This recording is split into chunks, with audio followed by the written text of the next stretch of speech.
Hi welcome back to Eduport. മക്കളെ, ഇന്ന് ഞാൻ ഒരുപാട് ബഹളമൊന്നും വെക്കുന്നില്ല. ഞാൻ സ്ട്രെയിറ്റ് ഒരു കാര്യത്തിലേക്ക് വരാം. എനിക്കറിയാം മക്കളെ, നിങ്ങൾ ഭയങ്കരമായുള്ള സ്ട്രെസ്സിലായിരിക്കുമല്ലേ. നിങ്ങൾ ഒരുപാട് കാര്യങ്ങൾ ആലോചിച്ചിട്ട് തല പുകയുന്നുണ്ടാവില്ലേ. നമ്മൾ ഇതുവരെ പഠിച്ചതൊന്നും മനസ്സിൽ നിൽക്കുന്നില്ല. ഈ സ്ട്രെസ്സും ഈ ഒരു ആൻസൈറ്റിയും ഈ ഒരു കൺഫ്യൂഷനും കാരണം ഒന്നും മനസ്സിൽ നിൽക്കുന്നില്ല. എല്ലാ സബ്ജക്റ്റും എനിക്ക് ഓക്കെയാണ്, പക്ഷെ ഇംഗ്ലീഷ് ഞാൻ അത്ര പ്രയോറിറ്റി കൊടുത്തിരുന്നില്ല. ഇനിയിപ്പോ എന്ത് ചെയ്തെടുക്കും എന്നുള്ള ഒരു ഐഡിയ എനിക്കില്ല.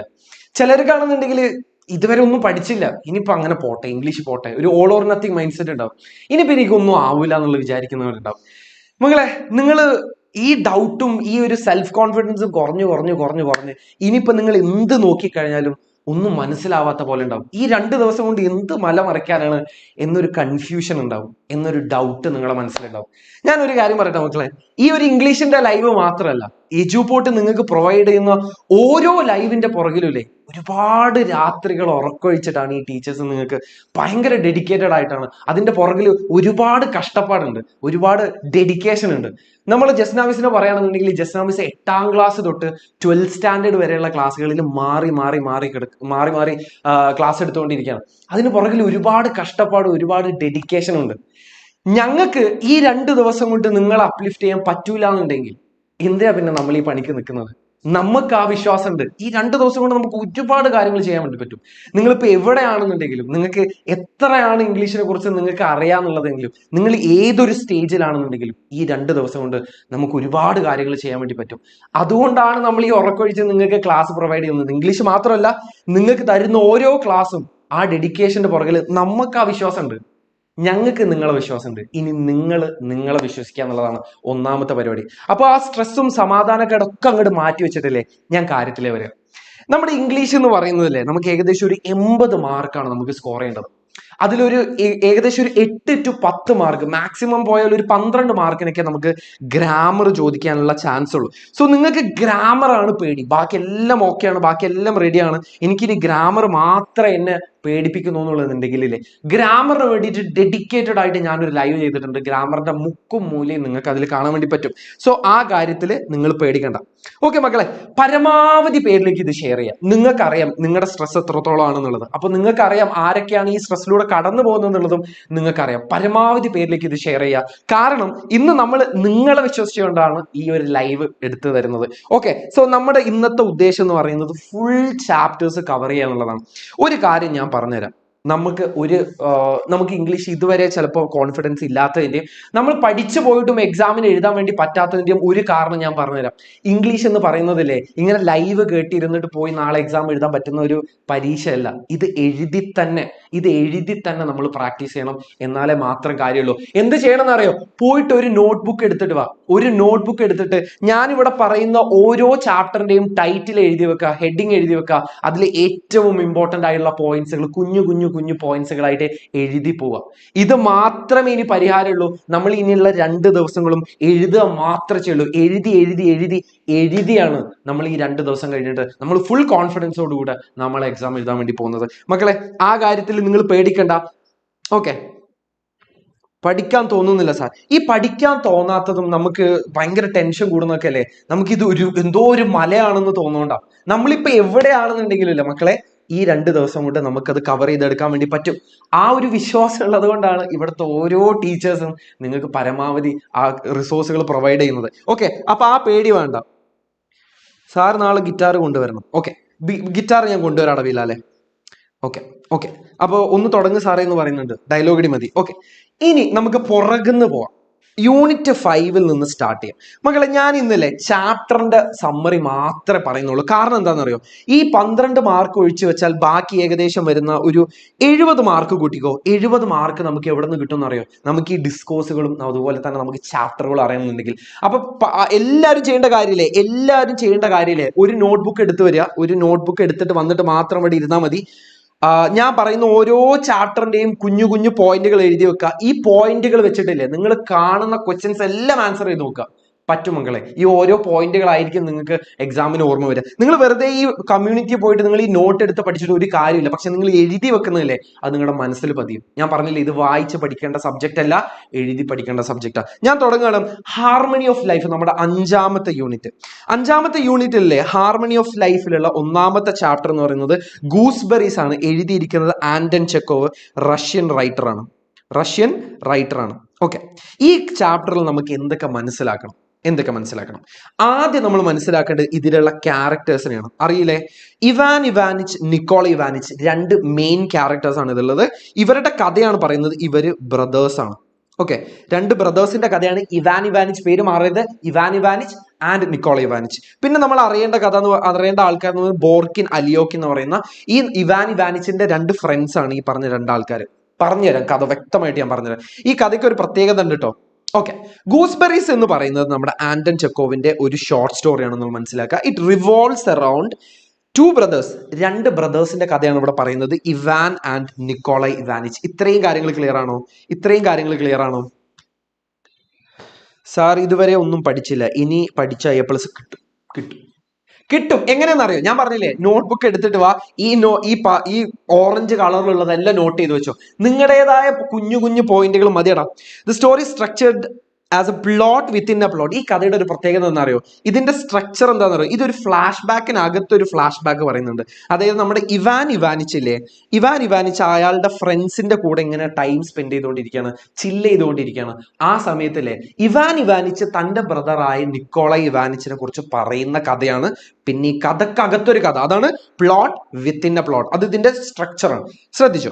Ivan and his friend Burkin walking in the fields near a Russian village and decides to take shelter at the farm of another friend Alyokin when it was about to rain.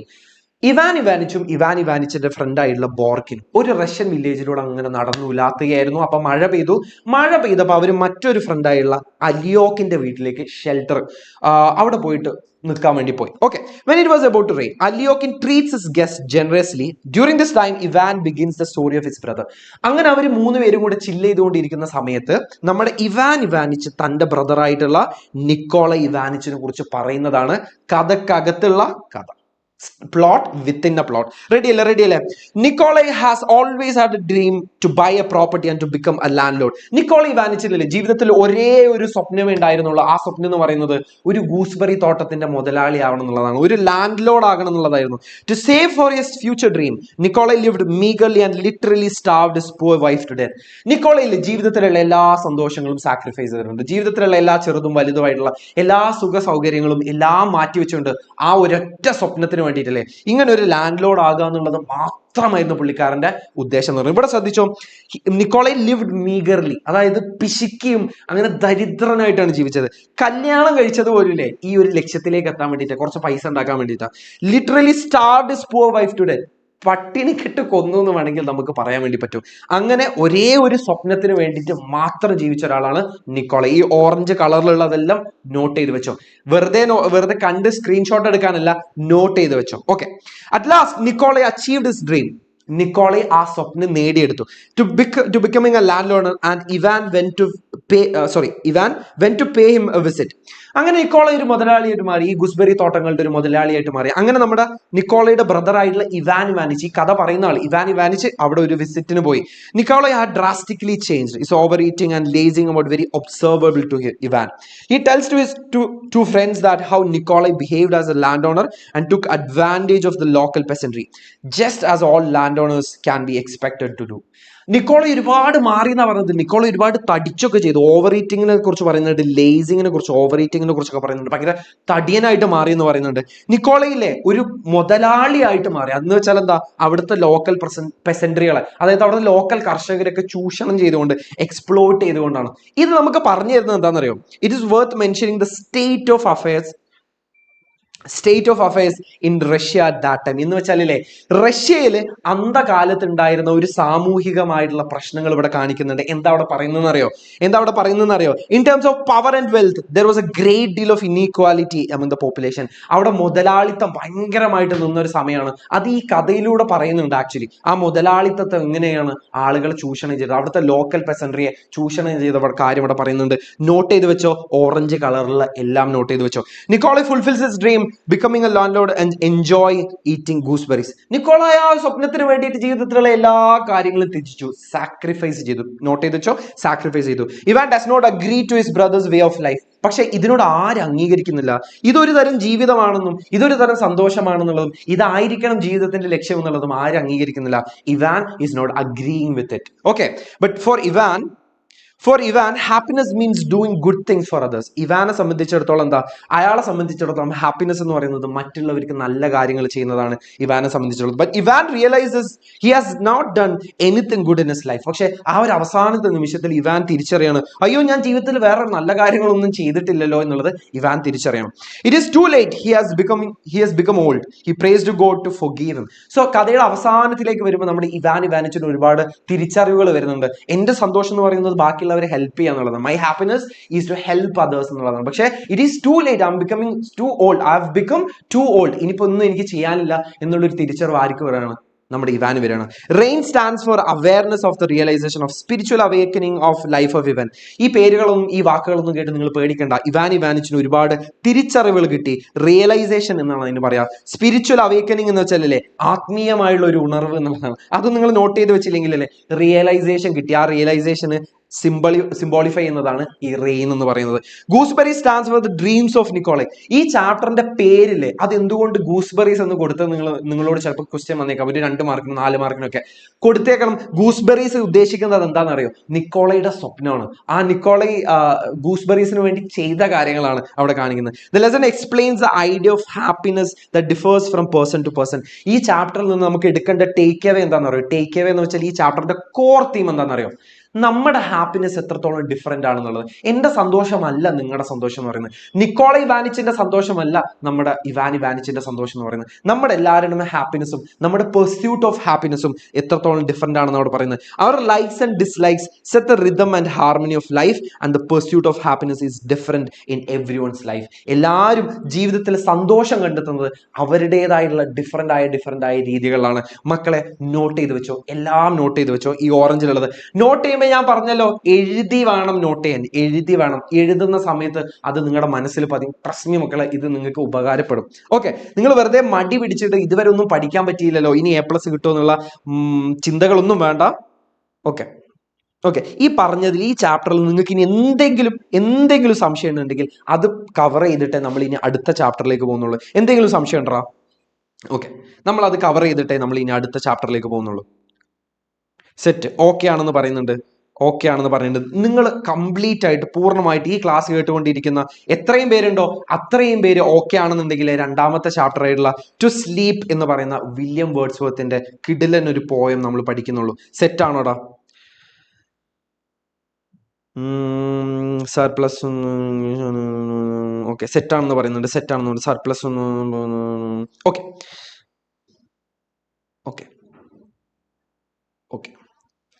ചിലർക്ക് ഒന്നും ഇതുവരെ ഒന്നും പഠിക്കാത്തവരുണ്ട്. അതുകൊണ്ട് ഞാൻ ഒന്നും കൂടെ slow ആയിട്ട് പറഞ്ഞുതരാം. ഈ ചാപ്റ്റർ ഞാൻ ഒന്നും കൂടെ സ്ലോ ആയിട്ട് പറഞ്ഞുതരാം. ഈ പോയം വില്യം വേർഡ്സ്വർത്ത് എന്ന് പറയുന്നത് അറിയാലോ. വില്യം വേർഡ്സ്വർത്തിന്റെ ഒരു പോയം നമ്മൾ പഠിച്ചിട്ടുണ്ടായിരുന്നല്ലേ, 10ാം ക്ലാസ്സിൽ നമ്മൾ പഠിച്ചിട്ടുണ്ടായിരുന്നല്ലേ, lines written in early spring എന്ന് പറഞ്ഞിട്ട് ഒരു പോയം പഠിച്ചിട്ടുണ്ടായിരുന്നു. അത് നേച്ചറിനെ കുറിച്ച് പറയുന്ന ഒരു പോയമായിരുന്നു. ഇവിടെ നമുക്കില്ലേ ഒരാൾ ഉറങ്ങാൻ പറ്റാതെ കഷ്ടപ്പെടുന്ന കാര്യമാണ് പറയുന്നത്. ഉറക്കം എത്രത്തോളം ഇമ്പോർട്ടൻ്റ് ആണെന്ന് പറയുന്നത്. ദ ഇമ്പോർട്ടൻസ് ഓഫ് സ്ലീപ്പ് ഇല്ലേ ഒരാളുടെ how it is affecting the quality of a day. എന്ത് അഫക്ട് ചെയ്യുന്നത്? സ്ലീപ്പില്ലേ ഒരാളുടെ ഒരു ദിവസത്തിന് തന്നെ മാറ്റുമെന്നാണ് ഈ കവിത പറയുന്നത്. പറഞ്ഞുതരാം എങ്ങനെയാണെന്നുള്ളത്.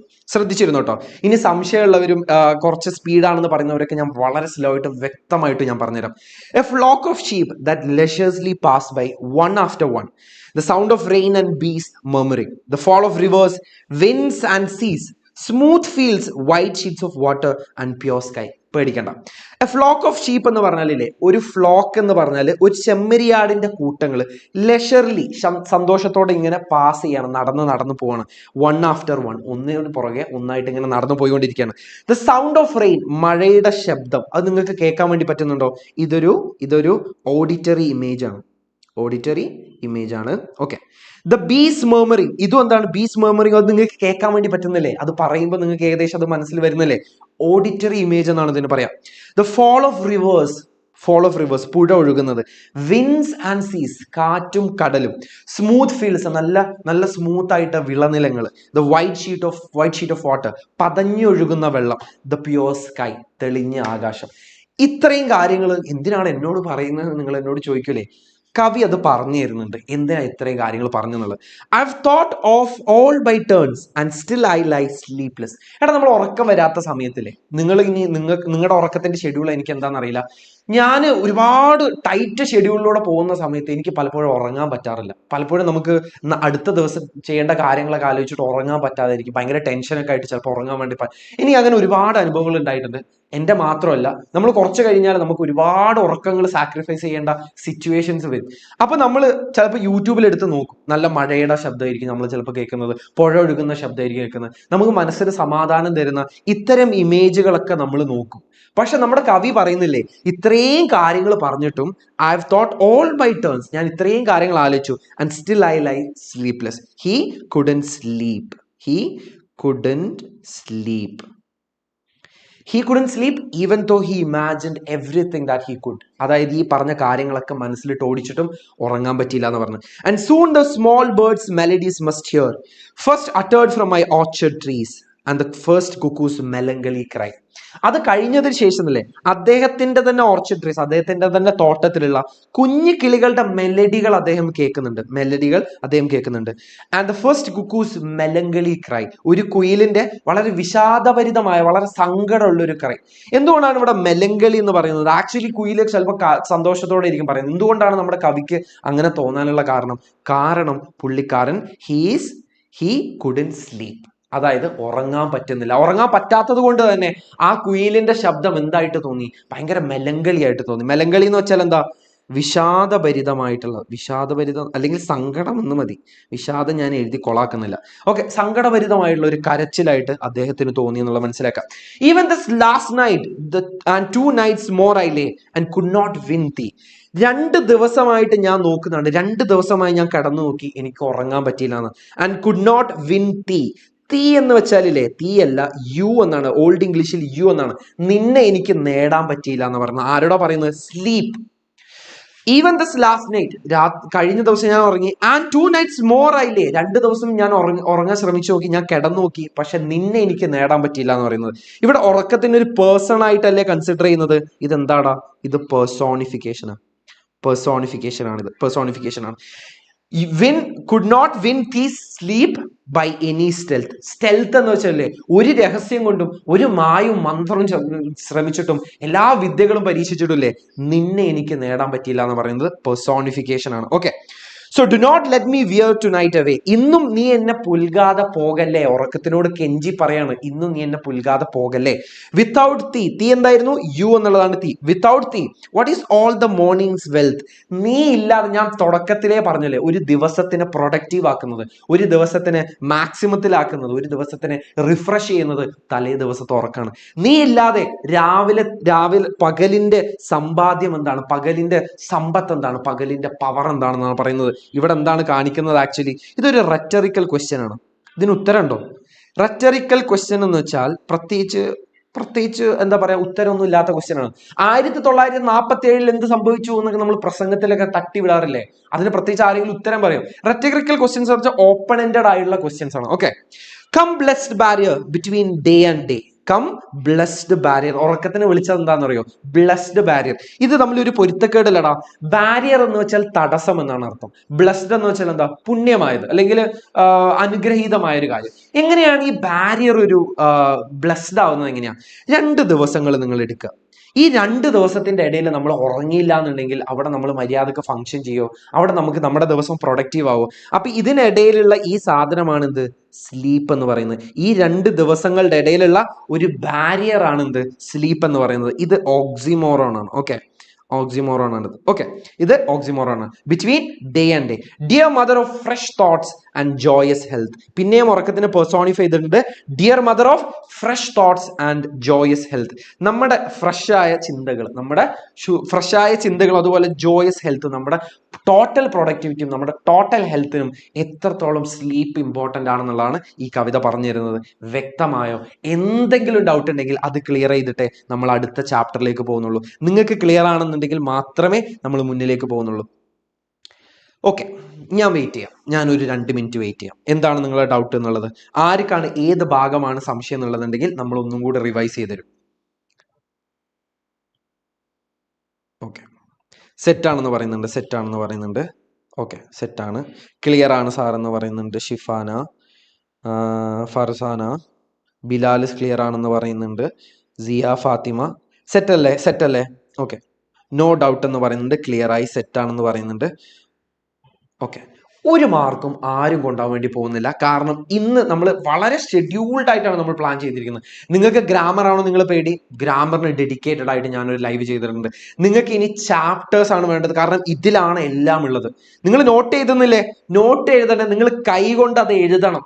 എന്നുണ്ടെങ്കിൽ മാത്രമല്ല, നിങ്ങൾക്ക് ആരെ വേണമെങ്കിലും പറ്റിക്കാം, പക്ഷെ നിങ്ങൾക്ക് പറ്റിക്കാൻ വേണ്ടി പറ്റൂല. പക്ഷെ അതുകൊണ്ട് നിങ്ങൾ ആ നോട്ട് പരമാവധി നിങ്ങളുടെ മനസ്സിൽ ഇരുത്തിയിട്ട് എഴുതുക. നിങ്ങൾ ഈ പറയുന്ന ഓരോ പോയിന്റും, ഈ പേഴ്സോണിഫിക്കേഷൻ, ഓക്സിമോറോൺ ഉണ്ട്, റെറ്ററിക്കൽ ക്വസ്റ്റ്യൻസ് ഇവിടെ ചോദിക്കുന്നുണ്ട്. ഇവിടെ എന്താണ് ആ പോയിന്റുകൾ എന്നുള്ളത് വ്യക്തമായിട്ട് എഴുതുക. ഇവിടെ കുറെ ഇമേജറികൾ ഉണ്ട് കേട്ടോ, ഇമേജറികൾ ഉണ്ട്, വിഷ്വൽ ഇമേജറികൾ ഉണ്ട്. ഓക്കെ, ഈ ഫോൾ ഓഫ് റിവേഴ്സും വിൻഡും സീയും ഒക്കെ എന്താണ്, ഈ അതുപോലെ തന്നെ വൈറ്റ് ഷീറ്റ്സ് ഓഫ് വാട്ടർ എന്നൊക്കെ പറയുന്നത് എന്താ? ഇമേജറികളാണ്. എല്ലാം ക്ലിയർ ആയത് വെക്കുക. സാർ ഗുജറാത്തിലാണോ? അതെ, ഞാൻ ഗുജറാത്തിലാണോ?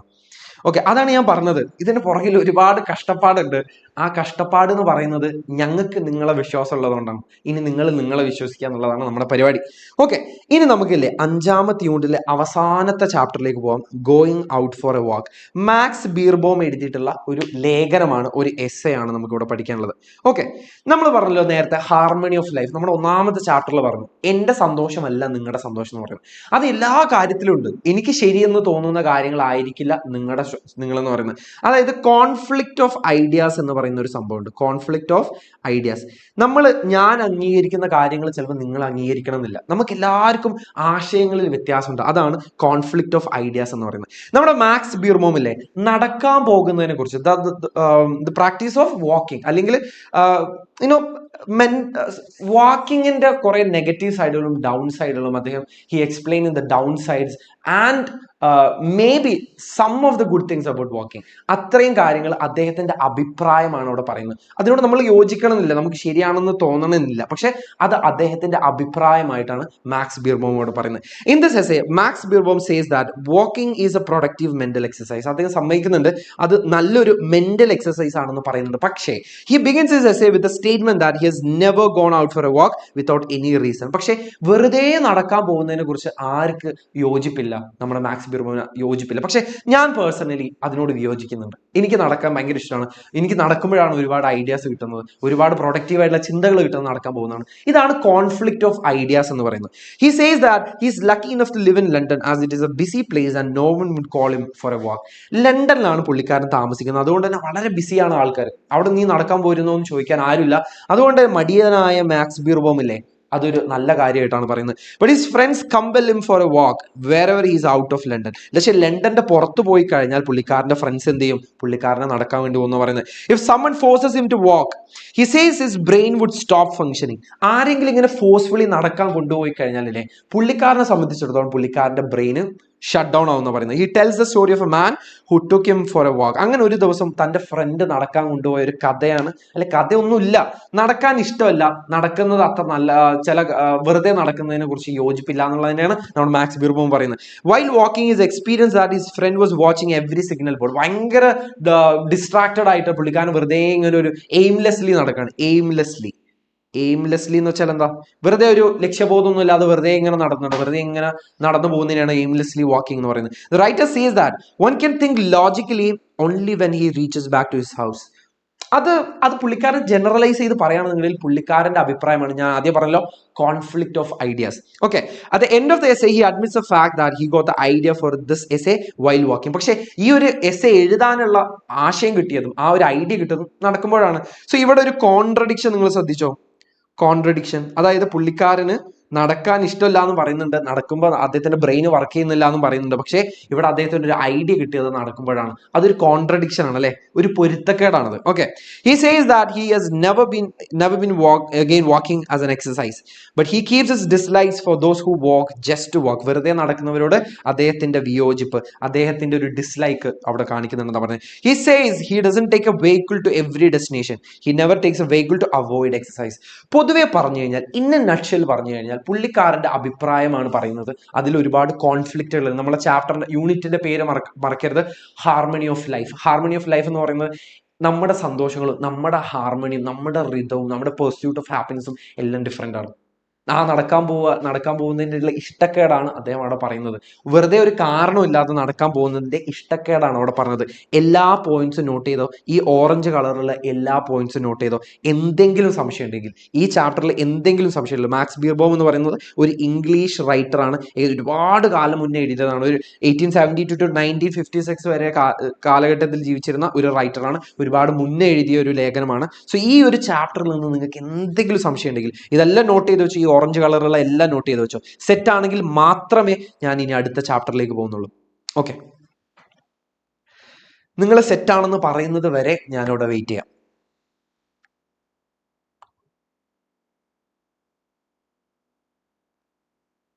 സെറ്റാണെന്ന് പറയുന്നുണ്ട് ഫസ്മിയ. സെറ്റാണ്. ഓക്കെ, അപ്പൂസ്, ഈഷ, അഭിരാം, ഓക്കെ, സെറ്റാണെന്ന് പറയുന്നുണ്ട്. ഓക്കെ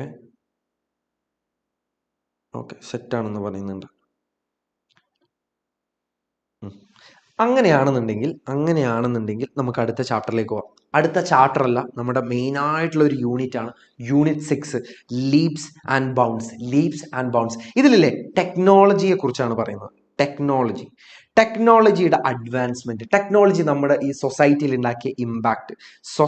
ഉണ്ടാക്കിയിട്ടുള്ള ഇമ്പാക്ട് എഴുതി വെച്ചോട്ടോ. ഇതൊക്കെ ഈ പോയിന്റുകളൊക്കെ എഴുതി വെച്ചോ. സൊസൈറ്റിയിൽ ഉണ്ടാക്കിയുള്ള impact.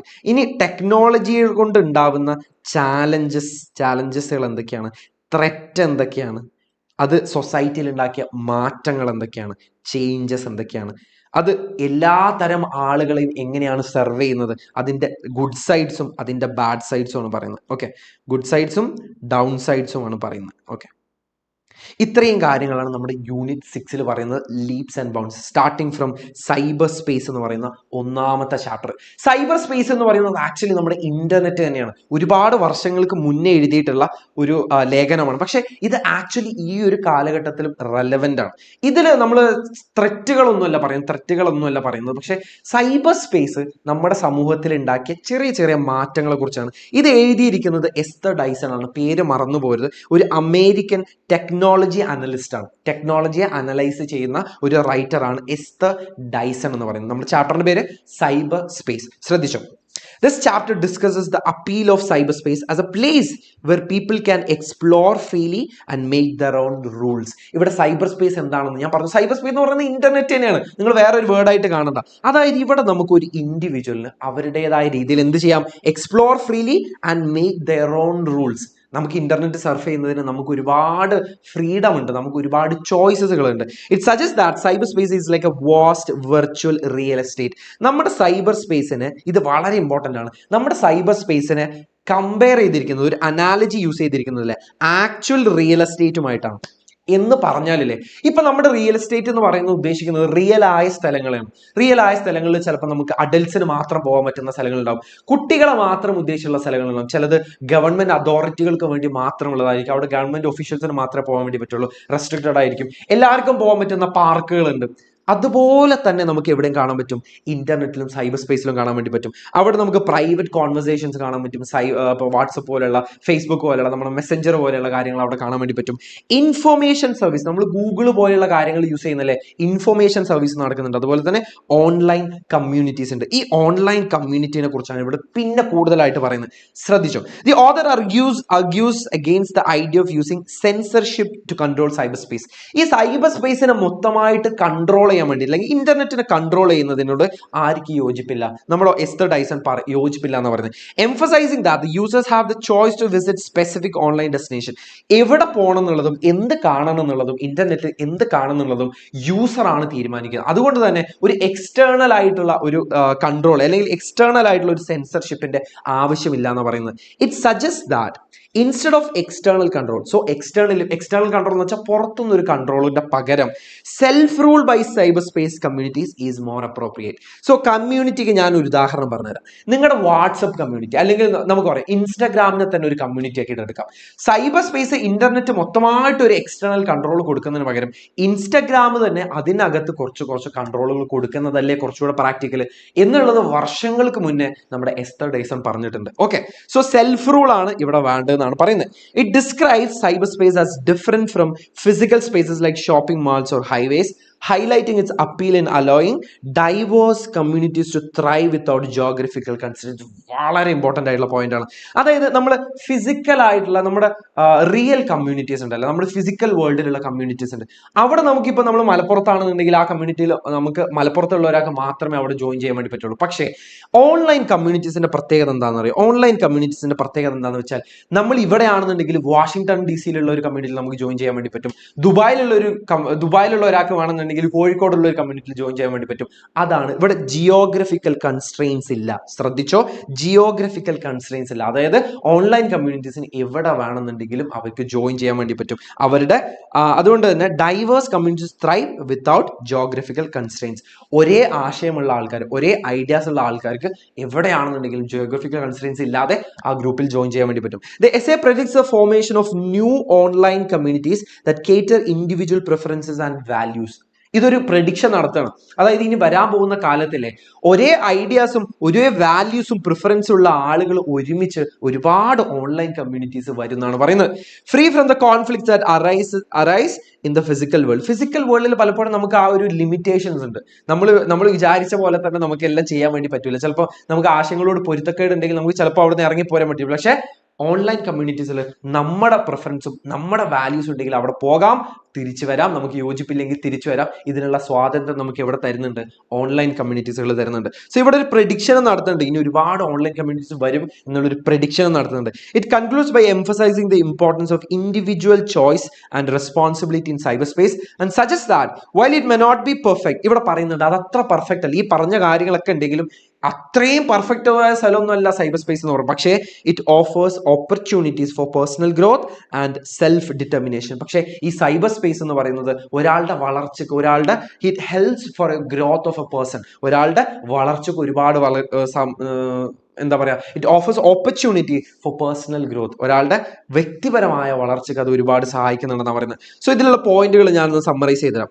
Cyber space offers freedom and exploration. നമുക്ക് നമ്മുടേതായിട്ടുള്ള രീതികളിൽ എക്സ്പ്ലോർ ചെയ്യാൻ വേണ്ടി പറ്റും, ഫ്രീഡം തരുന്നുണ്ട്. ഓക്കെ, സെൻസർഷിപ്പിനെതിരെ യോജിപ്പില്ല എന്നുള്ളതാണ് നമ്മുടെ എസ്റ്റർ ഡൈസൺ പറയുന്നത്. അതിന് പകരം ഇന്റേണൽ ആയിട്ടുള്ള കമ്മ്യൂണിറ്റീസിന് അകത്ത് നമുക്ക് വേണമെങ്കിൽ സെൻസർഷിപ്പ് കൊണ്ടുവരാന്ന് പറയുന്നത്. സെൽഫ് റൂൾ, അതായത് കമ്മ്യൂണിറ്റീസ് തന്നെ അവരുടെ റൂളുകൾ സെറ്റ് ചെയ്യുന്നതായിരിക്കും കുറച്ചുകൂടെ ബെറ്റർ എന്ന് പറയുന്നത്. ഡിഫറെന്റ് ഫ്രം ഫിസിക്കൽ സ്പേസസ്, അതായത് ജിയോഗ്രഫിക്കൽ കൺസ്ട്രെയിൻസ് ഇല്ലാതെ ഓൺലൈൻ കമ്മ്യൂണിറ്റീസിന് ഒരാൾക്ക് എവിടെ വേണമെങ്കിലും അയാളുടെ പ്രിഫറൻസിനും അയാളുടെ വാല്യൂസിനനുസരിച്ച് ഏതൊരു കമ്മ്യൂണിറ്റിയിലും ജോയിൻ ചെയ്യാൻ വേണ്ടി പറ്റും. പിന്നെ ന്യൂ ഓൺലൈൻ കമ്മ്യൂണിറ്റീസ് വരുന്നുള്ള ഒരു പ്രഡിക്ഷൻ നടത്തുന്നുണ്ട്. അത് കഴിഞ്ഞിട്ട് പേഴ്സണൽ ചോയ്സ് ആൻഡ് റെസ്പോൺസിബിലിറ്റി. നമ്മുടെ റെസ്പോൺസിബിലിറ്റിയാണ്, നമ്മുടെ ഉത്തരവാദിത്തമാണ് എവിടെ എന്ത് ചെയ്യണം, എങ്ങനെ ചെയ്യണം എന്നുള്ളത്. അതാണ് അവസാനം പറയുന്നത്. സോ ഈ 6 പോയിന്റ് ഉണ്ടെങ്കിലേ സെറ്റാണ് ഈ ചാപ്റ്റർ. സെറ്റാണോ? നിങ്ങൾക്കിത് സെറ്റാണോ? നിങ്ങൾക്കിത് സെറ്റാണെന്നുണ്ടെങ്കിൽ മാത്രമേ ഞാൻ മുന്നേക്ക് പോകുന്നുള്ളൂ. ഓക്കെ, സെറ്റാ. ഈ ചാപ്റ്ററിൽ എന്തെങ്കിലും സംശയം ഉണ്ടോ? ഈ 6 പോയിന്റില് നോട്ട് ചെയ്ത് വെച്ചോ. 6 പോയിന്റ്, ഈ 6 പോയിന്റ് നമുക്ക് റൈറ്റപ്പ് എഴുതുമ്പോൾ ചോദിക്കാം, എഴുതാൻ വേണ്ടി ചോദിക്കാം, സ്പീച്ച് ചോദിക്കാം, എന്ത് വേണമെങ്കിലും ചോദിക്കാം. ഈ ഒരു ചാപ്റ്ററിന്റെ ഈ ഒരു 6 പോയിന്റ് നിങ്ങൾ ഉണ്ടെങ്കിൽ അത് നമുക്ക് വേരിയസ് ഡിസ്കോഴ്സിലേക്ക് മാറ്റി എഴുതാൻ വേണ്ടി പറ്റും. ബി കോൺഫിഡൻറ്റ് മക്കളെ. ഓക്കെ, സെറ്റാണോ? എടാ മക്കളെ, നിങ്ങൾ പരമാവധി ഇല്ലേ കയറി വന്നവർക്ക് ആദ്യം ഒരു ലൈക്ക് അടിച്ചിട്ട് മാത്രം നിങ്ങൾ ഇരിപ്പുറപ്പിച്ചാൽ മതി. കാരണം അങ്ങനെയാണ് യൂട്യൂബിന്റെ ആൽഗുരിതം റൺ ചെയ്യുന്നത്. നമ്മളിവിടെ കാര്യപ്പെട്ട ഒരു പരിപാടി നടത്തുന്നുണ്ടെന്ന് യൂട്യൂബിന് തോന്നണ്ടേ? ഓക്കെ, അപ്പൊ നിങ്ങളിത് പരമാവധി പേരിലേക്ക് ഷെയർ ചെയ്യട്ടോ. ഓക്കെ, എന്താ നിങ്ങളുടെ അവസ്ഥ? സെറ്റാണെന്ന് പറയുന്നുണ്ട്. ഓക്കെ, സുഹൈൽ സാർ പോവാണ്? ഇല്ലടാ, സുഹൈൽ സാർ എവിടെയും പോകുന്നില്ല. ആരെ പറഞ്ഞു സുഹൈൽ സാർ പോവാണെന്നില്ല? സുഹൈൽ സാർ എവിടെയും പോകുന്നില്ല. ഓക്കെ, കിട്ടുന്ന 6 പോയിന്റുകൾ ഞാൻ പറഞ്ഞില്ലടാ. ഈ പറഞ്ഞാണ് cyber space offers freedom and exploration against censorship. External സെൻസർഷിപ്പിന് സ്കോപ്പ് ഇല്ല, എക്സ്റ്റേണൽ കൺട്രോളിന്റെ ആവശ്യമില്ല, പകരം കമ്മ്യൂണിറ്റികൾ സെൽഫ് കൺട്രോൾ ചെയ്യണമെന്നാണ് പറയുന്നത്. ഫിസിക്കൽ സ്പേസസ്, അതായത് ജിയോഗ്രഫിക്കൽ ആയ കൺസ്ട്രെയിൻസ് ഇല്ലാതെ, ഞാനിപ്പോൾ മലപ്പുറത്താണെന്നുണ്ടെങ്കിൽ എനിക്ക് വേണമെന്നുണ്ടെങ്കിൽ ദുബായിലുള്ള ഒരു കമ്മ്യൂണിറ്റിയിൽ വേണമെങ്കിൽ ജോയിൻ ചെയ്യാം. എങ്ങനെ? ഓൺലൈൻ കമ്മ്യൂണിറ്റിയിൽ. അത് ഫിസിക്കൽ കമ്മ്യൂണിറ്റിയിൽ പറ്റൂല എന്നാണ് പറയുന്നത്. പിന്നെ നോ ഓൺലൈൻ കമ്മ്യൂണിറ്റീസ് വരുന്ന പറയുന്നത്. ഒരുപാട് പ്രിഫറൻസസും വാല്യൂസും വെച്ചിട്ട് ഇനി ഒരുപാട് ഓൺലൈൻ കമ്മ്യൂണിറ്റീസ് വരുന്ന പറയുന്നത്. പിന്നെ പേഴ്സണൽ ചോയ്സ്, നമ്മളാണ് തീരുമാനിക്കേണ്ടത് എന്ത് കാണണം എന്ത് കാണണ്ട എന്നുള്ളത്. നമ്മുടെ പേഴ്സണൽ ഗ്രോത്തിനും നമ്മുടെ ഒരുപാട് വളർച്ചയ്ക്കും ഇത് ആക്ച്വലി സൈബർ സ്പേസ് സഹായിക്കും എന്നാണ് പറയുന്നത്.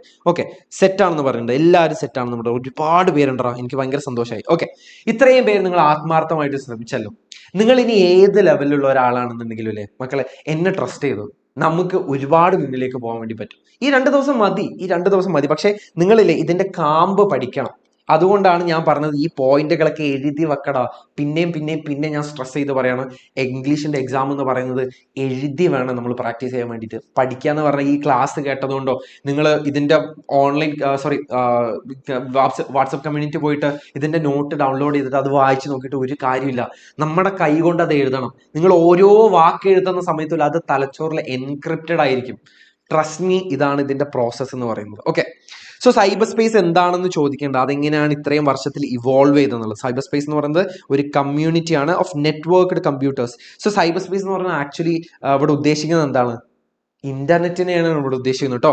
ഓക്കെ, ഇവിടെ എന്ത് മെറ്റഫറാണ് യൂസ് ചെയ്തത്? അതായത് റിയൽ എസ്റ്റേറ്റുമായിട്ടാണ് ഒരു അനാലജി യൂസ് ചെയ്തത്. അനാലജി എന്ന് വെച്ചാൽ ഒരു കമ്പാരിസൺ തന്നെയാണ്, ഒരു ഉദാഹരിച്ച് പറഞ്ഞതാണ് അല്ലെ. റിയൽ എസ്റ്റേറ്റിനോട് ഒരു കമ്പാരിസൺ കൊടുത്തിട്ടാണ് ഇവിടെ പറഞ്ഞത്. അതാണ് ഉള്ള മെറ്റഫർ എന്ന് പറയുന്നത്. ഓക്കെ, നമുക്ക് 6ാമത്തെ യൂണിറ്റിലുള്ള 2ാമത്തെ ചാപ്റ്റർ നോക്കാം. Is society dead? റെഡിയാണോ?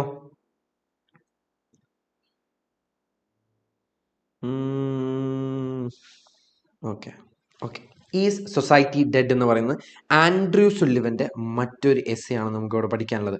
ഈ സൊസൈറ്റി ഡെഡ് നമ്മൾ കഴിഞ്ഞ സൈബർ സ്പേസിൽ പഠിച്ചതല്ലേ, അതിന്റെ ഗുണങ്ങളും കുറച്ച് ദോഷങ്ങളും സൊസൈറ്റിയിൽ ഉണ്ടാക്കിയുള്ള ഇമ്പാക്റ്റും ആണ് പറയുന്നത്. ഇവിടെ അല്ലേ സൊസൈറ്റിയിൽ വരുന്ന ഒരു ത്രെറ്റിനെ കുറിച്ചാണ് പറയുന്നത്. അതായത് ഈ പറഞ്ഞ സൈബർ സ്പേസ് വളരും തോറും, ആളുകൾ ഡിജിറ്റൽ ഡിവൈസുകളിലേക്ക് ഒതുങ്ങും തോറും സമൂഹത്തിൽ ഉണ്ടാക്കുന്ന ഒരു ഭീകരമായുള്ള ഒരു അന്തരീക്ഷത്തിനെ കുറിച്ചാണ് ഇവിടെ പറയുന്നത്. The threat caused by the digital devices and internet or cyber space. ഇതുണ്ടാക്കുന്ന threat and challenges. Andrew Sullivan is talking about the societal threat that caused by digital devices. അതാണ് ഇവിടെ പറയുന്നത്. Okay, in this essay the author talks about the recent visit to New York City. അദ്ദേഹം New York സിറ്റിയിലേക്ക് ഒരു വിസിറ്റിന് പോയതായിരുന്നു. and how they observed a change in city's atmosphere. അങ്ങനെ അദ്ദേഹം പോയ സമയത്തിലെ ആ സിറ്റിയുടെ അന്തരീക്ഷത്തിൽ അദ്ദേഹം ശ്രദ്ധിച്ചൊരു മാറ്റം ആണ് ഇവിടെ പറയുന്നത്. എന്താ മാറ്റം എന്നറിയോ? he noticed that while the night life was quiet, the daytime activities were also different. Manhattan's downtown area had transformed into a more gentrified and commercialized place with many people engrossed in their own world. Note ചെയ്യേണ്ട point ഇതാ. അദ്ദേഹം ശ്രദ്ധിച്ചത് എന്താണെന്നറിയോ? ഈ രാത്രിയും പകലും ഒക്കെ ഇങ്ങനെ ഭയങ്കര തിരക്ക് പിടിച്ച് ഭയങ്കര കൊമേഴ്ഷ്യലൈസ്ഡ് ആയിട്ടുള്ള ഈ സ്ഥലത്തിലെ ആളുകൾ അവരുടേതായുള്ള ലോകത്തിലേക്ക് ഒതുങ്ങി പോകുന്നതാണ്. People engrossed in their own world. എങ്ങനെയാണ് അവരുടേതായ ലോകത്തിലേക്ക് പോകുന്നത് ഞാൻ പറഞ്ഞുതരാം. The author coined the term iPod people, ഇങ്ങനെ അവരുടെ ലോകത്തിലേക്ക് മാത്രം ഒതുങ്ങുന്ന ആളുകളെ അദ്ദേഹം വിളിച്ചത് ഐപോഡ് പീപ്പിൾ എന്നുള്ളതാണ്. നോട്ട് ചെയ്ത് വെച്ചോ, വളരെ ഇമ്പോർട്ടന്റ് ആണ്. IPod people to describe those who walked around with earphones plugged in. അന്ധകാലം എന്ന് പറയുന്നത് ഏകദേശം ഒരു 2006 ആയിരിക്കും അത് എഴുതിയത്. അന്ധകാലത്തുള്ള ഏറ്റവും പോപ്പുലർ ആയിട്ടുള്ള ഒരു ഡിജിറ്റൽ ഡിവൈസ് ആയിരുന്നു ഈ എന്താ പറയാ, ഈ ഹെഡ്സെറ്റ് ഒക്കെ വെച്ച് നടക്കുക എന്ന് പറയുന്നത്. അപ്പൊ ഇവിടെ പറയുന്നത് എന്താണെന്ന് വെച്ചാൽ to describe those who walked around with earphones plugged in. അവരുടേതായിട്ടുള്ള ലോകത്തിലേക്ക് പോവാണ് ഐപോഡും വെച്ചുകൊണ്ട്. Seemingly oblivious to their surroundings. Oblivious എന്ന് വെച്ചാലല്ലേ, ഒബ്ലീവിയസ് എന്ന് വെച്ചാൽ അവരുടേതായുള്ള ഒരു ബബിളിനകത്ത് പുറലോകത്തിനെ കുറിച്ച് യാതൊരു ധാരണയും ഇല്ലാതെ, പുറലോകത്തിനെ കുറിച്ച് യാതൊരു കൺസേണും ഇല്ലാതെ, സീമിംഗ്ലി ഒബ്ലീവിയസ് ടു ദർ സറൗണ്ടിങ്സ്, അവരുടെ സറൗണ്ടിങ്ങിൽ എന്താണ് നടക്കുന്നതെന്ന് പോലും അറിയാതെ അവരുടേതായിട്ടുള്ള ലോകത്തിൽ എൻഗ്രോസ്ഡ് ആയിട്ടുള്ള ആള്. ഈ വേർഡ് ശ്രദ്ധിച്ചോ, എൻഗ്രോസ്ഡ് ആയിട്ടുള്ള ആളുകളെയാണ് ഇവിടെ ഐപോഡ് പീപ്പിൾ എന്ന് വിളിച്ചത്. പേര് മറക്കരുത്, iPod people. These individuals were immersed in their music. അവർ മ്യൂസിക് കേട്ടുകൊണ്ടിരിക്കുകയാണ്. Isolating themselves from social interactions. ഇവിടെ പ്രശ്നം എന്താണെന്ന് അറിയോ, ഇത്രയും തിരക്ക് പിടിച്ച സമയത്തും ഇത്രയും കൊമേഴ്ഷ്യലൈസ് ആയിട്ട് ആളുകൾ തിരക്ക് പിടിച്ച് ഓടിക്കൊണ്ടിരിക്കുന്ന സമയത്തും അവർ ഐസൊലേറ്റഡ് ആണ്. They are isolated in themselves, their own world, they are engrossed in their own world. The author admitted to being one of them. പക്ഷെ ഇവിടെ വളരെ ഇൻട്രസ്റ്റിംഗിലല്ലേ, നമ്മുടെ ഓഥറും പറയുന്നത് ഞാനും ഇവരുടെ ഒരു ഭാഗം തന്നെയാണ്. പക്ഷെ അദ്ദേഹം ഇതൊക്കെ നോട്ടീസ് ചെയ്യണം, അദ്ദേഹം ഇതൊക്കെ ഒബ്സർവ് ചെയ്യാണ് ന്യൂയോർക്ക് സിറ്റിയിൽ പോയ സമയത്ത്. Having succumb to the temptation of portable music player like iPod. ആ ഒരു ടെംപ്റ്റേഷനെ കുറിച്ചാണ് പറയുന്നത്. ആളുകളില്ലേ അതിലിങ്ങനെ മാത്രം ഒഴുകുന്ന സമയത്ത് ആളുകൾ സോഷ്യൽ ഇന്ററാക്ഷൻസിൽ നിന്ന് മാറ്റി നിൽക്കുകയാണ്. സീമിംഗ്ലി ഒബ്ലീവിയസ് ആണ് ഈ വേർഡ് നിങ്ങൾ യൂസ് ചെയ്ത് കേട്ടോ. സീമിംഗ്ലി ഒബ്ലീവിയസ് എന്ന് വെച്ചാൽ അവരുടേതായിട്ടുള്ള ഒരു ബബിളിനകത്താണ്. ആ പുറലോകത്ത് എന്താണ് സംഭവിക്കുന്നത് അവർക്ക് യാതൊരു ധാരണയുമില്ല. Okay, the writer highlights a broader issue of technology driven isolation. ഇത് വളരെ വലിയൊരു പ്രശ്നമാണ്. ഇത് 2006 തന്നെ അദ്ദേഹം പറഞ്ഞിട്ടുണ്ടെങ്കിൽ ഇന്ന് എത്രത്തോളം അത് പ്രശ്നമായിരിക്കും. ഇതിനെ വെച്ചിട്ടില്ല ചിലപ്പോൾ ഒരു റൈറ്റപ്പ് ചോദിക്കാം, സ്പീച്ച് ചോദിക്കാം, ചിലപ്പോൾ സ്കൂൾ അസംബ്ലിയിൽ പറയേണ്ട ഒരു സ്പീച്ച് ചോദിക്കാം, അങ്ങനെയുള്ള ക്വസ്റ്റ്യൻസ് വരാം. കാരണം എന്താണെന്ന് വെച്ചാൽ ഇതൊരു വളരെ വലിയൊരു ത്രെറ്റാണ്. ഇത് ടെക്നോളജി ഡ്രിവൻ ഐസൊലേഷൻ. ഐസൊലേഷൻ എന്ന് വെച്ചാൽ എന്താ, ആളുകൾ ഒറ്റപ്പെടുന്നതാണ്. നമ്മൾ നമ്മുടേതായ ലോകത്തിലേക്ക് മാത്രം ഒതുങ്ങിപ്പോവാണ്. People are increasingly absorbed in their own personal devices. അവരുടേതായുള്ള ഈ ഫോണുകൾ. ഇപ്പൊ നമുക്ക് പറയാനുണ്ടെങ്കിൽ അത് അന്ന് ഐപോഡ് മാത്രമേ ഉണ്ടായിരുന്നുള്ളൂ. ഇന്ന് നമുക്ക് ആ ഐപോഡിന്റെ ഒരു 100 ഇരട്ടി ഫംഗ്ഷൻസ് നമുക്ക് നമ്മുടെ ഡിജിറ്റൽ ഫോണിൽ കാണാൻ വേണ്ടി പറ്റും. നിങ്ങൾ ഈ ക്ലാസ് കേട്ടുകൊണ്ടിരിക്കുന്ന ആ ഡിജിറ്റൽ ഡിവൈസിൽ അത്രയും നമുക്ക് കാണാൻ വേണ്ടി പറ്റും. ഇവിടെ പറയുന്നത് എന്താണെന്ന് വെച്ചാൽ ആ പേഴ്സണൽ ഡിവൈസിൽ നമ്മൾ എത്രത്തോളം അബ്സോർബ്ഡ് ആണെന്നുള്ളതാണ്. Whether it's while walking on the street, commuting or socialising. നമ്മളില്ലേ നടക്കുന്ന സമയത്ത്, നമ്മൾ സംസാരിക്കുന്ന സമയത്ത്, നമ്മൾ സോഷ്യലൈസ് ആയാണെന്ന് പ്രിറ്റൻഡ് ചെയ്യുന്ന സമയത്തും നമ്മൾ ആക്ച്വലി ഫോൺ യൂസ് ചെയ്യുക. നമ്മൾ പഴയ പോലെ ഫ്രണ്ട്സിനോട് സംസാരിക്കുന്ന സമയത്ത് നമ്മൾ അവരെ മാത്രം നോക്കി അവരിലേക്ക് മാത്രം എൻഗേജ് ചെയ്തിട്ടല്ല പറയുന്നത്. നമ്മൾ ഈ ഫോൺ യൂസ് ചെയ്തുകൊണ്ടാണ് സോഷ്യലൈസ് ചെയ്യുന്നത്, കമ്മ്യൂട്ട് ചെയ്യുന്നത്, നമ്മൾ നടക്കുന്നതും. Okay, this isolation extends to other aspects of life, such as getting news from preferred sources and tuning in personalized entertainment. ഇതും ഇന്ന കാലത്ത് വരികയാണെന്നുണ്ടെങ്കിൽ ഒരുപാട് പ്രശ്നങ്ങൾ ഉണ്ടാക്കുന്നുണ്ട് അല്ലെ.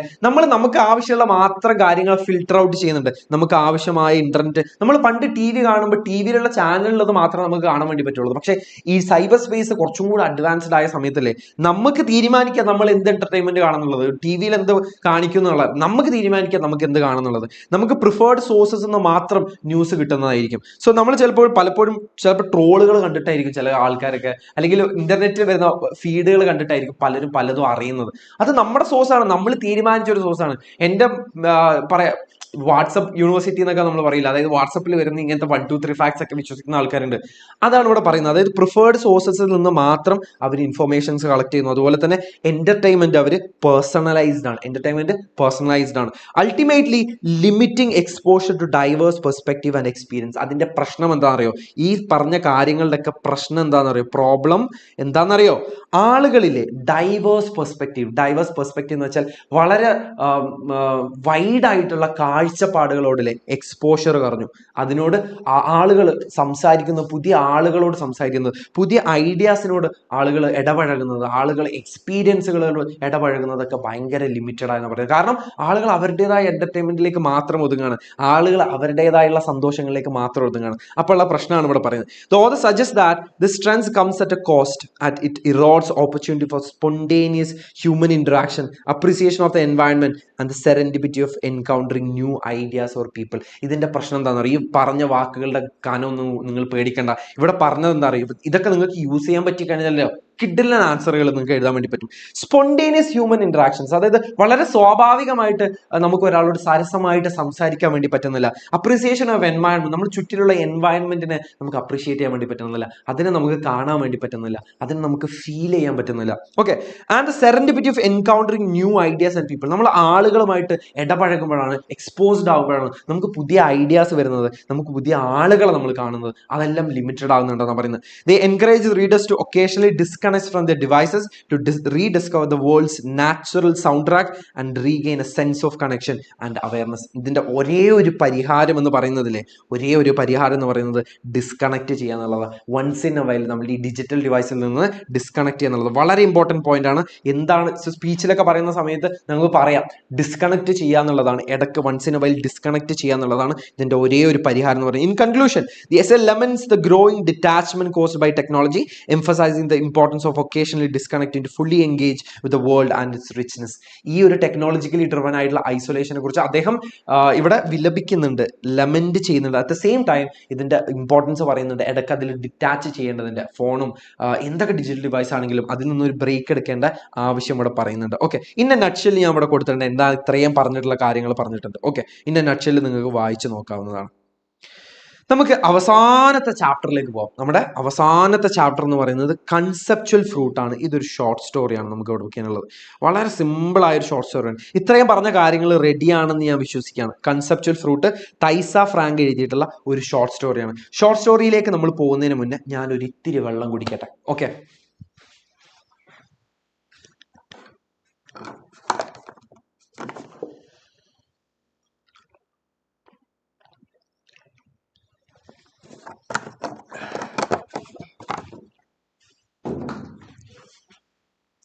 ഓക്കെ, എവിടെയും പോയിട്ടില്ല, ശ്രദ്ധിച്ചോ. കൺസെപ്ച്വൽ ഫ്രൂട്ട്, തൈസ ഫ്രാങ്ക് എന്ന് പറയുന്നത് ഒരു അക്ലൈംഡ് ഷോർട്ട് സ്റ്റോറി റൈറ്ററാണ്, സൈക്കോ തെറപ്പിസ്റ്റ് ആണ്. സോ നമ്മൾ ഒന്നാമത്തെ ചാപ്റ്ററിലെ സൈബർ സ്പേസിനെ കുറിച്ച് പഠിച്ചു അല്ലേ. സൈബർ സ്പേസ് നമ്മുടെ ഓൺലൈൻ കമ്മ്യൂണിറ്റികളെയും ആളുകളുടെ ഇൻഡിവിജ്വൽ വാല്യൂനും പ്രിഫറൻസിനും ഒക്കെ കേറ്റർ ചെയ്യുന്നതൊക്കെ പഠിച്ചു. രണ്ടാമത്തെ ചാപ്റ്ററിലേക്ക് വന്നതും അത് സൊസൈറ്റിയിൽ ഉണ്ടാക്കിയുള്ള ഒരു പ്രോബ്ലത്തിനെ കുറിച്ചാണ് പറയുന്നത്. ടെക്നോളജി ഡ്രിവൻ ഐസൊലേഷൻ, അതായത് ടെക്നോളജി വളരും തോറും ആളുകൾ അവരിലേക്ക് മാത്രം ഒതുങ്ങുന്ന പ്രശ്നമാണ് അവിടെ പറഞ്ഞത്. ഈ മൂന്നാമത്തെ ഷോർട്ട് സ്റ്റോറിയിലേക്ക് വരുമ്പോൾ ഇവിടെ പറയുന്നത് ആക്ച്വലി പലതരം ഡൈവേഴ്സ് ആയ ആളുകളെ, ഇതിന് ഇൻക്ലൂസിവിറ്റി എന്നാ പറയാം. ഇൻക്ലൂസിവിറ്റി, അതായത് നമ്മൾ എന്തൊരു സാധനം ഡിസൈൻ ചെയ്യുന്ന സമയത്തും അല്ലേ, ഇപ്പോൾ ഞാനൊരു ഡിസൈനറാണ്, ഞാനൊരു ഇംഗ്ലീഷ് ടീച്ചർ മാത്രമല്ല, ഞാനൊരു ഡിസൈനർ കൂടെയാണ്. സോ നമ്മൾ എന്ത് ഡിസൈൻ ചെയ്യുന്ന സമയത്ത് നമ്മൾ ഇൻക്ലൂസിവിറ്റി എന്ന് പറഞ്ഞൊരു സംഭവമുണ്ട്. നമ്മൾ എന്തിനാ റാമ്പ് ഉണ്ടാക്കുന്നത്, എന്തിനാ നമ്മൾ സ്റ്റെപ്പ് മാത്രം ഉണ്ടാക്കിയാൽ പോരെ. പക്ഷെ നമ്മൾ എല്ലാത്തരം ആളുകളെയും, എല്ലാം ഡിഫറെൻ്റ്ലി ഏബിൾഡ് ആയിട്ടുള്ള എല്ലാവരെയും നമ്മൾ കൺസിഡർ ചെയ്യുന്നുണ്ടല്ലേ. നമ്മൾ ബ്രെയിൽ യൂസ് ചെയ്യുന്നുണ്ട്, കണ്ണ് കാണാത്തവർക്ക് അവർക്ക് വായിക്കാൻ വേണ്ടിയിട്ട് ബ്രെയിൽ യൂസ് ചെയ്യുന്നുണ്ട്. അങ്ങനെ പലതരം ടെക്നോളജി ഉണ്ട്. നമ്മൾ എന്തൊരു സാധനം ഉണ്ടാക്കുന്ന സമയത്തും ഇൻക്ലൂസിവിറ്റി എന്ന് പറഞ്ഞിട്ടുള്ള സംഭവമുണ്ട്. അത് ഏതൊരു സംഭവത്തിലും ഉണ്ട് കേട്ടോ. ഓക്കെ, ഇവിടെ ഈ ഒരു ചാപ്റ്ററിൽ കാണിക്കുന്നത് എന്താണെന്ന് വെച്ചാൽ നമ്മുടെ ടെക്നോളജി ഒരു എന്താ പറയുക, കുറച്ച് ഡിഫറെൻ്റ്ലി ഏബിൾഡ് ആയിട്ടുള്ള, ഡിഫറെൻ്റ്ലി ടാലൻറ്റഡ് ആയിട്ടുള്ള, അങ്ങനെയാണ് നമുക്ക് പറയാൻ വേണ്ടി പറ്റുക. ഡിഫറെൻ്റ്ലി ടാലൻറ്റഡ് ആയിട്ടുള്ള ഒരു പെൺകുട്ടി, ആ പെൺകുട്ടിയുടെ പേര് ഗ്രറ്റ എന്നുള്ളതാണ്. ആ ഗ്രറ്റയെ അവളുടെ സ്വപ്നം കാണിക്കാൻ, അവളുടെ ഇമാജിനേഷന് ഒരു പരിധിയിൽ അപ്പുറത്തേക്ക് കൊണ്ടുപോകാൻ എങ്ങനെ ടെക്നോളജി ഹെൽപ്പ് ചെയ്യുന്നു. അതിൽ ഇൻക്ലൂസിവിറ്റി എന്ന് പറഞ്ഞൊരു സംഭവമുണ്ട്, അതിൽ ഒരു യൂണിവേഴ്സൽ ഡിസൈൻ ഉണ്ട്. Okay, conceptual fruit tells A story about A father who finds special website on the internet where you can make your own virtual streets and houses. അതായത് നമ്മുടെ ക്യാരക്ടർ എന്ന് പറയുന്നത് ഒരു ഡാഡിയാണ്. ആ അച്ഛൻ എന്താ ചെയ്യുന്നത് അറിയോ, ആ അച്ഛൻ ഒരു സ്പെഷ്യൽ വെബ്സൈറ്റ് കണ്ടുപിടിച്ചു. ആ വെബ്സൈറ്റിൽ നമുക്ക് നമ്മുടേതായിട്ടുള്ള വെർച്വൽ ഹൗസുകളും സ്ട്രീറ്റുകളൊക്കെ ഉണ്ടാക്കാൻ വേണ്ടി പറ്റുമെന്ന് പറയുന്നത്. He tells his family about it while they are eating dinner. അവരങ്ങനെ ഡിന്നർ കഴിച്ചുകൊണ്ടിരുന്ന സമയത്ത് അദ്ദേഹം ഈ ഒരു കാര്യം പറയണം, പക്ഷെ ആരും മൈൻഡ് ആക്കില്ല. But only his daughter shows real interest. ആ ഡോട്ടറിന്റെ പേരാണ് ഗ്രറ്റ എന്ന് പറയുന്നത് ഒരു പെൺകുട്ടിയാണ്, ഒരു 13 13-14 വയസ്സുള്ള ഒരു പെൺകുട്ടിയാണ് ഗ്രറ്റ എന്ന് പറയുന്നത്. Greta has special needs. ഞാൻ നേരത്തെ പറഞ്ഞത് കുറച്ച് ഡിഫറെന്റ്ലി ഏബിൾഡ് ആണ്. അവർക്ക് ചില കുറച്ച് ലേണിംഗ് ബുദ്ധിമുട്ടുണ്ട്, ലേണിംഗ് ഡിസബിലിറ്റീസ് ഉണ്ട്. അവൾക്ക് പെട്ടെന്ന് കാര്യങ്ങൾ ചിലപ്പോൾ ഗ്രാസ്പ് ചെയ്യാൻ പറ്റിക്കൊള്ളുന്നില്ല. പക്ഷേ and family often supports R unique ideas. പക്ഷെ അവളെ സ്വപ്നം കാണാൻ പ്രേരിപ്പിക്കുന്ന കാര്യമാണ് പറയുന്നത്. അവളുടെ ഇമാജിനേഷന് ഒരു ലിമിറ്റേഷനും കൊടുക്കാതെ അവളെ സ്വപ്നം കാണാൻ പഠിപ്പിക്കുന്നതാണ് അവരുടെ ഫാമിലി എന്ന് പറയുന്നത്. Greta gets excited when Har dad talks about buying A house and filling it with fruits and books. അവൾ സ്വപ്നം കാണും കേട്ടോ. അവൾ ഭയങ്കര എക്സൈറ്റഡ് ആയിട്ട് അവളുടേതായിട്ടുള്ള ഒരു വീട് ഉണ്ടാക്കാനും അതിൽ അവളുടെ ഇഷ്ടങ്ങളുള്ള ബുക്സും അതുപോലെ തന്നെ ഒരുപാട് ഫ്രൂട്ടൊക്കെ കൊണ്ട് നിറക്കണം എന്നുള്ളത് അവൾ സ്വപ്നം കാണാണ് അവിടെ. Her younger brother is more into computer programming and karate these days and her mom prefers spending time in the garden. അപ്പോൾ ഈ ഇതിൽ വേറെ ആർക്കും ഇൻട്രസ്റ്റ് ഇല്ല എന്നുള്ളതാണ് അവിടെ കാണിക്കുന്നത്. അമ്മ കാണുന്നുണ്ടെങ്കിൽ അമ്മ ഗാർഡനിങ് ഒക്കെ ആയിട്ടാണ് കുറച്ച് അവരുടെ ഹോബി എന്ന് പറയുന്നത്. ഈ ബ്രദർ ആണെന്നുണ്ടെങ്കിൽ ബ്രദർ കരാട്ടെ ക്ലാസ്സും അതുപോലെ തന്നെ കമ്പ്യൂട്ടർ പ്രോഗ്രാമിംഗ് ആണ് പുള്ളിക്കാരന്റെ ഒരു പ്രിഫറൻസ് എന്ന് പറയുന്നത്. Greta however wants to explore this online world her dad is talking about, so her dad decides to show her the website and create a virtual house just for her. അങ്ങനെ അവര് ഒരു virtual house ഉണ്ടാക്കുന്നതാണ് കഥയിൽ പറയുന്നത്. എന്താണെന്ന് വെച്ചാൽ Greta has some difficulties with typing. ഞാൻ പറഞ്ഞല്ലോ കുറച്ച് ലേണിംഗ് ഡിസബിലിറ്റീസ് ഉണ്ട് ഗ്രറ്റക്ക്. Learning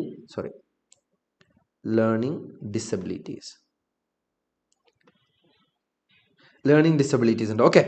Her dad explains that there's a guy named Sam who made a virtual library of classic books on the website.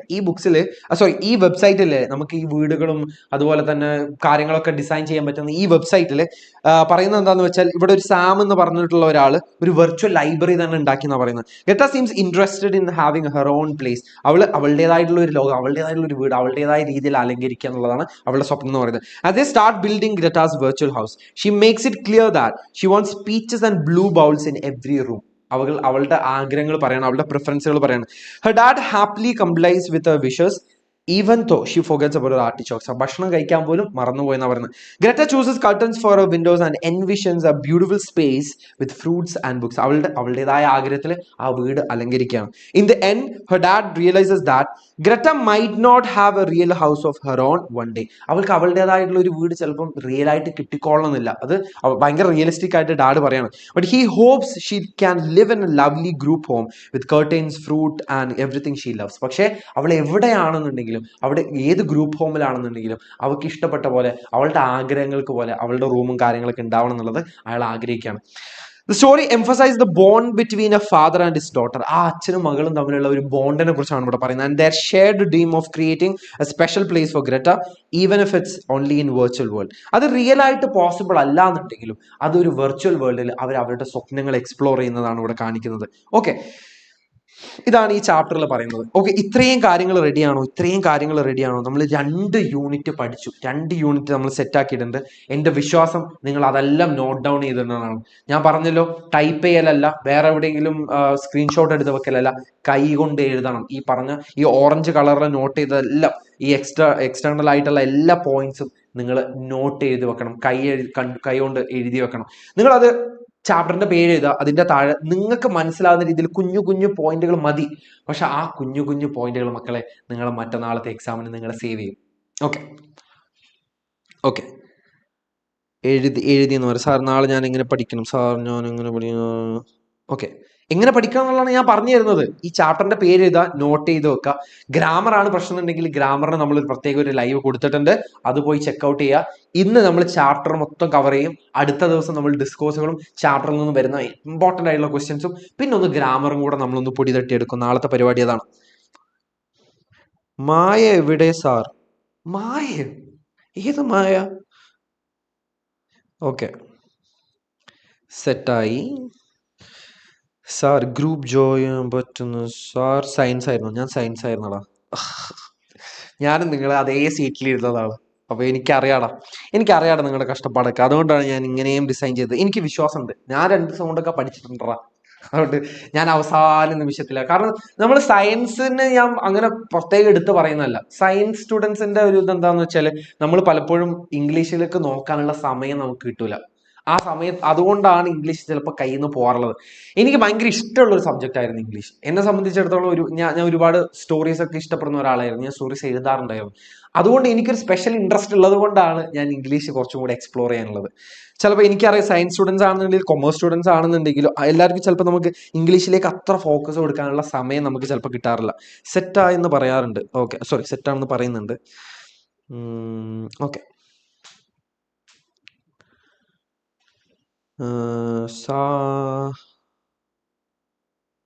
Okay okay sir പേടിയാവുന്നു. ഇല്ല, പേടിയാകണ്ട. പേടിയുടെ പ്രശ്നം എന്താണെന്നറിയാം?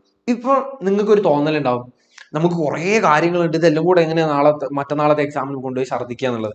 ആ പേടി വേണ്ട. കാരണം ഈ സ്ട്രെസ് എന്ന് പറയുന്ന കാര്യം ഞാൻ പണ്ട് നിങ്ങളോട് കുറേ പ്രാവശ്യം പറഞ്ഞിട്ടുണ്ട്. ഇനി പറഞ്ഞ ബോറാവും, എന്നാലും ഞാൻ പറയാം. നമ്മളൊരു പട്ടി കടിക്കാൻ വരുന്ന സമയത്തല്ലേ നമ്മൾ ഭയങ്കര സ്ട്രെസ്ഫുൾ ആണ്. അവിടെ ഒരു ഫൈറ്റ് ഓർ ഫ്ലീയിങ് എന്ന് പറഞ്ഞിട്ട് ഒരു സംഭവമുണ്ട്. ഒന്നെങ്കിൽ നമുക്ക് ഓടാം, അല്ലെങ്കിൽ നമ്മൾ പട്ടി കടിച്ചോ എന്ന് പറഞ്ഞ പോലെ നിൽക്കുക. നമ്മൾ ഓടിക്കൊണ്ടിരിക്കുന്ന സമയത്തല്ലേ നമ്മളിപ്പോൾ ലെറ്റ്സേ പട്ടി കടിക്കാൻ വരുമ്പോൾ എങ്ങനെ രക്ഷപ്പെടണം എന്നുള്ള ഒരു യൂട്യൂബ് വീഡിയോ നമ്മൾ കഴിഞ്ഞ ദിവസം കണ്ടിരുന്നു. പക്ഷെ പട്ടി കടിക്കാൻ വരുന്ന സമയത്ത് നമ്മൾ ഓടിക്കൊണ്ടിരിക്കുന്ന സമയത്ത് നമുക്കത് ഓർമ്മ വരുമോ? ഇല്ല.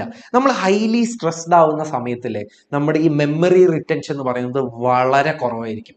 അതായത് നമ്മൾ ഭയങ്കരമായിട്ട് പേടിക്കുന്ന സമയത്തല്ലേ നമ്മുടെ ബോഡി വേറൊരു സ്റ്റേറ്റിലേക്ക് പോകും. അവിടെ ഒരു ഫൈറ്റ് ഓർ ഫ്ലീയിങ് എന്ന് പറഞ്ഞ ഒരു മോഡിലേക്ക് പോകും. നിങ്ങൾ ബയോളജി സ്റ്റുഡൻസ് പഠിച്ചിട്ടുണ്ടാവില്ലേ, ഓട്ടോണോമസ് നെർവസ് സിസ്റ്റം, എന്ത് ചെയ്യുന്ന അതിന്റെ പേര്?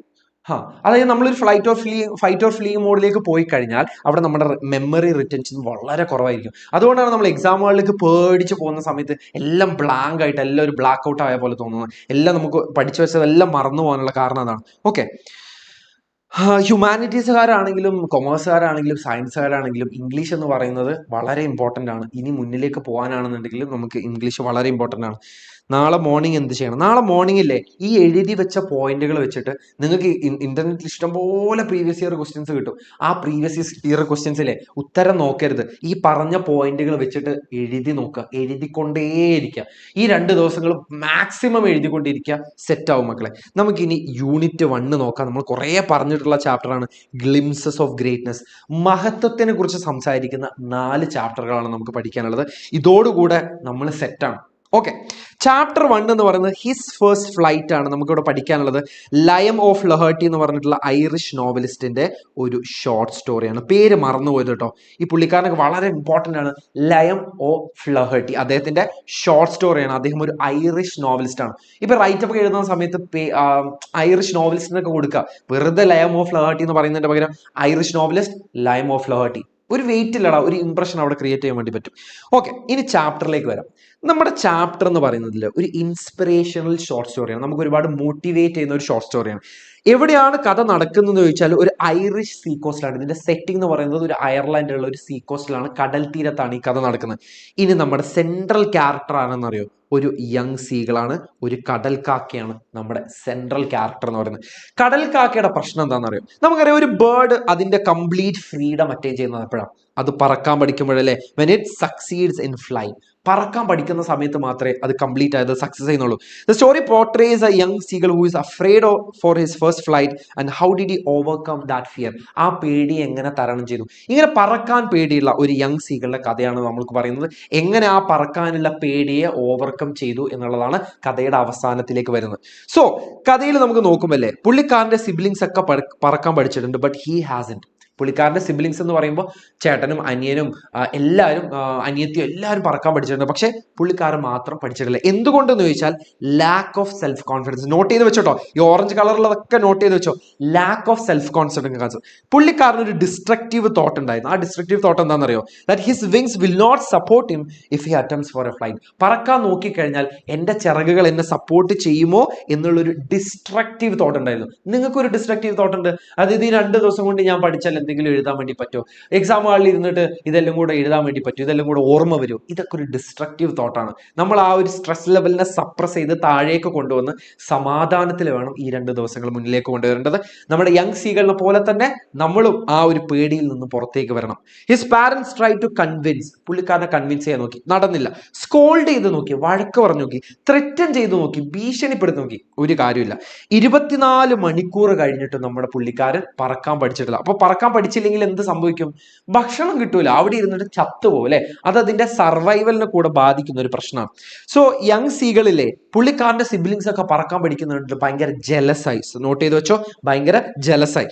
They are perfecting the siblings, they are perfecting the art of flying. ഇവ പറക്കാനേ പഠിച്ചിട്ടില്ല, അവര് പറക്കാൻ പഠിച്ചു ചെയ്തു, ആ പറക്കലിനെ കുറച്ചും കൂടി പെർഫെക്റ്റ് ആക്കിക്കൊണ്ടിരിക്കുകയാണ്. ഓക്കെ, അങ്ങനെ ഇരിക്കുന്ന സമയത്ത് it's evening, he was starving to death. ഇങ്ങനെ അവിടെ ആ ഒരു ലെഡ്ജിൽ ഒരു പാറയുടെ മുകളിൽ ഇരുന്നിട്ടാണ് പുള്ളിക്കാരൻ ഇതൊക്കെ സഹിക്കുന്നത്. അങ്ങനെ വിശന്ന് വലിഞ്ഞ് ചത്തു പോകേണ്ട ഒരു അവസ്ഥ വന്നിട്ടോ. He was constantly thinking of a way to reach his parents without fly. അപ്പൊ പാരന്റ്സും, ഇപ്പൊ ഇവന് ഇവിടെയാണുള്ളത് എന്ന് വിചാരിക്കുക, നമ്മുടെ യങ്സികൾ ഇവിടെയാണുള്ളത്, നമ്മുടെ parents ഇവിടെയാണുള്ളത്.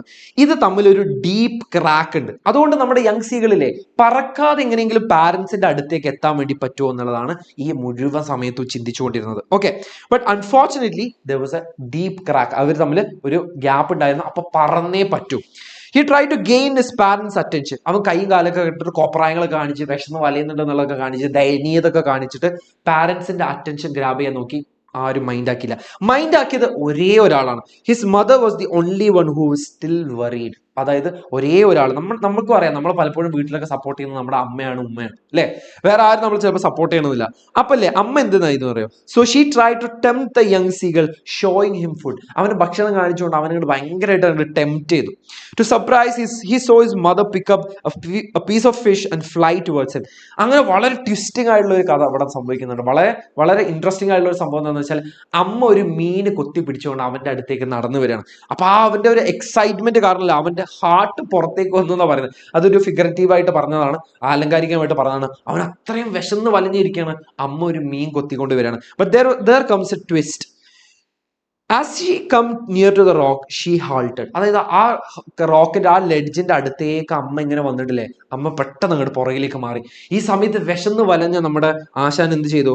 He unknowingly dived at the food and he fell into the open space. അങ്ങനെ പുള്ളിക്കാരൻ കണ്ട് എടുത്ത് ചാടി സമയത്ത് നമ്മുടെ അമ്മ പുറകിലേക്ക് മാറി, അവനെ എയറിലേക്ക് താഴേക്ക് പോയിക്കൊണ്ടിരിക്കുക. He was terrified, but the fear didn't last long. By an inner instinct, he spread his wings outwards and started flying. അങ്ങനെ ഒരു ഇന്നർ ഇൻസ്റ്റിങ്ക്റ്റ് കാരണം അവൻ പറന്നു എന്ന് പറയുന്നത്. നമുക്കുണ്ടടാ ആ ഇന്നർ ഇൻസ്റ്റിങ്ക്റ്റ് എന്ന് പറയുന്നത്, നമ്മുടെ ഉള്ളിലുണ്ടടാ ആ കഴിവ് എന്ന് പറയുന്നത്. നമുക്കൊന്നും അറിയാത്തതായിട്ടില്ല. നിങ്ങൾ പഠിച്ചുകൊണ്ടിരിക്കുന്ന കാര്യങ്ങളൊക്കെ നിങ്ങളുടെ ബ്രെയിനിൽ ഫീഡ് ചെയ്തുകൊണ്ടേയിരിക്കുകയാണ്. നിങ്ങൾ സബ് കോൺഷ്യസ് മൈൻഡിലേക്ക് അത് ഫീഡ് ചെയ്തുകൊണ്ടേയിരിക്കുകയാണ്. നിങ്ങൾ പേടിക്കേണ്ട കാര്യമില്ല. പേടി പലപ്പോഴും നമ്മളെ ഒരു വില്ലനായിട്ട് മാറാറുണ്ട്. അതുകൊണ്ട് പേടിക്കാതെ ഈ 2 ദിവസം നമുക്ക് മാക്സിമം എന്താണ് ചെയ്യാൻ വേണ്ടി പറ്റുക, അത് അത്രയും ചെയ്യാന്നുള്ളതാണ് ഇനി നമുക്ക് ചെയ്യാൻ വേണ്ടി പറ്റുന്നത്. ഓക്കെ, സോ നമ്മുടെ ഇന്നർ ഇൻസ്റ്റിങ്ക്റ്റ് കാരണം നമ്മുടെ യങ് സീകൾ പറക്കാൻ പഠിച്ചു എന്ന് പറയുന്നത്. All his family joined with him for his achievement. Finally he has overcome his fear. അപ്പോൾ അവൻ ആ പേടിയെ തരണം ചെയ്തു എന്ന് പറയുന്നത്. ഇവൻ ഈ പേടിയെ തരണം ചെയ്തതിൽ ഫാമിലിക്ക് ഒരുപാട് ഇമ്പോർട്ടൻസ് ഉണ്ട് അല്ലേ. അതാണ് ഈ ചാപ്റ്ററിലുള്ള തീം എന്ന് പറയുന്നത്. How family is affecting a person's personal growth and how a family is important for a person to overcome his fear. ആ പേടിയിൽ നിന്ന് പുറത്തേക്ക് വരാൻ ഫാമിലി എത്രത്തോളം ഇമ്പോർട്ടൻ്റ് ആണ് എന്നുള്ളത് കാണിച്ചു തരുന്നുണ്ട്. അതുപോലെ തന്നെ ഓവർകമ്മിങ് ഫിയർ എന്നുള്ളത് തന്നെ ഇതിന്റെ വലിയൊരു പാഠമാണ്. ഈ ചാപ്റ്ററിന്റെ വലിയൊരു തീമാണ്. സോ 2 തീമുകൾ നമുക്ക് ഇവിടെ പറയാൻ വേണ്ടി പറ്റും. ഓവർകമ്മിങ് ഫിയർ, ഇത് 2023 മാർച്ചിൽ ചോദിച്ചിട്ടുള്ളതാട്ടോ. ഓവർകമ്മിങ് ഫിയർ, നമ്മുടെ പേടിയെ തന്നെ നമ്മൾ തരണം ചെയ്യുന്നത് ഒന്നാണ്. പിന്നെ importance of family as A source of inspiration and motivation. നമ്മൾ ഇൻസ്പയർ ചെയ്യാനും നമ്മൾ മോട്ടിവേറ്റ് ചെയ്യാനും ഫാമിലി എത്രത്തോളം ഇമ്പോർട്ടൻ്റ് ആണ്. ഈ 2 തീമിൽ നിന്നായിരിക്കും നമുക്ക് ക്വസ്റ്റ്യൻ വരിക. നോക്കിക്കോ, ഈ 2 തീമിൽ നിന്നായിരിക്കും ഈ ചാപ്റ്ററിൽ ക്വസ്റ്റ്യൻ വരിക. ഓക്കെ, ഇത്രയും കാര്യങ്ങൾ ക്ലിയർ ആണോ?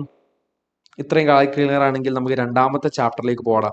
ഐ വിൽ ഫ്ലൈ എന്ന് പറയുന്നത് വളരെ സിമ്പിളായ ചാപ്റ്ററാണ്. നമുക്ക് പെട്ടെന്ന് പാടി തീർക്കാവുന്നതാണ്. നമ്മൾ ഒരുപാട് തവണ പറഞ്ഞിട്ടുള്ളതാണ്. ഓക്കെ,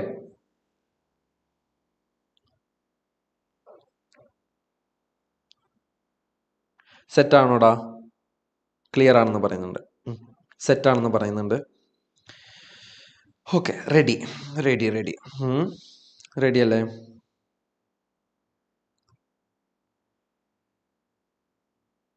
ഓക്കെ, സെറ്റ് ആണെന്നുണ്ടെങ്കിൽ നമുക്ക് രണ്ടാമത്തെ ചാപ്റ്ററിലേക്ക് പോകും. ഐ വിൽ ഫ്ലൈ എന്ന് പറയുന്നത് ഒരു സ്പീച്ചാണ് ഇവിടെ പഠിക്കാനുള്ളത്. ഓക്കെ, സോ സ്പീച്ച് ആയതുകൊണ്ട് തന്നെ നമ്മളിവിടെ റൈറ്റർ എന്ന് പറയുന്നതിന് പകരം നമുക്ക് എന്ത് യൂസ് ചെയ്യാം?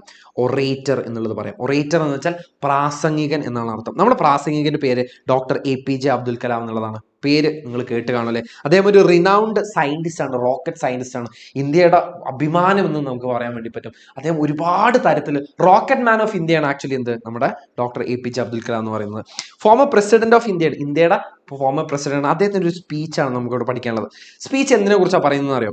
Being successful and being unique. നമ്മൾ നമ്മുടെ തനിമത്വം, നമ്മൾ നമ്മളായിരിക്കുക, നമ്മൾ നമ്മുടെ ഓൺ സ്വപ്നങ്ങളിലേക്ക് സക്സസ്ഫുൾ ആവാൻ വേണ്ടി നോക്കുക എന്നുള്ളതിനെ കുറിച്ചാണ് പറയുന്നത്. ഇവിടെ അദ്ദേഹം അല്ലേ യങ് ജനറേഷനെയാണ് അഡ്രസ്സ് ചെയ്യുന്നത്. യങ് ജനറേഷനിലെ ഒരു രാജ്യത്തിന്റെ ഡെവലപ്മെന്റിന് എത്രത്തോളം ഇമ്പോർട്ടൻ്റ് ആണ് എന്നുള്ളതാണ് അദ്ദേഹം ഇവിടെ പറയുന്നത്. അദ്ദേഹം അല്ലേ നമുക്കൊരു എക്സ്പീരിയൻസ് ഷെയർ ചെയ്യുന്നുണ്ട്. ഈ സംസാരിക്കുന്നതിൽ അദ്ദേഹം ഈ സ്പീച്ചിൽ ഒരു എക്സ്പീരിയൻസ് അദ്ദേഹം ഷെയർ ചെയ്യുന്നുണ്ട്. ആ എക്സ്പീരിയൻസിന് അദ്ദേഹം വിളിക്കുന്നത് I am born with wings എന്നുള്ളതാണ്. ആ എക്സ്പീരിയൻസിന് അദ്ദേഹം വിളിക്കുന്നത്. ആ എക്സ്പീരിയൻസ് എന്താണെന്ന് അറിയോ? അദ്ദേഹം ഒരു വില്ലേജിലല്ലേ ഒരു പ്രോഗ്രാം ഇനാഗുറേറ്റ് ചെയ്യാൻ വേണ്ടി പോയിരുന്നു. ആ പ്രോഗ്രാമിന്റെ പേരാണ് ശാസ്ത്രയാൻ. ശാസ്ത്രയാൻ പറയുന്നത് എന്താണെന്ന് വെച്ചാൽ how science empowers the nation. രാജ്യത്തിന് ശാസ്ത്രം എങ്ങനെയാണ് എംപവർ ചെയ്യുന്നത്, ശക്തിപ്പെടുത്തുന്നത് എന്നുള്ളതിനെ കുറിച്ചാണ് അവിടെ പറയുന്നത്. After his address many students raise their hands to ask questions and he randomly select 12 of them. അപ്പൊ ഈ പ്രസംഗം കഴിഞ്ഞ പാടെ ഈ ഒരു അനുഭവം, അദ്ദേഹം ഒരു അനുഭവം പറയണം. ഈ പ്രസംഗം കഴിഞ്ഞ പാടെ ഒരുപാട് പേര് അവിടെ കൈ ഒന്നിക്കുന്നുണ്ടായിരുന്നു. അതിൽ ഒരൊറ്റ ആളെ മാത്രം, അതിൽ 12 പേര് അദ്ദേഹം റാൻഡംലി സെലക്ട് ചെയ്യണം. അതിൽ തന്നെ ഒരു ക്വസ്റ്റ്യൻ വളരെ സ്ട്രൈക്കിംഗ് ആയി എന്ന് പറയുന്നത്. Doctor Kalam is sharing one of the most striking question. ആ 12 പേരിലുള്ള ഒരു ചോദ്യം വളരെ സ്ട്രൈക്കിംഗ് ആണെന്ന് പറയുന്നത്. എന്താണ് ആ 12 പേരിലുള്ള ആ ഒരൊറ്റ സ്ട്രൈക്കിംഗ് ക്വസ്റ്റ്യൻ ചോദിച്ചത്? ആരാന്നറിയോ? ഒരു നെർവസ് ടീനേജ് ബോയ് ആണ്. സ്വയമേ ഒരു വിശ്വാസം ഇല്ലാത്ത, സ്വയമേ ഒരു കോൺഫിഡൻസ് ഇല്ലാത്ത ഒരു നെർവസ് ടീനേജ് ബോയ് ആണ് ആ ക്വസ്റ്റ്യൻ ചോദിച്ചത്. Who was coming from a far village, and Dr. Kalam mentioned it as the typical representative of youth of India. ഈ നെർവസ് ടീനേജ് ബോയ് എന്ന് പറയുന്നതിലെ അണ്ടർ കോൺഫിഡന്റ് ആയിട്ടുള്ള ഒരു യുവജനത, ഇന്ത്യൻ യുവജനതയെ കുറിച്ച് റെപ്രസെന്റ് ചെയ്യുന്നുണ്ടെന്നാണ് പറയുന്നത്. ഇതൊരു ഒരാളുടെ മാത്രം പ്രശ്നമല്ല, ഒരു ഒരു യങ് ജനറേഷന്റെ മൊത്തം പ്രശ്നമാണെന്നുള്ളതാണ് ഡോക്ടർ APJ അബ്ദുൽ കലാം പറയുന്നത്. The boy said he was nervous and didn't know what to ask. He said he always had lack of confidence. ശ്രദ്ധിച്ചോ, lack of confidence, സ്വയമേയുള്ള വിശ്വാസമില്ലായ്മ. To talk to his teachers and friends. He hadn't gained in all these years of education. ഇത്രയും കാലം പഠിച്ചിട്ടുമില്ലേ ആ ഒരു വിശ്വാസം gain ചെയ്തിട്ടില്ല എന്ന് പറയുന്നത്. എങ്ങനെ ടീച്ചേഴ്സിനോട് സംസാരിക്കണം, തന്റെ ഫ്രണ്ട്സിനോട് സംസാരിക്കണം, എങ്ങനെ ഒരു വേദിയിൽ ക്വസ്റ്റ്യൻ ചോദിക്കണം, ഇങ്ങനെയുള്ള സംശയങ്ങളൊക്കെ ആർക്കുണ്ടായിരുന്നു? ആ നെർവസ് ടീനേജ് ബോയ്ക്ക് ഉണ്ടായിരുന്നു. അവന് ഇൻഫീരിയോറിറ്റി കോംപ്ലക്സ് ഉണ്ടായിരുന്നു. അതായത് ഞാൻ ഭയങ്കര ചെറുതാണ്, മറ്റുള്ളവരെ കമ്പയർ ചെയ്യുന്ന സമയത്ത് ഞാൻ ഒന്നുമല്ല, എനിക്കൊന്നും ചെയ്യാൻ പറ്റില്ല, ഇങ്ങനെയുള്ള ചിന്തകൾ ഉണ്ടായിരുന്നു. ഇതിനാണ് നമ്മൾ ഇൻഫീരിയോറിറ്റി കോംപ്ലക്സ് എന്ന് പറയുന്നത്. Okay, and he compares himself with other students too often, but he has a strong dream in his mind to become a marine engineer and to build the engine of a ship. അവന് ഭയങ്കര ഡെപ്തിലുള്ള ഒരു സ്വപ്നം ഉണ്ടായിരുന്നു. ആ സ്വപ്നം എന്ന് പറയുന്നത് ഒരു ഷിപ്പിന്റെ എഞ്ചിൻ പണിയണം എന്നുള്ളതും ഒരു മറൈൻ എഞ്ചിനീയർ ആണെന്നുള്ളതും. അപ്പൊ അവന്റെ ക്വസ്റ്റ്യൻ ഇത്രയേ ഉള്ളൂ. So the boy asked Dr. Kalam how does he achieve his mission and overcome his fear. So ഈ പേടി എങ്ങനെ തരണം ചെയ്യുന്നുള്ളതാണ് ക്വസ്റ്റ്യൻ. സോ അതിനല്ലേ ഡോക്ടർ കലാം അതിന് ഉത്തരമായിട്ട് പറയുന്നതില്ലേ ഒരു പോയം റിസൈറ്റ് ചെയ്തുകൊണ്ടാണ്. ഐ വിൽ ഫ്ലൈ എന്നുള്ളതാണ് ആ പോയത്തിന്റെ പേര്. നമ്മൾ ഒരുപാട് കേട്ടിട്ടുള്ളതാണ്. I am born with potential. ഞാൻ സാധ്യതകളാലാണ് ജനിക്കപ്പെടുന്നത്. I am born with goodness and trust. I am born with ideas and dreams. ഒരുപാട് ആശയങ്ങൾ കൊണ്ടും സ്വപ്നങ്ങൾ കൊണ്ടുമാണ് ഞാൻ ജനിക്കപ്പെടുന്നത്. I am born with greatness. മഹത്വം കൊണ്ടാണ് ഞാൻ ജനിക്കപ്പെടുന്നത്. I born with confidence. അറിയാലോ, I am born with wings. ചിറകുകൾ കൊണ്ടാണ് ഞാൻ ജനിക്കപ്പെട്ടത്. അതുകൊണ്ട് തന്നെ so I am not meant for crawling. ഞാൻ എഴയാൻ വേണ്ടി ജനിച്ച ഒരാളല്ല, ഞാൻ പറക്കാൻ വേണ്ടി ജനിച്ച ഒരാളാണ്. അതെന്റെ ഡെസ്റ്റിനിയാണ്. അത് നമ്മൾ നേരത്തെ കണ്ട പോലെ അതെന്റെ ഇന്നർ ഇൻസ്റ്റിങ്ക്റ്റിലുണ്ട്. എൻ്റെ പേടിയെ തരണം ചെയ്ത് കഴിഞ്ഞാൽ എനിക്ക് ആ എൻ്റെ ഇന്നർ ഇൻസ്റ്റിങ്ക്റ്റ് പുറത്തേക്ക് വരും. അത് എനിക്ക് എൻ്റെ ഡെസ്റ്റിനിയിലേക്ക് എനിക്ക് എത്തിച്ചേരാൻ വേണ്ടി പറ്റും. I am born with wings എന്നാണ് പറയുന്നത്. I have wings, I will fly and I will fly. ഇത് നിങ്ങൾ നിങ്ങളോട് തന്നെ പറയണം. കാരണം നമ്മൾ നമ്മുടെ പേടി ഒരു സൈഡിലേക്ക് മാറ്റി വെച്ചിട്ട് നമ്മുടെ ഇന്നർ ഇൻസ്റ്റിങ്ക്റ്റിലേക്ക് നോക്കണം. സമാധാനത്തിൽ നമുക്ക് മാക്സിമം ചെയ്യാൻ പറ്റുന്ന കാര്യങ്ങൾ ചെയ്യാം. Okay, followed by the poem doctor Kalam talks about the importance of being unique. നമ്മളായിരിക്കുന്നതിന് നമ്മുടേതായ സ്വപ്നങ്ങൾ നേടിയെടുക്കാൻ വേണ്ടി പ്രയത്നിക്കേണ്ടതിന്റെ ആവശ്യത്തിനെ കുറിച്ചാണ് പറയുന്നത്. Doctor Kalam winds up the speech emphasising the challenge to become unique in order to being successful. നമ്മൾ യുണീക്ക് ആയെങ്കിൽ മാത്രമേ, നമ്മൾ യുണീക്ക് ആയ സെൽഫിനെ കണ്ടുപിടിച്ചെങ്കിൽ മാത്രമേ, അതിലേക്ക് നമ്മൾ മുന്നേറിയാൽ മാത്രമേ നമുക്ക് സക്സസ്ഫുൾ ആവാൻ പറ്റുള്ളൂ എന്ന് പറയുന്നത്. ബാക്കിയുള്ള ആളുകളുടെ പാത്ത് നമ്മൾ ഫോളോ ചെയ്തിട്ട് നമ്മൾ എവിടെ എത്തിച്ചേരാൻ വേണ്ടി പറ്റുന്നില്ല. ഇതൊരു ചാലഞ്ച് ആണെന്നാണ് അദ്ദേഹം പറയുന്നത്. അതിവിടെ പറയുന്നില്ലേ, the challenge my dear young friends is that you have to fight the hardest battle which any human being can ever imagine and never stop fighting until you arrive at your destined place. അതായത് അല്ലേ, ഇതൊരു constant fight ആണ്. ഈ constant fight എന്ന് പറയുന്നത് അത് നമ്മളോട് തന്നെയാണ്. ഏറ്റവും വലിയ ബാറ്റിൽ, ഏറ്റവും വലിയ യുദ്ധം എന്ന് പറയുന്നത് അത് നമ്മുടെ അണ്ടർ കോൺഫിഡൻ്റ് ആയിട്ടുള്ള, ഇൻഫീരിയോറിറ്റി കോംപ്ലക്സ് ഉള്ള, ഒരുപാട് സംശയങ്ങളുള്ള ആ നമ്മളോട് തന്നെയാണ് നമ്മൾ ഫൈറ്റ് ചെയ്യുന്നത്. എന്തിനു വേണ്ടിയിട്ടാണ്? നമ്മൾ നമ്മുടെ യുണീക്ക് സെൽഫിനെ കണ്ടുപിടിക്കാൻ വേണ്ടിയിട്ട്. ഇങ്ങനെയാണ് അദ്ദേഹം സ്പീച്ച് വൈൻഡപ്പ് ചെയ്യുന്നത്. ഇത് അദ്ദേഹത്തിന്റെ തന്നെ വാക്കുകളാണ്. ഇതൊക്കെ നമുക്ക് ഉത്തരങ്ങളിൽ കൊണ്ടുവരാൻ പറ്റിക്കഴിഞ്ഞാൽ വളരെ അടിപൊളിയായിരിക്കും. ഓക്കെ ഓക്കെ ഓക്കെ ഇനി നമുക്ക് മൂന്നാമത്തെ ചാപ്റ്ററിലേക്ക് പോകാം. Quest for a theory of everything. Kitty Gail Ferguson, നമ്മുടെ സൂപ്പർനോവ ഫിസിക്സ് എന്നറിയപ്പെടുന്ന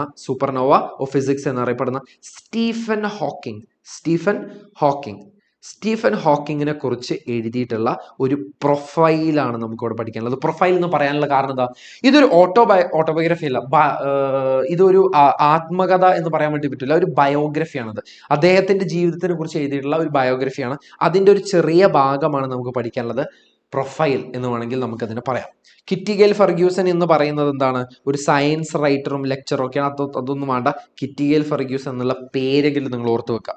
ഇത്ര റെഡി ആണല്ലോടാ? അവൻ ഡ്രീം അച്ചീവ് ചെയ്തോ? അവൻ ഡ്രീം അച്ചീവ് ചെയ്ത് കാണണമല്ലോ. കാരണം അവൻ ആ പേടിയിൽ നിന്ന് പുറത്ത് വരേണ്ടത് എങ്ങനെയാണെന്നുള്ളത് ആര് പറഞ്ഞു കൊടുത്തിട്ടുണ്ട്? നമ്മുടെ ഡോക്ടർ APJ അബ്ദുൽ കലാം പറഞ്ഞു കൊടുത്തിട്ടുണ്ട്. എടാ, നമ്മളൊക്കെ അങ്ങനെ തന്നെയാണ്. നമ്മുടെ ഉള്ളിൽ ഒരുപാട് ഇന്നർ ഇൻസ്റ്റിങ്റ്റുകൾ ഉണ്ട്. ആ ഇന്നർ ഇൻസ്റ്റിങ്റ്റുകൾ ചിലപ്പോൾ ബ്ലോക്ക് ചെയ്യുന്നത് ചെറിയ കാര്യങ്ങളായിരിക്കും. നമ്മുടെ ഫ്രണ്ട്സ് ഗ്രൂപ്പ് ആയിരിക്കും ചിലപ്പോൾ അതിനെ ബ്ലോക്ക് ചെയ്യുന്നത്. അതിനൊന്നും ഒരു വാല്യൂ ഇല്ല എന്നുള്ള പോലെ ആയിരിക്കും നമ്മുടെ ഫാമിലി ചിലപ്പോൾ സംസാരിക്കുന്നത്. പക്ഷെ നിങ്ങൾ നിങ്ങളുടെ ഇന്നർ ഇൻസ്റ്റിങ്റ്റിനോട് സംസാരിക്കുക. നമ്മുടെ യുണീക്കായ സെൽഫിനെ കണ്ടെത്തുക. എങ്ങോട്ടാണ് പോകേണ്ടത് എന്നുള്ളത് നിങ്ങൾ തിരിച്ചറിയാം. അത് വേറെ ആരെയും നോക്കണ്ട, നിങ്ങളുടെ ഫ്രണ്ട്സിനെ നോക്കണ്ട, നിങ്ങളുടെ ഫാമിലിനെ നോക്കണ്ട. നിങ്ങൾ എന്താണോ എന്നുള്ളത്, നിങ്ങൾ എന്താണോ യുണീക്ക് ആയിട്ടുള്ളത് അതിനെ കണ്ടെത്തുക. അതിനു വേണ്ടിയിട്ട് പണിയെടുക്കുക എന്നുള്ളതാണ്. ഓക്കെ, നമുക്ക് ചാപ്റ്ററിലേക്ക് പോവാം.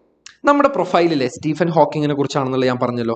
ഈ പ്രൊഫൈൽ സ്റ്റാർട്ട് ചെയ്യുന്നത് ഒരു lecture ഹാളിലാണ്.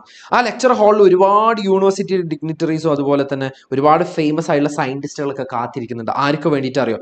New professor of mathematics Stephen Hawking. So Stephen ഹോക്കിങ്ങിന്റെ ലെക്ചറിന് വേണ്ടിയിട്ടാണ് ഇത്രയും ആളുകൾ അവിടെ കാത്തിരിക്കുന്നത്.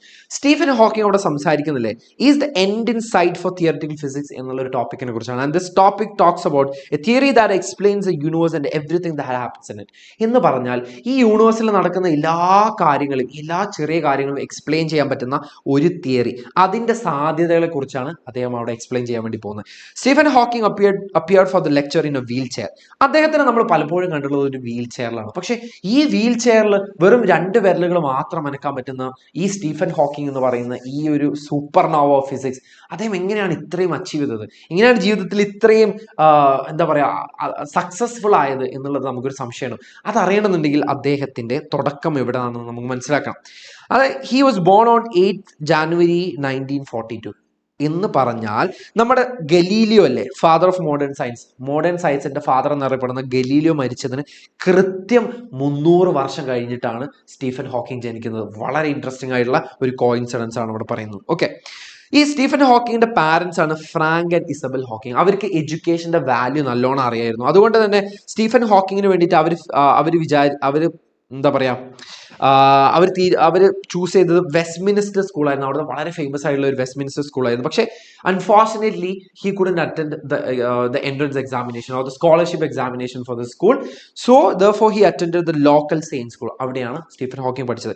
സ്റ്റീഫൻ ഹോക്കിങ്ങിന്റെ അച്ഛനില്ലേ, അവനൊരു ഡോക്ടർ ആക്കണം എന്നുള്ളതായിരുന്നു. പക്ഷേ സ്റ്റീഫൻ ഹോക്കിങ്ങിന് മാത്തമാറ്റിക്സും ഫിസിക്സും ഒക്കെ ആയിരുന്നു പെർസ്യൂ ചെയ്യാൻ ആഗ്രഹം ഉണ്ടായിരുന്നു. പക്ഷേ അദ്ദേഹത്തിന്റെ ഫാദർ പറഞ്ഞത് എന്താണെന്ന് വെച്ചാൽ, ഇതിന് ജോലി സാധ്യതകളൊന്നുമില്ല, അതുകൊണ്ട് നീ ഓക്സ്ഫോർഡ് യൂണിവേഴ്സിറ്റിയിൽ പഠിക്കാൻ വേണ്ടിയിട്ട് കുറച്ച് കെമിസ്ട്രിയും ഫിസിക്സും വേണമെന്നുണ്ടെങ്കിൽ കുറച്ച് മാത്സും പഠിച്ചോന്നുള്ളത്. അങ്ങനെ അദ്ദേഹം എൻട്രൻസ് എക്സാം എഴുതിയിട്ട് 17ാമത്തെ വയസ്സിൽ he specialised in physics at the age of 17 from his father's college. പുള്ളിക്കാരന്റെ അച്ഛന്റെ കോളേജാണ് ഈ Oxford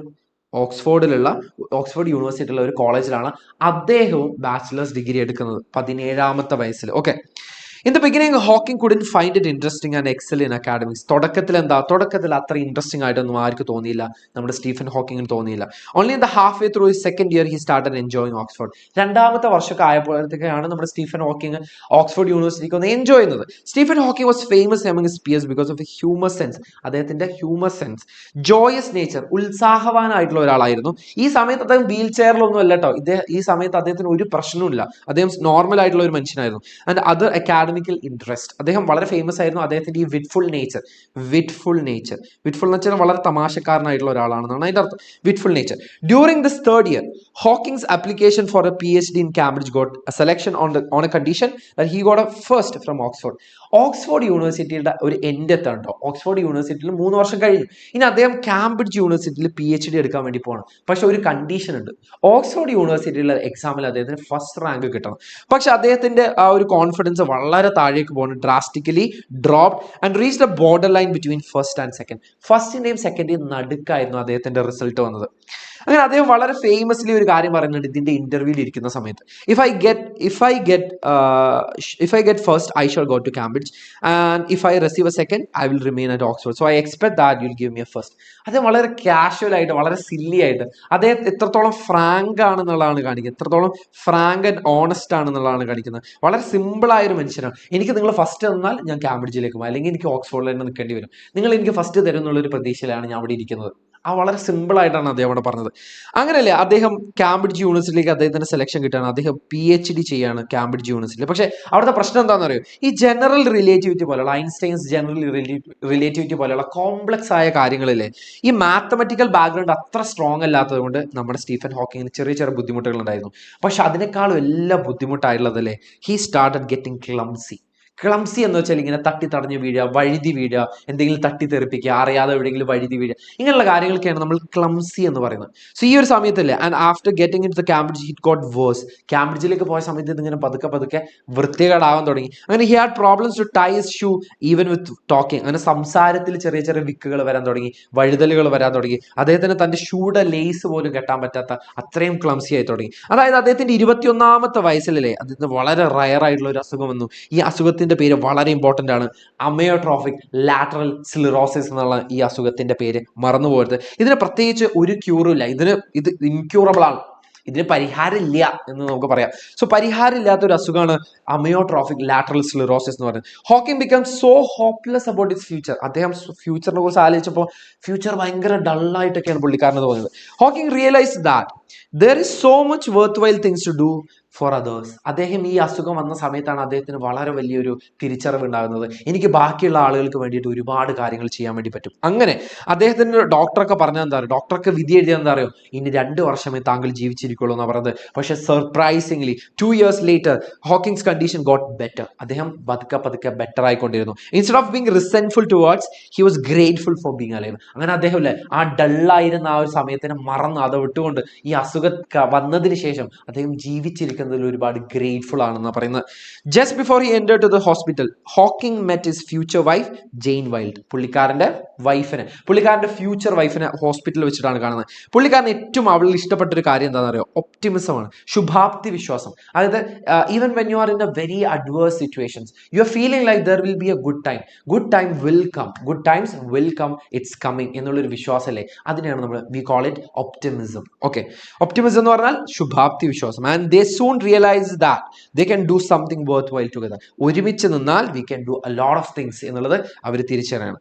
in the year of 1965 at the age of 23 Hawking received his fellowship. So he got the fellowship from Cambridge University. അദ്ദേഹത്തിന്റെ PhD finish ചെയ്യണം. And at the same year he got married to Jane. അദ്ദേഹം മാരി ചെയ്യുകയാണ്. ആരെടാ എന്താടാ ശരം വിട്ട് പോലെ ഇതൊക്കെ പോണത്, ഒന്നും ഞാൻ കാണുന്നില്ലല്ലോ.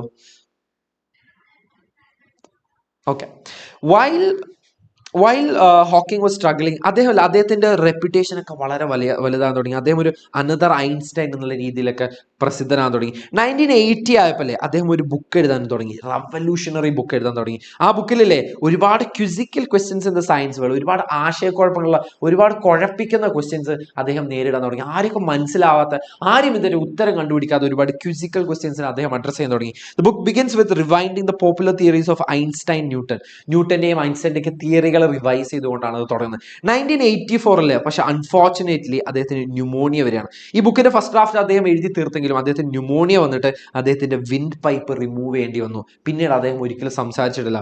He won't be able to talk again. അങ്ങനെ അദ്ദേഹം പിന്നീട് ആളുകളുമായിട്ട് കമ്മ്യൂണിക്കേറ്റ് ചെയ്തിരുന്നില്ലേ. വോൾട്ടോസ് എന്ന് പറഞ്ഞിട്ടുള്ള ഒരു അമേരിക്കൻ കമ്പ്യൂട്ടർ എക്സ്പേർട്ട് അദ്ദേഹത്തിന് ഉണ്ടാക്കിയിട്ടുള്ള ഒരു പ്രോഗ്രാമാണ് ഇക്വലൈസർ എന്ന് പറയുന്നത്. ആ ഇക്വലൈസറിലാണ് അദ്ദേഹം പിന്നീട് സംസാരിച്ചിരുന്നത്. അദ്ദേഹത്തിന്റെ ആ രണ്ട് പേരുകൾ മാത്രം ചലിച്ചുകൊണ്ട് അദ്ദേഹം ലോകത്തോട് സംസാരിച്ചിരുന്നത് ഈ ഇക്വലൈസർ യൂസ് ചെയ്തുകൊണ്ടാണ്. 1988 അദ്ദേഹത്തിന്റെ സ്റ്റുഡന്റ് ആയിട്ടുള്ള ബ്രയാൻ വിറ്റുമായിട്ട് കൊളാബറേറ്റ് ചെയ്തുകൊണ്ട് അദ്ദേഹം the brief history of time എന്ന് പറഞ്ഞിട്ടുള്ള ഘനഗംഭീരമായിട്ടുള്ള റവല്യൂഷണറി ബുക്ക് അദ്ദേഹം പബ്ലിഷ് ചെയ്യണം. ഇതിൽ ഒരുപാട് മൾട്ടിപ്പിൾ പാരഡോക്സുകൾ പറയുന്നുണ്ട്. അതായത് ബിഗിനിങ്സ് മേ ബി എൻഡിങ്സ്, തുടക്കങ്ങൾ ചിലപ്പം അവസാനങ്ങളായിരിക്കാം.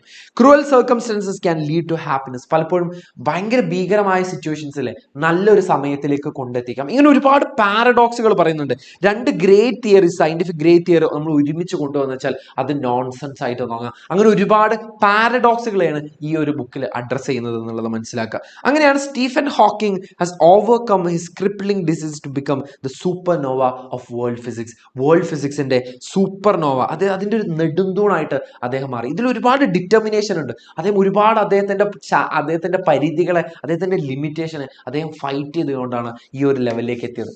ഓക്കെ, സ്റ്റീഫൻ ഹോക്കിങ്ങിന്റെ പ്രൊഫൈൽ നിങ്ങൾക്ക് മനസ്സിലായിട്ടുണ്ടെങ്കിൽ നമുക്ക് ഇനി അവസാനത്തെ ചാപ്റ്ററിലേക്ക് പോകാം. ഇഫ് അത് കഴിഞ്ഞിട്ട് നിങ്ങൾക്ക് ജസ്നാമിസ് ആയിരിക്കും എടുത്തുതരുന്നത്. വളരെ ഇമ്പോർട്ടന്റ് ആയിട്ടുള്ള ചാപ്റ്റേഴ്സ് ആണ് നിങ്ങൾക്ക് ജസ്നാമിസ് എടുത്തുതരുന്നത്. ഓക്കെ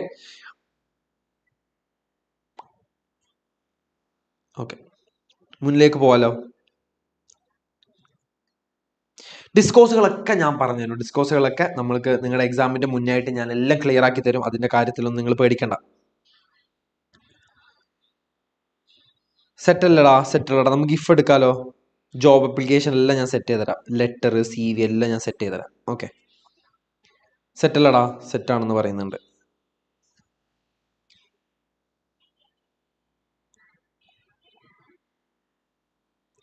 ക്ലാസ് തീർന്നിട്ടില്ല. ഇനി നമ്മൾ ചാപ്റ്റർ 4ലേക്ക് പോകണം. ഇഫ് റുഡിയാർഡ് കിപ്ലിംഗ് എന്ന് പറയുന്നത് ഒരു ഇംഗ്ലീഷ് റൈറ്റർ ആണെന്നുണ്ടെങ്കിലും അദ്ദേഹം ജനിച്ചതും വളർന്നതും അദ്ദേഹത്തിന് ഒരുപാട് ബന്ധങ്ങളുള്ള, അദ്ദേഹത്തിന്റെ വളരെ ഫേമസ് ആയിട്ടുള്ള ജംഗിൾ ബുക്കൊക്കെ അദ്ദേഹം ഇന്ത്യയെ ബേസ് ചെയ്തുകൊണ്ടാണ്. ഈ മൗഗ്ലിയൊക്കെ അദ്ദേഹം ഇന്ത്യയിലുണ്ടായ അദ്ദേഹത്തിന്റെ അനുഭവത്തിനെ കുറിച്ച് ബേസ് ചെയ്തിട്ടൊക്കെയാണ് അദ്ദേഹം പറയുന്നത്.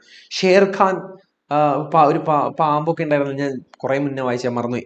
അത് റുഡിയാർഡ് കിപ്ലിംഗ് ഒരുപാട് കാലം ഇന്ത്യയിലുണ്ടായിരുന്നു. ഓക്കെ, അത് നമുക്ക് അവിടെ മാറ്റി വെക്കാം. ഈ ഇഫ് അദ്ദേഹത്തിന് നൊബേൽ പ്രൈസ് ഒക്കെ കിട്ടുന്നുണ്ടോ. He won the Nobel prize in the literature.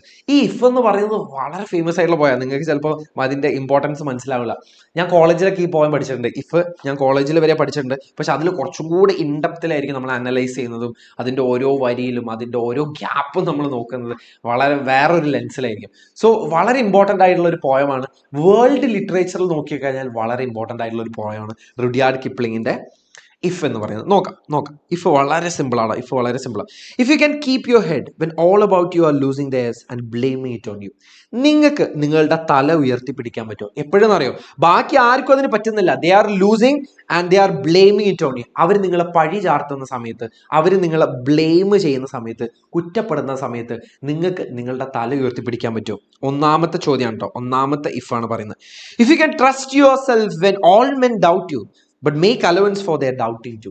നിങ്ങൾക്ക് നിങ്ങളെ തന്നെ വിശ്വസിക്കാൻ പറ്റുമോ? എപ്പോ നിങ്ങൾക്ക് ചുറ്റിലുമുള്ള ഒരു മനുഷ്യനും ഒരാൾക്കും അതിന് പറ്റാതിരിക്കുമ്പോഴും നിങ്ങൾക്ക് നിങ്ങളെ വിശ്വസിക്കാൻ പറ്റുമോ? But make allowance for their doubting to. പക്ഷെ നിങ്ങൾ അവര് നിങ്ങളെ ഡൗട്ട് ചെയ്തെന്ന് വെച്ചാൽ നിങ്ങൾ അങ്ങനെ പൊളിയാനൊന്നും പോകുന്നില്ല. അവരെ നിങ്ങൾ ഡൗട്ട് ചെയ്യാൻ വിട്ടോ, പക്ഷെ നിങ്ങൾക്ക് നിങ്ങളെ വിശ്വസിക്കാൻ പറ്റുമോ എന്നുള്ളതാണ്. മൂന്നാമത്തെ ഇഫ് നോക്കിക്കോ. If you can wait and not be tired by waiting. നിങ്ങൾക്ക് കാത്തിരിക്കാൻ വേണ്ടി പറ്റും. ഈ കാത്തിരിപ്പിൽ നിങ്ങൾക്ക് മുഷിയാതിരിക്കാൻ വേണ്ടി പറ്റും. സോ ഈ കവിതയുടെ ഒരു കോണ്ടെക്സ്റ്റ് ഞാൻ പറഞ്ഞു തരണം, അല്ലെങ്കിൽ ചിലപ്പോൾ നിങ്ങൾക്ക് കൺഫ്യൂഷൻ ആവും. ഇതൊരു ഫാദർ ഇല്ലേ, ഒരു ഫാദർ ഇതെവിടെ കാണുന്നില്ലേ, ഈ ഒരു ഫാദർ തൻ്റെ മകന് കൊടുക്കുന്ന അഡ്വൈസുകളാണ് ഈ ചാപ്റ്ററിൽ, ഈ ഒരു പോയത്തിൽ പറയുന്ന അഡ്വൈസുകളാണ്. These advices are about how to conquer the world. Conquer the world എന്ന് പറയുമ്പോൾ ഈ ലോകത്തിന് യുദ്ധം ചെയ്തിട്ട് കോൺക്വയർ ചെയ്യുന്നല്ല. Conquering by the personality, by the quality of your character. നമ്മുടെ വ്യക്തിത്വം കൊണ്ടും നമ്മുടെ സ്വഭാവ വിശേഷണം കൊണ്ടും എങ്ങനെ ഈ ലോകത്തിന് കീഴടക്കാം എന്നുള്ളതാണ്. ലോകത്തിന് കീഴടക്കാൻ വെട്ടിപ്പൊളിക്കുകയല്ല ചെയ്യുന്നത്. ആക്ച്വലി ഈ ഒരു മനുഷ്യനാകുന്നത് എങ്ങനെയാണെന്നുള്ള ഒരു ഒരു ആക്ച്വൽ മനുഷ്യനാകുന്നുള്ളതാണ്. ഹ്യൂമാനിറ്റിയെ തിരിച്ചറിയുന്ന ഒരാളാകുന്നത് എങ്ങനെയാണെന്നുള്ളത്, ഒരു കംപ്ലീറ്റ് മനുഷ്യനാകുന്നത് എങ്ങനെയാണെന്നുള്ളത് ഒരു അച്ഛൻ മകന് കൊടുക്കുന്ന ഒരു അഡ്വൈസ് ആണ്. ഇതിൽ 3 ഇഫ് നമ്മൾ കണ്ടു അല്ലെ, 3 ഇഫുകൾ കണ്ടു. മൂന്നാമത്തെ എന്തായിരുന്നു? If you can wait and not be tired by waiting. നിങ്ങൾക്ക് കാത്തിരിക്കാൻ പറ്റുമോ, ആ കാത്തിരിപ്പിൽ മുഷിയാതിരിക്കാൻ പറ്റുമോ? Or being lied about, don't deal in lies. ചിലപ്പോൾ നമ്മൾ നുണയുടെ അസത്യങ്ങളുടെ ചുറ്റിലുമായിരിക്കണം, നമുക്ക് ചുറ്റും നുണകളായിരിക്കും, പക്ഷെ ആ നുണകളിൽ നിങ്ങൾക്ക് ഇടപഴകാതിരിക്കാൻ വേണ്ടി പറ്റും. Or being hated, don't give way to hating. നിങ്ങൾ ചിലപ്പോൾ വെറുക്കപ്പെട്ടേക്കാം, പക്ഷെ ആ വെറുപ്പ് നിങ്ങൾക്ക് തിരിച്ചു കാണിക്കാതിരിക്കാൻ പറ്റുമോ? And yet don't look too good nor talk too wise. നിങ്ങൾ അത്ര ഒരു ബുദ്ധിമാനായിട്ട് ചമയൊന്നും വേണ്ട, അല്ലെങ്കിൽ നിങ്ങൾ അത്ര ഒരു ഭയങ്കര ബുദ്ധിമാനായിട്ട് സംസാരിക്കൊന്നും വേണ്ട എന്നാ പറയുന്നത്. Okay, if you can dream and not make dreams your master. സ്വപ്നം കാണണം, പക്ഷേ സ്വപ്നങ്ങളല്ല നമ്മുടെ മാസ്റ്റർ എന്ന് പറയുന്നത്. നമ്മുടെ യജമാനൻ സ്വപ്നങ്ങൾ മാത്രമല്ല, ആക്ഷൻസ് ആണ് നമ്മുടെ ആക്ച്വൽ എയിം എന്ന് പറയുന്നത്. ഇവിടെ ഒരു പെർസോണിഫിക്കേഷൻ പറയുന്നുണ്ട്. പെർസോണിഫിക്കേഷൻ എന്താ? പെർസോണിഫിക്കേഷൻ എന്ന് പറഞ്ഞാൽ ഇവിടെ നമ്മൾ സ്വപ്നങ്ങളെ ഒരു വ്യക്തിയായിട്ടാണ് കാണുന്നത്, ഒരു മാസ്റ്റർ ആയിട്ടാണ് ഇവിടെ പറഞ്ഞിരിക്കുന്നത്. If you can think and not make thoughts your aim. ചിന്തിക്കണം, നമ്മൾ ചിന്തകളാണ് നമ്മുടെ ഏറ്റവും വലിയ ആയുധം എന്ന് പറയുന്നത്. പക്ഷേ ചിന്തകൾ മാത്രമല്ല നമ്മുടെ എയിം എന്ന് പറയുന്നത്. നമ്മുടെ എയിം എന്തായിരിക്കണം? ആക്ഷൻ ആയിരിക്കണം നമ്മുടെ എയിം എന്ന് പറയുന്നത്. If you can meet triumph and disaster and treat those 2 imposters just the same. If you can meet triumph and disaster. Triumph and disaster എന്ന് പറഞ്ഞാലേ വിജയവും പരാജയവും ആണ്. ഓക്കെ, വിജയത്തിനെയും പരാജയത്തിനെയും നിങ്ങൾക്ക് ഒരുപോലെ കാണാൻ വേണ്ടി പറ്റുമെന്ന് പറയുന്നത്. ഈ വിജയത്തിനെയും പരാജയത്തിനെയും ഇവിടെ വിളിച്ചത് ഇമ്പോസ്റ്റർ എന്നുള്ളതാണ്. ഇതൊരു മെറ്റഫറാണ്. ഒന്നാമത്തത് മെറ്റഫറാണ്. പെർസോണിഫിക്കേഷൻ നമുക്ക് ഇവിടെ കാണാൻ പറ്റും. പെർസോണിഫിക്കേഷൻ ഇവിടെ കാണാൻ വേണ്ടി പറ്റും. 2 imposters just the same. ട്രയംഫിനെയും ഡിസാസ്റ്റേഴ്സിനെയും. ഇമ്പോസ്റ്റേഴ്സ് എന്ന് വെച്ചാലില്ലേ, മുഖംമൂടിധാരികളാണ്. മുഖംമൂടിധാരികൾ അല്ലെങ്കിൽ മാസ്ക്ഡ് ആയിട്ടുള്ള പീപ്പിൾ ആണ്. മാസ്ക്ഡ് പീപ്പിൾ എന്ന് വെച്ചാൽ എന്താ? ഈ സാധനം ചിലപ്പോൾ നമ്മൾ പറ്റിക്കും. ഈ വിജയവും പരാജയവും, ചിലപ്പോൾ വിജയത്തിൽ നമ്മൾ വളരെ തെറ്റായിട്ടുള്ള ഒരു ഡിസിഷൻ എടുത്തേക്കാം, പരാജയത്തിന്റെ വക്കിലെത്തുന്ന സമയത്ത് നമ്മൾ ഒരു തെറ്റായ ഡിസിഷൻ എടുത്തേക്കാം. അത് നമ്മളെ രണ്ടുപേരെയും കൺസീവ് ചെയ്യുന്ന ആൾക്കാരാണ്. നമ്മളെ പറ്റിക്കുന്ന, ബ്ലഫ് ചെയ്യുന്ന ആൾക്കാരാണ്. സോ അതുകൊണ്ട് തന്നെ ഇതിന് ഇമ്പോസ്റ്റേഴ്സ് എന്നുള്ളതാണ് ഇവിടെ വിളിച്ചിരിക്കുന്നത്. Okay, if you can bear to hear the truth you have spoken twisted by knaves to make a trap for fools. നിങ്ങൾ പറഞ്ഞിട്ടുള്ള ഒരു സത്യം അതിനെ ആര് വളച്ചൊടിക്കുന്നു? ട്വിസ്റ്റഡ് ബൈ നെയ്വ്സ് എന്ന് വെച്ചാൽ തെമ്മാടികൾ അല്ലെങ്കിൽ സ്കൗണ്ടറൽസ്. അതിനെയാണ് നമ്മൾ നെയ്വ്സ് എന്ന് വിളിക്കുന്നത്, തെമ്മാടികൾ. ആ തെമ്മാടികളിലെ നിങ്ങളൊരു പറഞ്ഞ സത്യത്തിനെ ട്വിസ്റ്റ് ചെയ്തിട്ട് വളച്ചൊടിച്ച് പറയുന്നത് കേൾക്കാൻ നിങ്ങൾക്ക് പറ്റുമോ സെക്യൂർ ബായ് എന്നുള്ളതാണ് ഇവിടെ ചോദിക്കുന്നത്. To make a trap for fools, അത് ആക്ച്വലി എന്താണ്? വിഡ്ഢികൾക്ക് വേണ്ടിയിട്ടുള്ള ഒരു ട്രാപ്പാണ്, ഒരു കെണിയാണ്. Or watch the things you gave life to broken and stoop and build them up with worn out rules. അതായത് നിങ്ങൾ കെട്ടിപ്പൊക്കിയ എല്ലാ കാര്യങ്ങളിലെ, നിങ്ങൾ ജീവിതം കൊടുത്തുണ്ടാക്കിയ, ഗേവ് ലൈഫ് ടു, നിങ്ങൾ ജീവിതം കൊടുത്തുണ്ടാക്കിയ എല്ലാ കാര്യങ്ങളിലെ ചിലപ്പോൾ ഒരു നിമിഷം കൊണ്ട് പൊളിഞ്ഞങ്ങനെ താഴേക്ക് പോകുന്നത് നിങ്ങൾക്ക് കാണാൻ വേണ്ടി പറ്റുമോ? And stoop and build dum up, എന്നിട്ട് നിങ്ങൾ അത് തിരിച്ച് ഒന്നിൽ നിന്ന് നിങ്ങൾക്ക് സ്റ്റാർട്ട് ചെയ്യാൻ വേണ്ടി പറ്റുമോ? വിത്ത് വോൺ ഔട്ട് റൂൾസ്, നിങ്ങൾക്ക് ക്ഷീണിതമായിട്ടുള്ള നിങ്ങളുടെ ടൂൾസ്, വോൺ ഔട്ട് എന്ന് വെച്ചാൽ ക്ഷീണിതമായിട്ടുള്ള ടൂൾസ്, നിങ്ങളുടെ കയ്യിൽ എന്താണോ ഉള്ളത് അതിൽ നിന്ന് നിങ്ങൾക്ക് പിന്നെയും തുടങ്ങാൻ വേണ്ടി പറ്റുമോ എന്ന് ചോദിക്കുന്നത്. If you can make 1 heap of all your winnings and risk it on 1 turn of pitch and toss. നിങ്ങൾ നേടിക്കൂട്ടിയിട്ടുള്ള എല്ലാ കാര്യങ്ങളും ഇല്ലേ, ഒരു പിച്ച് ആൻഡ് ടോസിൽ നിങ്ങൾക്ക് റിസ്ക് ചെയ്യാൻ വേണ്ടി പറ്റും. പിച്ച് ആൻഡ് ടോസ് എന്ന് പറയുന്നത് ഇവിടെ സിംബോളിഫൈ ചെയ്തിരിക്കുകയാണ്. ഇത് എന്തിന്റെ സിമ്പിളാണെന്ന് അറിയാം? പിച്ച് ആൻഡ് ടോസ് എന്ന് പറയുന്നത് ഒരു ഗെയിമാണ്. ആ ഗെയിമിൽ ഇതൊരു ഗെയിമാണ് കേട്ടോ, ഇതൊരു ഗെയിമാണ്. ഈ ഗെയിമിലെ ഒന്നെങ്കിൽ നമ്മൾ വിൻ ചെയ്യും, അല്ലെങ്കിൽ നമ്മൾ ലൂസ് ചെയ്യും. ഇതിന്റെ നടുക്കൊന്നുമില്ല. അതുകൊണ്ട് തന്നെ ഈ പറഞ്ഞ വിജയവും ഇത്രയും നേടിക്കൂട്ടിയ കാര്യങ്ങളൊക്കെ നമുക്കൊരു കാര്യത്തിൽ റിസ്ക് ചെയ്യാൻ വേണ്ടി പറ്റുമോ? ഇപ്പൊ നമ്മുടെ ഇലോൺ മസ്കിന്റെ ഉദാഹരണം ഞാൻ എപ്പോഴും പറയാറുണ്ട്. ഇലോൺ മസ്ക് ഇത്രയും സമ്പാദ്യം ഉണ്ടാക്കുകയാണെന്നുണ്ടെങ്കിലും അല്ലേ, അദ്ദേഹം സേഫായ കളികളൊന്നുമില്ല. അദ്ദേഹം ആ പൈസ എടുത്തിട്ട് എവിടെയെങ്കിലും കൊണ്ട് ഇൻവെസ്റ്റ് ചെയ്യും, ഭയങ്കര റിസ്കി ആയിട്ടുള്ള എവിടെയെങ്കിലും കൊണ്ടിട്ട് റിസ്ക് ചെയ്യും. അതൊരു പിച്ച് ആൻഡ് ടോസ് ആണ്. ഒന്നെങ്കിൽ അത് പൊളിയും, അല്ലെങ്കിൽ അത് വിജയിക്കും. അങ്ങനെ നിങ്ങൾക്ക് ചെയ്യാൻ വേണ്ടി പറ്റുമെന്ന് പറയുന്നത്. And lose and start again at your beginnings and never breathe a word about you lose. അങ്ങനെ നിങ്ങൾ തോറ്റുപോയി കഴിഞ്ഞാലില്ലേ, നിങ്ങൾ തുടക്കത്തിൽ നിന്ന്, നിങ്ങൾ എവിടെ നിന്നാണോ തുടങ്ങിയത് അവിടെ നിന്ന് നിങ്ങൾക്ക് വീണ്ടും തുടങ്ങാൻ വേണ്ടി പറ്റുമെന്ന് പറയുന്നത്. And never breathe a word about your loss. ഇവിടെ നിങ്ങളില്ലേ കംപ്ലൈന്റ് ചെയ്യരുതെന്നാണ് പറയുന്നത്. നിങ്ങൾ വെറുതെ അത് പോയടാ, നഷ്ടപ്പെട്ടടാ, എനിക്ക് നാളെ എക്സാം എഴുതാൻ വേണ്ടി പറ്റില്ലടാ, എനിക്കൊന്നും അറിയില്ലടാ, ഇങ്ങനെ കംപ്ലൈന്റ് ചെയ്യാൻ പറയുന്നത്. നിങ്ങളുടെ തോൽവിയിൽ നിങ്ങൾ കംപ്ലൈന്റ് ചെയ്യരുത്. എവിടെ നിന്നാണോ തോറ്റത് അവിടെ നിന്ന് നിങ്ങൾ എണീച്ച് വീണ്ടും തുടങ്ങണം എന്നാ പറയുന്നത്. If you can force your heart a nerve and sinew to serve your turn along after they are gone.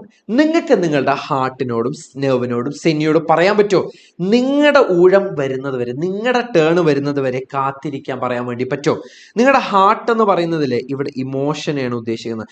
Nerve എന്ന് പറയുന്നതിലെ നമ്മുടെ ഇമ്പൾസിവിറ്റിയാണ്. ഇമ്പൾസിവിറ്റി എന്ന് വെച്ചാൽ നമ്മുടെ എടുത്തുചാട്ടം, ഇമ്പൾസിവിറ്റി. സെന്യു എന്ന് പറയുന്നത് നമ്മുടെ ബോഡിയാണ്.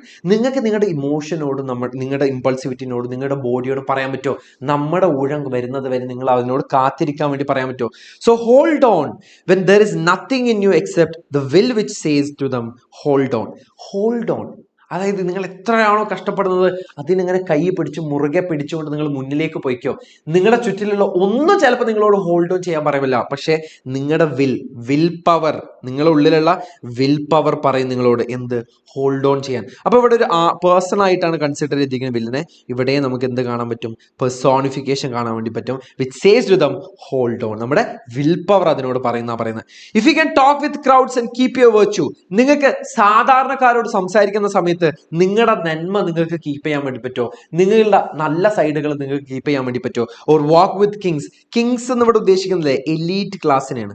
എലീറ്റ് ക്ലാസ് എന്ന് പറയുമ്പോൾ അതിൽ റിച്ച് ആയ ആളുകൾ ഉണ്ടാവും, ഭയങ്കര കൊമ്പത്തെ ആളുകൾ ഉണ്ടാവും, ഒരുപാട് ഗവൺമെന്റ് അതോറിറ്റീസ് ഉള്ള ആളുകൾ ഉണ്ടാവും. അവരോട് സംസാരിക്കുന്ന സമയത്തില്ലേ നിങ്ങൾക്ക് ആ കോമൺ ടച്ച് പോകാതിരിക്കാൻ വേണ്ടി പറ്റുമോ? നിങ്ങളൊരു സാധാരണക്കാരനായിട്ട് സംസാരിക്കാൻ വേണ്ടി പറ്റുമോ? നിങ്ങളുടെ എളിമത്തെയും നിങ്ങളുടെ വിനയവും ഒക്കെ നിങ്ങൾക്ക് അവിടെ കീപ്പ് ചെയ്യാൻ വേണ്ടി പറ്റുമോ? If neither force or loving friends can hurt you, നിങ്ങളുടെ കൂട്ടുകാരും നിങ്ങളെ ഹേർട്ട് ചെയ്യരുത്, നിങ്ങളുടെ ശത്രുക്കൾക്കും അതുപോലെ തന്നെ നിങ്ങളുടെ മിത്രങ്ങൾക്കും നിങ്ങൾ ഹേർട്ട് ചെയ്യാൻ വേണ്ടി പറ്റരുത്.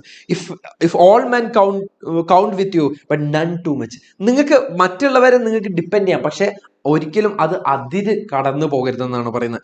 If you can fill the unforgiving minute with 60 seconds worth of distance run, ഇവിടെ പറയുന്നതല്ലേ ടൈമിന്റെ ഇമ്പോർട്ടൻസിനെ കുറിച്ചാണ്. ആ ഓരോ സെക്കൻഡും കടന്നു പോകുന്ന ഓരോ സെക്കൻഡിന്റെ വാല്യൂ നിങ്ങൾക്ക് തിരിച്ചറിയാൻ വേണ്ടി പറ്റുമെന്ന് പറഞ്ഞത്. Yours is the earth. ഇത്രയും കാര്യങ്ങൾ നിങ്ങൾക്ക് ചെയ്യാൻ വേണ്ടി പറ്റുവാണെങ്കിൽ അല്ലേ ആ മകനോട് പറയാം നിന്റെതാണ് ഈ ഭൂമി. Okay, and everything that's in it and which is more you'll be a man my son. നീ ഇപ്പൊ ഒരു മനുഷ്യനായിട്ട് മാറി. ഈ ഭൂമിയിലുള്ള എല്ലാം നിന്റെതാണ്. ഈ ഭൂമിയിലുള്ള സർവ്വതും നിനക്ക് വേണ്ടിയിട്ടുള്ളതാണ്. കാരണം you conquered the world with your personality and the quality of your character. യുദ്ധം ചെയ്തിട്ടല്ല നമ്മൾ ഈ ലോകം കീഴടക്കേണ്ടത്, but with the quality of our personality. So ഈ ഒരു കാര്യം പറഞ്ഞുകൊണ്ടാണ് നമ്മുടെ പോയം വൈൻഡപ്പ് ചെയ്യുന്നത്. സോ നമ്മൾ 3 യൂണിറ്റ് എന്ന് പഠിച്ചു അല്ലേ. നമ്മൾ ഒന്നാമത് സ്റ്റാർട്ട് ചെയ്തത് ഹാർമണി ഓഫ് ലൈഫിൽ നിന്നായിരുന്നു. ഗൂസ്ബെറീസ് നോക്കി നമ്മൾ അവിടെ, ടു സ്ലീപ്പ് അവിടെ നോക്കി, നമ്മൾ ഗോയിങ് ഔട്ട് ഫോർ എ വാക്ക് നമ്മൾ അവിടെ നോക്കി. അത് കഴിഞ്ഞതിന് ശേഷം നമ്മൾ നമ്മുടെ ലീപ്സ് ആൻഡ് ബൗണ്ട്സ് നമ്മുടെ 6ാമത്തെ യൂണിറ്റിലേക്ക് വന്നു. സൈബർ സ്പേസ്, അതുപോലെ തന്നെ ഈ സൊസൈറ്റി ഡെഡ്, പിന്നെ കൺസെപ്ച്വൽ ഫ്രൂട്ട്, ഇത്രയും കാര്യങ്ങൾ നമ്മൾ പഠിച്ചു. നമ്മൾ 1ാമത്തെ യൂണിറ്റിലെ ഗ്ലിംസസ് ഓഫ് ഗ്രേറ്റ്നെസ്സിലുള്ള 4 ചാപ്റ്ററുകൾ പഠിച്ചു. ഇത്രയും നമ്മൾ കുറഞ്ഞ സമയം കൊണ്ട് പഠിച്ചു. ഞാൻ പറഞ്ഞ പോലെ തന്നെ ചെയ്തിട്ടുണ്ടാവും ഞാൻ വിശ്വസിക്കുകയാണ്. ഓരോ ചാപ്റ്ററിന്റെ ടൈറ്റിലും അതിൽ ഞാൻ ഓറഞ്ച് കളറിൽ മാർക്ക് ചെയ്തിട്ടുള്ള എല്ലാ കാര്യങ്ങളും നിങ്ങളുടെ കൈപ്പടയിൽ നോട്ട് ഡൗൺ ചെയ്ത് വെക്കുക മക്കളെ. ഇതാണ് ഏറ്റവും നല്ല practice.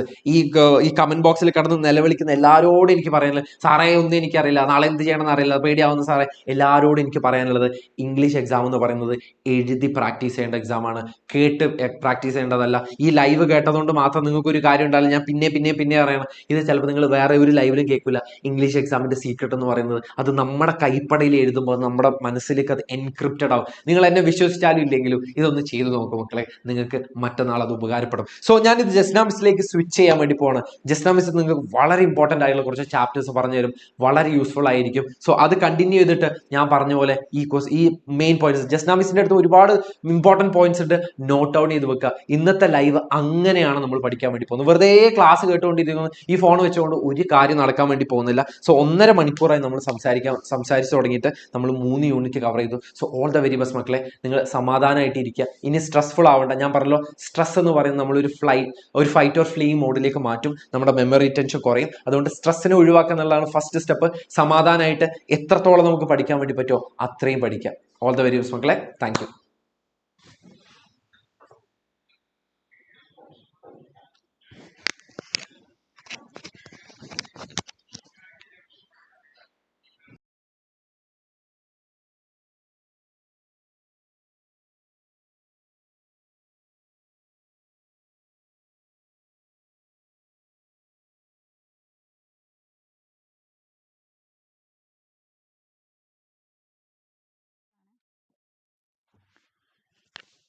Hello, hello. Hi, hi, hi, hi. കേൾക്കാൻ പറ്റുന്നില്ലേ? യെസ്. എൻ്റെ PPT എവിടെ? ഹലോ ഹലോ ഹലോ, ഒന്ന് കമൻറ്റ് ചെയ്യടാ. കേൾക്കാൻ പറ്റുന്നുണ്ടോ? ഓഡിബിൾ ആണോ? യെസ്, കമൻസ് ഒന്ന് നോക്കട്ടെ. എവിടെ? യെസ്.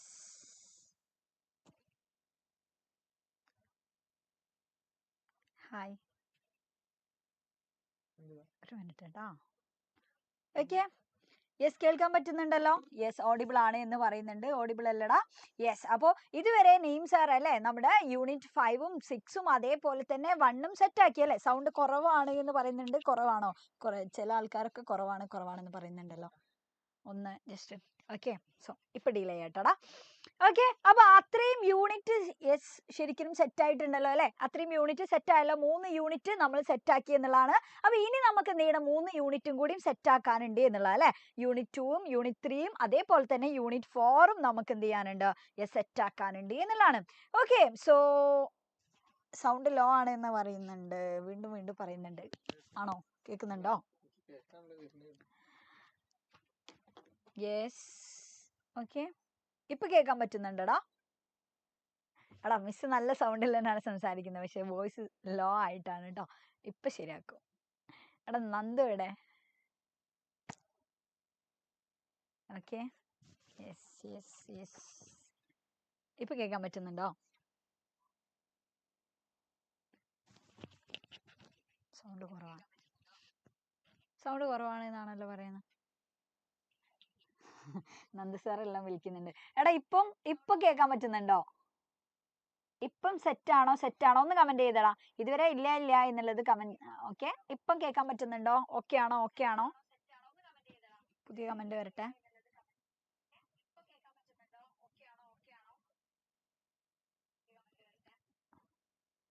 യെസ്, എനിക്കൊന്നും കാണുന്നില്ലല്ലോ. യെസ്, സൗണ്ട് കുറവാ. സെറ്റായില്ലേ? ഓക്കെ, സെറ്റ് ആണ് കേട്ടോ. ഓക്കെ, അപ്പൊ സെറ്റ് അല്ലടാ. അപ്പൊ നോക്ക്, നമ്മൾ അല്ലേ ഏകദേശം എനിക്ക് തോന്നുന്നത് എല്ലാ കാര്യങ്ങളും നിങ്ങൾ ഇങ്ങനെ പഠിച്ചു തുടങ്ങിയിട്ടുണ്ടാവും എന്നുള്ള അല്ലെ. ആൻഡ് ഇനിയിപ്പോ ഇന്നുണ്ട്, നാളെ ഒരു ദിവസവും ഉണ്ട് എന്നുള്ള. നാളെ പകല് കംപ്ലീറ്റ് നമ്മുടെ കയ്യിലുണ്ട്, നാളെ നൈറ്റും ഉണ്ട് നമ്മളെ കയ്യിൽ അല്ലെ. മറ്റന്നാളാണ് നമ്മൾ എക്സാം എഴുതുന്നത്. പക്ഷെ മക്കളെ, ഈ ഒരു ദിവസം, അതായത് ഇന്നും നാളെ പകലൊക്കെ കംപ്ലീറ്റ് ആയിട്ട് നിങ്ങൾ എന്ത് ചെയ്യുക? ഇംഗ്ലീഷിന് വേണ്ടിയിട്ട് അങ്ങോട്ട് മാറ്റി വെക്കുക എന്നുള്ള തന്നെയാണ്. നിങ്ങൾ അതിന് മാറ്റി വെച്ചാൽ മാത്രം പോരാ, നിങ്ങൾ എഫേർട്ട് കൊടുക്കണം എന്നുള്ള കേട്ടോ. കൃത്യമായിട്ട് നിങ്ങൾ എന്ത് ചെയ്യണം? ഇപ്പൊ നേരത്തെ നെയിം സാറും ലൈവ് കഴിയുന്ന സമയത്ത് നിങ്ങളോട് പറഞ്ഞിട്ടുള്ള കാര്യം എന്താ? നമ്മളിങ്ങനെ ജസ്റ്റ് കാര്യങ്ങൾ കേട്ടോണ്ട് മാത്രം കാര്യമില്ല. നമ്മൾ പറയുന്ന കാര്യങ്ങൾ ആൻഡ് അതേപോലെ തന്നെ നമ്മുടെ സ്ലൈഡിലൊക്കെ കാണിക്കുന്ന, ഞാനൊക്കെ ഇങ്ങനെ സ്ട്രൈക്ക് ചെയ്തിട്ട് പറയുന്ന കുറെ പോയിന്റ്സ് ഉണ്ട്. ആ പോയിന്റ്സ് കൃത്യമായിട്ട് നിങ്ങൾ എന്ത് ചെയ്യണം? എവിടെയെങ്കിലും ഒക്കെ ഒന്ന് എഴുതി വെക്കുക. എഴുതി വെക്കുന്ന എന്തിനാന്ന് വെച്ചാൽ, എവിടെയെങ്കിലും അല്ല, കൃത്യമായിട്ട് നിങ്ങളുടെ ആ നോട്ടിൽ നിങ്ങളൊന്ന് എഴുതി വെക്കുക. കാരണം എന്തിനാന്ന് വെച്ചാൽ, മറ്റന്നാളെ എക്സാമിന് പോകുന്നതിന്റെ മുന്നേ അല്ലേ, നിങ്ങൾ ഒന്നും കൂടി ഒക്കെ നോക്കണം. ആ പോയിന്റ്സ് ഒക്കെ നോക്കിയിട്ട് ഇതൊക്കെ എനിക്ക് എഴുതാൻ വേണ്ടി പറ്റുന്നുണ്ടോ, അങ്ങനെയുള്ള കാര്യങ്ങളൊക്കെ ടെസ്റ്റ് ചെയ്യാനാ. പിന്നെ നിങ്ങൾ ശ്രദ്ധിക്കേണ്ട കാര്യം, PYQ ഒക്കെ നമ്മൾ ഡിസ്കസ് ചെയ്യാറുണ്ടല്ലോ. നമ്മുടെ കഴിഞ്ഞ ലൈവുകളുണ്ട്. അതേപോലെ തന്നെ ഇനിയിപ്പോൾ നാളെ നമ്മൾ ഷുവർ ക്വസ്റ്റ്യനിലൊക്കെ പ്രീവിയസ് ഇയർ ക്വസ്റ്റ്യൻസും ഡിസ്കോസുകളും ഗ്രാമർ ഇതൊക്കെ നമ്മൾ നാളെ ഡിസ്കസ് ചെയ്യും. ഓക്കെ, അപ്പോൾ അതിന് മുന്നേ തന്നെ നിങ്ങൾക്ക് എന്ത് ചെയ്യാം? നമ്മുടെ ആപ്പിലുള്ള ക്ലാസ്സുകളൊക്കെ കണ്ടാൽ തന്നെ നിങ്ങൾക്ക് പ്രീവിയസ് ഇയർ ക്വസ്റ്റ്യൻസ് ഒക്കെ കാണാൻ വേണ്ടി പറ്റും. അപ്പം ആൻഡ് നിങ്ങൾക്ക് തന്നെ അത് അവൈലബിൾ ആണ് അല്ലേ. അപ്പോൾ അത് നോക്കുന്ന സമയത്ത് തന്നെ, പ്രാക്ടീസ് ചെയ്യുന്ന സമയത്ത് തന്നെ നമുക്ക് മനസ്സിലാവും എങ്ങനെയൊക്കെ ചോദ്യങ്ങൾ വരുന്നുണ്ട് എന്നുള്ളത്. അപ്പൊ ആ ചോദ്യത്തിന് ആൻസർ കൊടുക്കുന്ന സമയത്ത് നിങ്ങൾ ചെക്ക് ചെയ്യേണ്ട എന്താ? നിങ്ങൾ എഴുതിയിട്ടുള്ള ഈ പോയിന്റ്സ് ഒക്കെ നിങ്ങളുടെ ആൻസറിൽ നിങ്ങൾക്ക് കൊണ്ടുവരാൻ വേണ്ടി പറ്റുന്നുണ്ടോ, എവിടേക്കാണ് ഇത് കൊടുക്കേണ്ടത്, ഇങ്ങനെയുള്ള കാര്യങ്ങൾ നിങ്ങൾ തന്നെ ഒരു ധാരണ ഉണ്ടാക്കണം കേട്ടോ. അപ്പോൾ ഇന്നത്തോട് കൂടിയിട്ട് നിങ്ങൾക്ക് എന്ത് ചെയ്യും? എല്ലാ ചാപ്റ്ററിനെ പറ്റിയിട്ട് ഒരു ഐഡിയ കിട്ടൂലേ. 3 യൂണിറ്റ് ഇപ്പൊ നമ്മൾ സെറ്റ് ആക്കി. ഇനി 3 യൂണിറ്റും കൂടി സെറ്റ് ആയ ചാപ്റ്ററിലൊക്കെ എന്താ പറയുന്നത് എന്നുള്ളതിനെ പറ്റിയിട്ട് നിങ്ങൾക്ക് നല്ലൊരു ധാരണ ഉണ്ടാവും. അത് കഴിഞ്ഞാൽ പിന്നെ നമ്മൾ എന്തിനാ റെഡി ആവേണ്ടിയേ? ക്വസ്റ്റ്യൻസിനാണ് നമ്മൾ റെഡി ആവേണ്ടിയത് എന്നുള്ളത് അല്ലെ. ചോദ്യങ്ങൾ നേരിടാനാണ് നമ്മൾ റെഡി ആവേണ്ടിയത് എന്നുള്ളതാണ്. ഓക്കെ, അപ്പം ഈ പോയിന്റ്സ് നമ്മൾ അങ്ങോട്ട് തെറോ ആക്കുക. ആൻഡ് പോയിന്റ്സ് എന്ന് പറയുമ്പോൾ നിങ്ങൾ ശ്രദ്ധിക്കേണ്ടത് എന്താണ്? ഇമ്പോർട്ടന്റ് ആയിട്ടുള്ള വൊക്കാബുലറീസ് നിങ്ങൾ ശ്രദ്ധിക്കുക. ഇവിടെ ഏതൊക്കെ വേർഡ്സ് ആണ് പറയുന്നത്? ഈ ചാപ്റ്ററിൽ ഞാൻ പുതിയതായിട്ട് പരിചയപ്പെട്ടിട്ടുള്ള, ഞാൻ എഴുതേണ്ടതായിട്ടുള്ള വേർഡ്സുകൾ ഉണ്ട്. അങ്ങനെയാണെങ്കിൽ അടുത്ത ചാപ്റ്ററിൽ അതല്ല, കുറച്ചും കൂടി മറ്റ് പുതിയ വേറെ കാര്യങ്ങളായിരിക്കും. അങ്ങനെയാണെങ്കിൽ അത് അങ്ങനെ കൃത്യമായിട്ട് നിങ്ങൾ എന്ത് ചെയ്യണം? നിങ്ങൾക്ക് ഒരു ഐഡിയ കിട്ടിയാൽ മതി. ആൻഡ് ഓരോ യൂണിറ്റും ഓരോ ചാപ്റ്ററും മുന്നോട്ട് വെക്കുന്ന കോൺസെപ്റ്റ് എന്താ, ഇതും കൃത്യമായിട്ട് മനസ്സിലാക്കിയാൽ നിങ്ങൾക്ക് എന്ത് ചെയ്യാൻ പറ്റും? ഒരു പേടിയും പേടിക്കാതെ നിങ്ങൾക്ക് ഇംഗ്ലീഷ് ഇനിയിപ്പോൾ എങ്ങനെയൊക്കെ പാറ്റേൺ മാറിയാലും എങ്ങനെയൊക്കെ ചോദ്യങ്ങൾ വന്നാലും നിങ്ങൾക്ക് ഒരു പേടിയും പേടിക്കാതെ നിങ്ങൾക്ക് എഴുതാൻ വേണ്ടി പറ്റുമെന്നല്ല. Okay, yes. സോ നമ്മൾ യൂണിറ്റ് 2ഉം യൂണിറ്റ് 3ഉം യൂണിറ്റ് 4ഉം സെറ്റ് ആക്കാൻ വേണ്ടി പോവുക എന്നുള്ളതാണ്. സോ മക്കളെ സെറ്റ് ആണോ ഒന്ന് കമന്റ് ചെയ്യടാ. യെസ്, ഒന്ന് കമന്റ് ചെയ്യും നിങ്ങൾ റെഡി ആണോ എന്നുള്ളത് അല്ലേ. നിങ്ങൾ റെഡി ആയിരിക്കും, കാരണം ഓൾറെഡി നമ്മളിപ്പോൾ 3 യൂണിറ്റ് സെറ്റ് ആക്കിയതുകൊണ്ട് എന്നുള്ള അല്ലേ. അപ്പം ആദ്യം തന്നെ നമ്മൾ പറയാൻ വേണ്ടി പോകുന്നത് ബ്രേവിംഗ് ദ ഹസാർഡ്സ് എന്ന് പറയുന്ന നമ്മുടെ യൂണിറ്റ് 4 ആണ് കേട്ടോ. Okay, so here you can see a picture അല്ലേ. നിങ്ങൾക്ക് ഇവിടെ ഒരു പിക്ചർ കാണാൻ വേണ്ടി പറ്റുന്നുണ്ട്. സോ ഈ പിക്ചറിൽ എന്തൊക്കെയുണ്ട് എന്നുള്ളതാണ് ശരിക്കും. ഈ പിക്ചർ ഒന്നും വെറുതെ ആഡ് ചെയ്തല്ലോ, നമുക്ക് പെട്ടെന്ന് തന്നെ ഒന്ന് കാണുമ്പോൾ അല്ലേ ബ്രേവിംഗ് ദ ഹസാർഡ്സ് എന്ന് പറയുമ്പോൾ തന്നെ നമ്മുടെ മൈൻഡിൽ ഇങ്ങനെ അങ്ങോട്ട് വരണം. എന്ത് വരണം? യെസ്, ഈ യൂണിറ്റിൽ കംപ്ലീറ്റ് പറയുന്നത് എന്താണ്? വ്യത്യസ്തമായിട്ടുള്ള ഡിസാസ്റ്റേഴ്സിനെ പറ്റിയിട്ടാണ്. ആ ഡിസാസ്റ്റർ നമ്മൾ ഓവർകം ചെയ്യുന്നതിനെ പറ്റിയിട്ടാണ് പറയുന്നത്. എങ്ങനെയൊക്കെയല്ലേ നമ്മൾ ഇതിനെ ഭയങ്കരമായിട്ട് ധീരമായിട്ട്, അതാണ് ഈ ബ്രേവിംഗ് എന്ന് തന്നെ പറഞ്ഞത്. ബ്രേവിംഗ് ദ ഹസാർഡ്സ് എന്ന് പറയുന്നുണ്ട് അല്ലേ. അപ്പൊ അതിൽ തന്നെ മനസ്സിലായിട്ടുണ്ട് പലതരത്തിലുള്ള പ്രക്ഷോഭങ്ങളൊക്കെ ഉണ്ടാകുന്നുണ്ട്, പലതരത്തിലുള്ള കലാമിറ്റീസ് ഉണ്ടാകുന്നുണ്ട്. അപ്പൊ അതിനൊക്കെ എന്ത് ചെയ്യണം നമ്മൾ? വി ഹാവ് ടു കോൺഫിഡന്റ് എന്നുള്ളതാണ്. എല്ലാ കാര്യങ്ങളും നമ്മൾ എന്ത് ചെയ്യണം? ഫേസ് ചെയ്യണം. എങ്ങനെ? വിത്ത് ബ്രേവറി എന്നുള്ള അല്ലെ, വളരെ ധീരമായിട്ട് തന്നെ നമ്മൾ ഈ കാര്യങ്ങളൊക്കെ നമ്മൾ എന്ത് ചെയ്യേണ്ടതായിട്ടുണ്ട്? ഫേസ് ചെയ്യണം, ഓവർകം ചെയ്യണം എന്നുള്ള കാര്യങ്ങളൊക്കെയാണ്. അപ്പം ഈ ഒരു പിക്ചർ കാണുമ്പോൾ തന്നെ നമുക്കത് മനസ്സിലാക്കണം. എന്തും കൂടി മനസ്സിലാക്കണം, ഡിസാസ്റ്റർ മാത്രമല്ല ഡിസാസ്റ്റർ മാനേജ്മെന്റ് എന്നുള്ള സംഭവം കൂടി ഉണ്ട് അല്ലെ. അത് വളരെ ഇമ്പോർട്ടന്റ് ആണ്. കാരണം എന്തിനാണ്? ഈ ഡിസാസ്റ്റേഴ്സ് വരുന്ന സമയത്ത് we have to reduce the impact of disaster എന്നുള്ളതാണ്. ഈ ഡിസാസ്റ്ററിന്റെ ഇമ്പാക്ട് നമുക്ക് തോതൊക്കെ നമുക്ക് എന്ത് ചെയ്യണം? കുറയ്ക്കേണ്ടതായിട്ടുണ്ട്. അപ്പൊ അതിന് എന്ത് നീഡാണ്? ഡിസാസ്റ്റർ പ്രോപ്പർ ആയിട്ടുള്ള ഡിസാസ്റ്റർ മാനേജ്മെന്റ് സിസ്റ്റം ഒക്കെ വേണം അല്ലെ. അപ്പൊ അങ്ങനെ കുറച്ച് കാര്യങ്ങൾ എന്ത് ചെയ്യണം? ആദ്യം തന്നെ ഇത് കാണുമ്പോൾ തന്നെ നമ്മുടെ മൈൻഡിലേക്ക് വരണം കേട്ടോ. അപ്പം തന്നെ വേണ്ട എന്താണ്? ഡിസാസ്റ്റർ മാനേജ്മെന്റ് എന്ന് പറയുമ്പോൾ നമ്മുടെ റെസ്ക്യൂ സിസ്റ്റം അല്ലെ, നമ്മുടെ ഫയർഫോഴ്സ്, ഇങ്ങനെയുള്ള കാര്യങ്ങളൊക്കെ നമ്മുടെ മൈൻഡിലൂടെ ഒന്ന് എന്ത് ചെയ്യുക? ഒന്ന് സെറ്റ് ആക്കി വെക്കുക കേട്ടോ. നിങ്ങൾ ആ കാര്യങ്ങൾ സെറ്റ് ആക്കി വെക്കുക. ഓക്കെ, സോ ഹിയർ നമുക്ക് 3 ചാപ്റ്റർ പഠിക്കാനുണ്ട്. Disasters and disaster management in India, അതൊരു എസ്സേ ആണ് അല്ലെ. ദെൻ ദ സെക്കൻഡ് വൺ എന്ന് പറയുന്നത് ദ സെറാങ്ക് ഓഫ് രണഗാഞ്ചി എന്ന് പറയുന്ന ചാപ്റ്റർ ആണ്. And the third one is a poem written by Benjamin Peckeith, the wreck of Titanic അല്ലെ. ടൈറ്റാനിക്കിന്റെ ആ ഒരു ഗ്രേറ്റസ്റ്റ് ആയിട്ടുള്ള ട്രാജഡിനെ പറ്റി പറയുന്നതാണ് മൂന്നാമത്തെ ചാപ്റ്റർ. അപ്പൊ ഇത് മൂന്ന് എന്താണ്? ഒന്ന് എന്താണ്? ഡിസാസ്റ്ററിനെ പറ്റിയിട്ട്, അതായത് നാച്ചുറൽ ആയിട്ടുള്ള ഡിസാസ്റ്റർ, അതേപോലെ തന്നെ എന്താണ് മാൻമെയ്ഡ് ആയിട്ടുള്ള ഡിസാസ്റ്ററെ പറ്റിയിട്ടൊക്കെ അല്ലേ ആദ്യത്തേൽ പറയുന്നത്. എന്നാൽ രണ്ടാമത്തേൽ പറയുന്നത് എന്താണ്? ഇതൊരു കലാമിറ്റിനെ പറ്റിയിട്ടാണ്, ഒരു പൊട്ടൻഷ്യൽ കലാമിറ്റിനെ പറ്റിയിട്ടാണ് പറയുന്നത് അല്ലെ. സ്മോൾ പോക്സ് എന്ന് പറഞ്ഞിട്ടുള്ള ഒരു രോഗം വന്നതും അതിനെ ഇവർ എത്ര അടിപൊളിയായിട്ട് ഇവർ മാനേജ് ചെയ്തു, ഇതിനെ പറ്റിയിട്ടൊക്കെയാണ് രണ്ടാമത്തേൽ പറയുന്നത്. അപ്പോൾ ആദ്യത്തേൽ ദുരന്തങ്ങളാണെന്നുണ്ടെങ്കിൽ രണ്ടാമത്തേലുള്ള ഡിസാസ്റ്റർ എന്ന് പറയുന്നത് എന്താണ്? ശരിക്കും ഒരു രോഗത്തിന്റെ രീതിയിലാണ് അല്ലെ.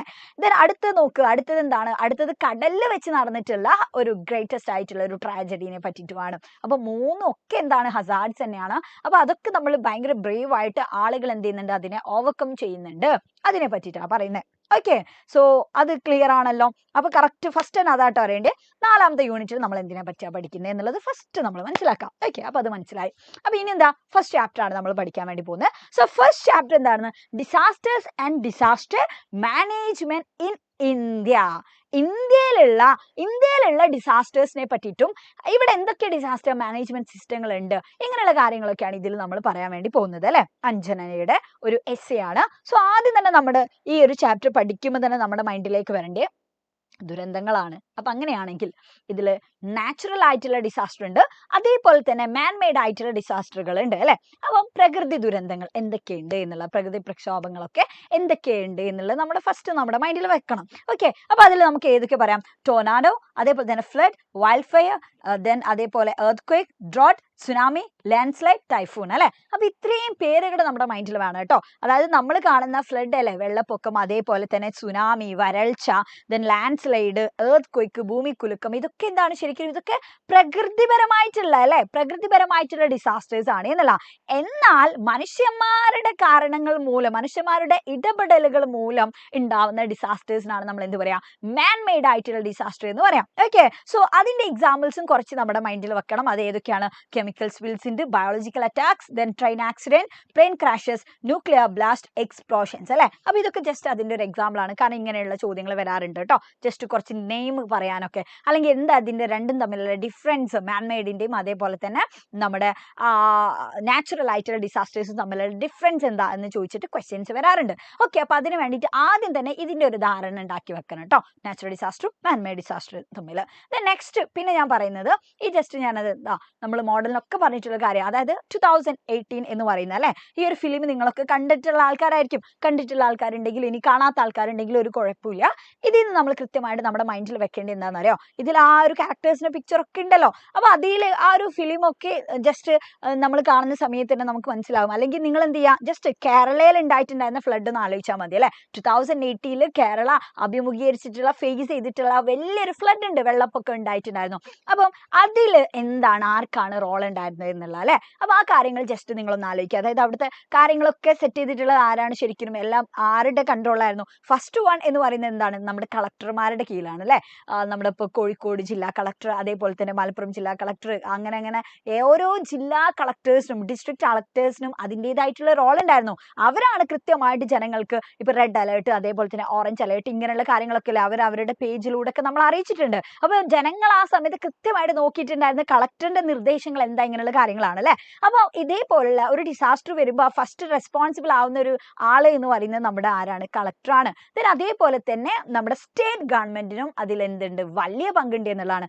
ഒരു സ്റ്റേറ്റിൽ വലിയൊരു ഡിസാസ്റ്റർ വന്നാൽ അല്ലെ, ആരാണ് ശരിക്കും അതിന് ഉത്തരം പറയേണ്ട ആള് എന്നുള്ള രീതിയിൽ അല്ലെ, സ്റ്റേറ്റ് ഗവൺമെന്റ് അതിന് കൃത്യമായിട്ട് അതിന്റെ കാര്യങ്ങളെല്ലാം നോക്കണം എന്നുള്ള. അപ്പൊ അതുകൊണ്ട് തന്നെയാണ് ഇപ്പൊ നമുക്ക് തന്നെ അറിയാം, ആ ഒരു ഇലക്ഷൻ ഒക്കെ അല്ലെ, ആദ്യത്തെ ആ ഒരു ഫ്ലഡ് ഒക്കെ കഴിഞ്ഞതിന് ശേഷമുള്ള ഇലക്ഷനിലൊക്കെ അവർക്കൊക്കെ വലിയ റിസൾട്ട് ഉണ്ടാവാനുള്ള കാരണം എന്തുകൊണ്ടാണ്, അന്നത്തെ ആ ഒരു കാലഘട്ടത്തിലുള്ള ഒരു സ്റ്റേറ്റ് ഗവൺമെന്റിന്റെ അവരുടെ ആ ഒരു ഇടപെടലാണ് എന്നുള്ള അല്ലെ, ആ ഒരു വലിയൊരു ഫ്ലഡ് വന്ന സമയത്ത്. അപ്പം ആരൊക്കെയാണോ ഡിസാസ്റ്റർ അഭിമുഖീകരിച്ചിട്ടുള്ളത് അവർക്കുള്ള റീഹാബിലിറ്റേഷൻ സെന്റേഴ്സും കാര്യങ്ങളൊക്കെ ആരുടെ മേൽനോട്ടത്തിലായിരിക്കും, സ്റ്റേറ്റ് ഗവൺമെന്റിൽ എന്നുള്ള. അവർക്ക് ഫുഡ് വേണം, അവർക്ക് ഷെൽട്ടർ വേണം, അവർക്ക് മെഡിസിൻസ് വേണം, ഇങ്ങനെയുള്ള കാര്യങ്ങളൊക്കെ ഇല്ലേ. അപ്പൊ അതൊക്കെ നമ്മുടെ മൈൻഡിൽ വെക്കണം. അപ്പൊ സ്റ്റേറ്റ് ഗവൺമെന്റിന്റെ റോൾ എന്താ എന്നുള്ളത്.